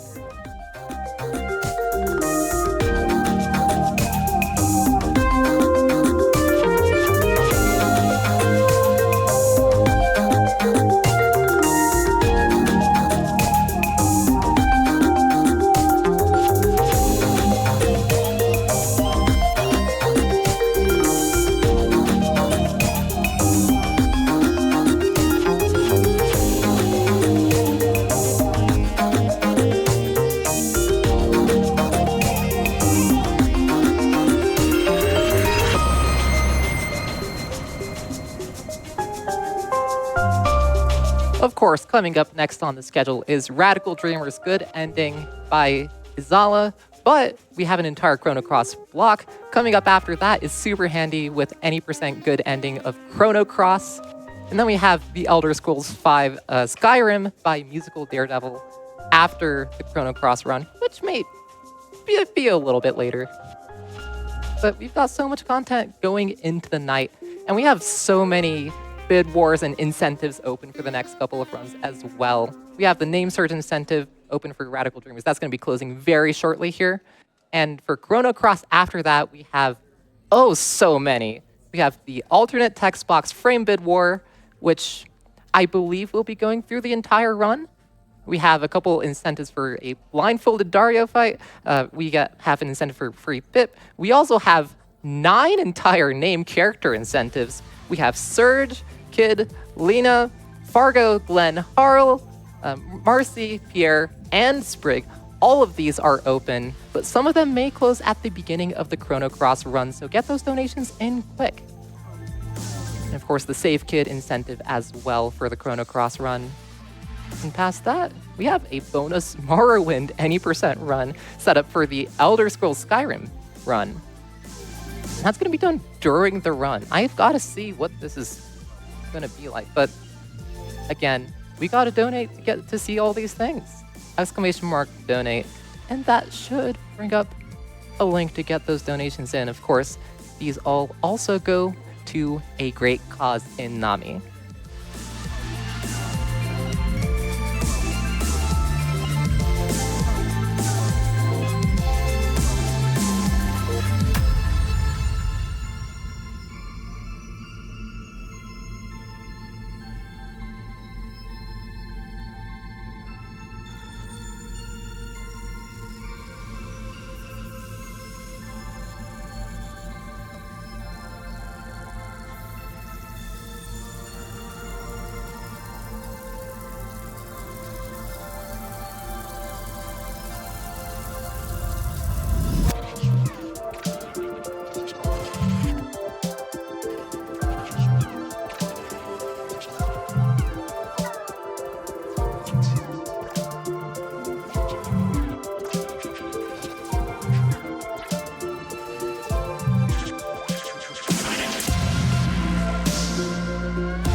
I did mention that donations all support a great cause in NAMI. Well, what is NAMI?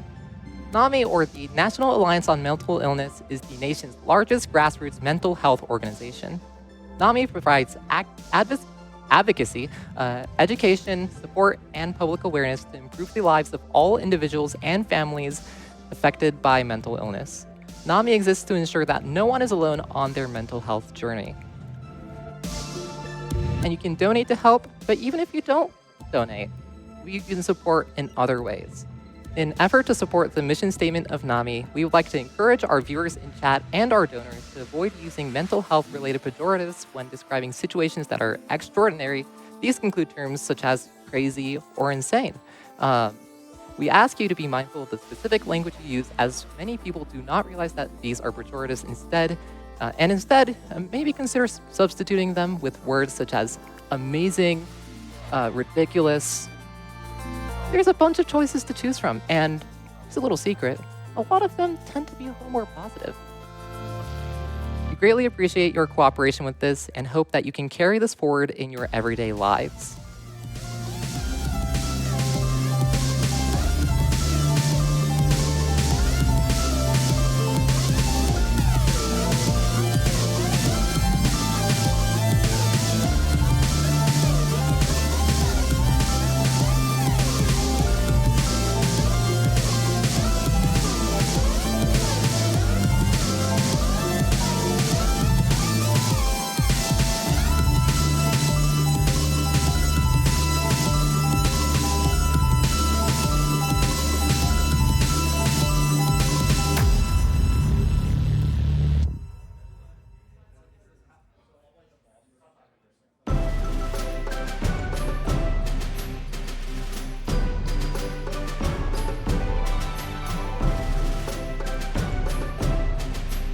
We have so many amazing people involved with RPG Limit Break. Of course, everyone on site. We have so many volunteers online as well. And that also includes the multi-language restreams. The people involved with our foreign language restreams, the French restream, which can be found at twitch.tv/LeFrenchRestream, LE French Restream, and of course the Japanese restream at twitch.tv/Japanese_restream. Those restreams in different languages can help you better enjoy the marathon. Please go check them out and send them some love. I've helped with specifically the Japanese restream in a couple different times, and they do so much cool work to get these events to a wider and more global audience. Thank you for everything that you do for these events. Merci beaucoup. いつもありがとうございます。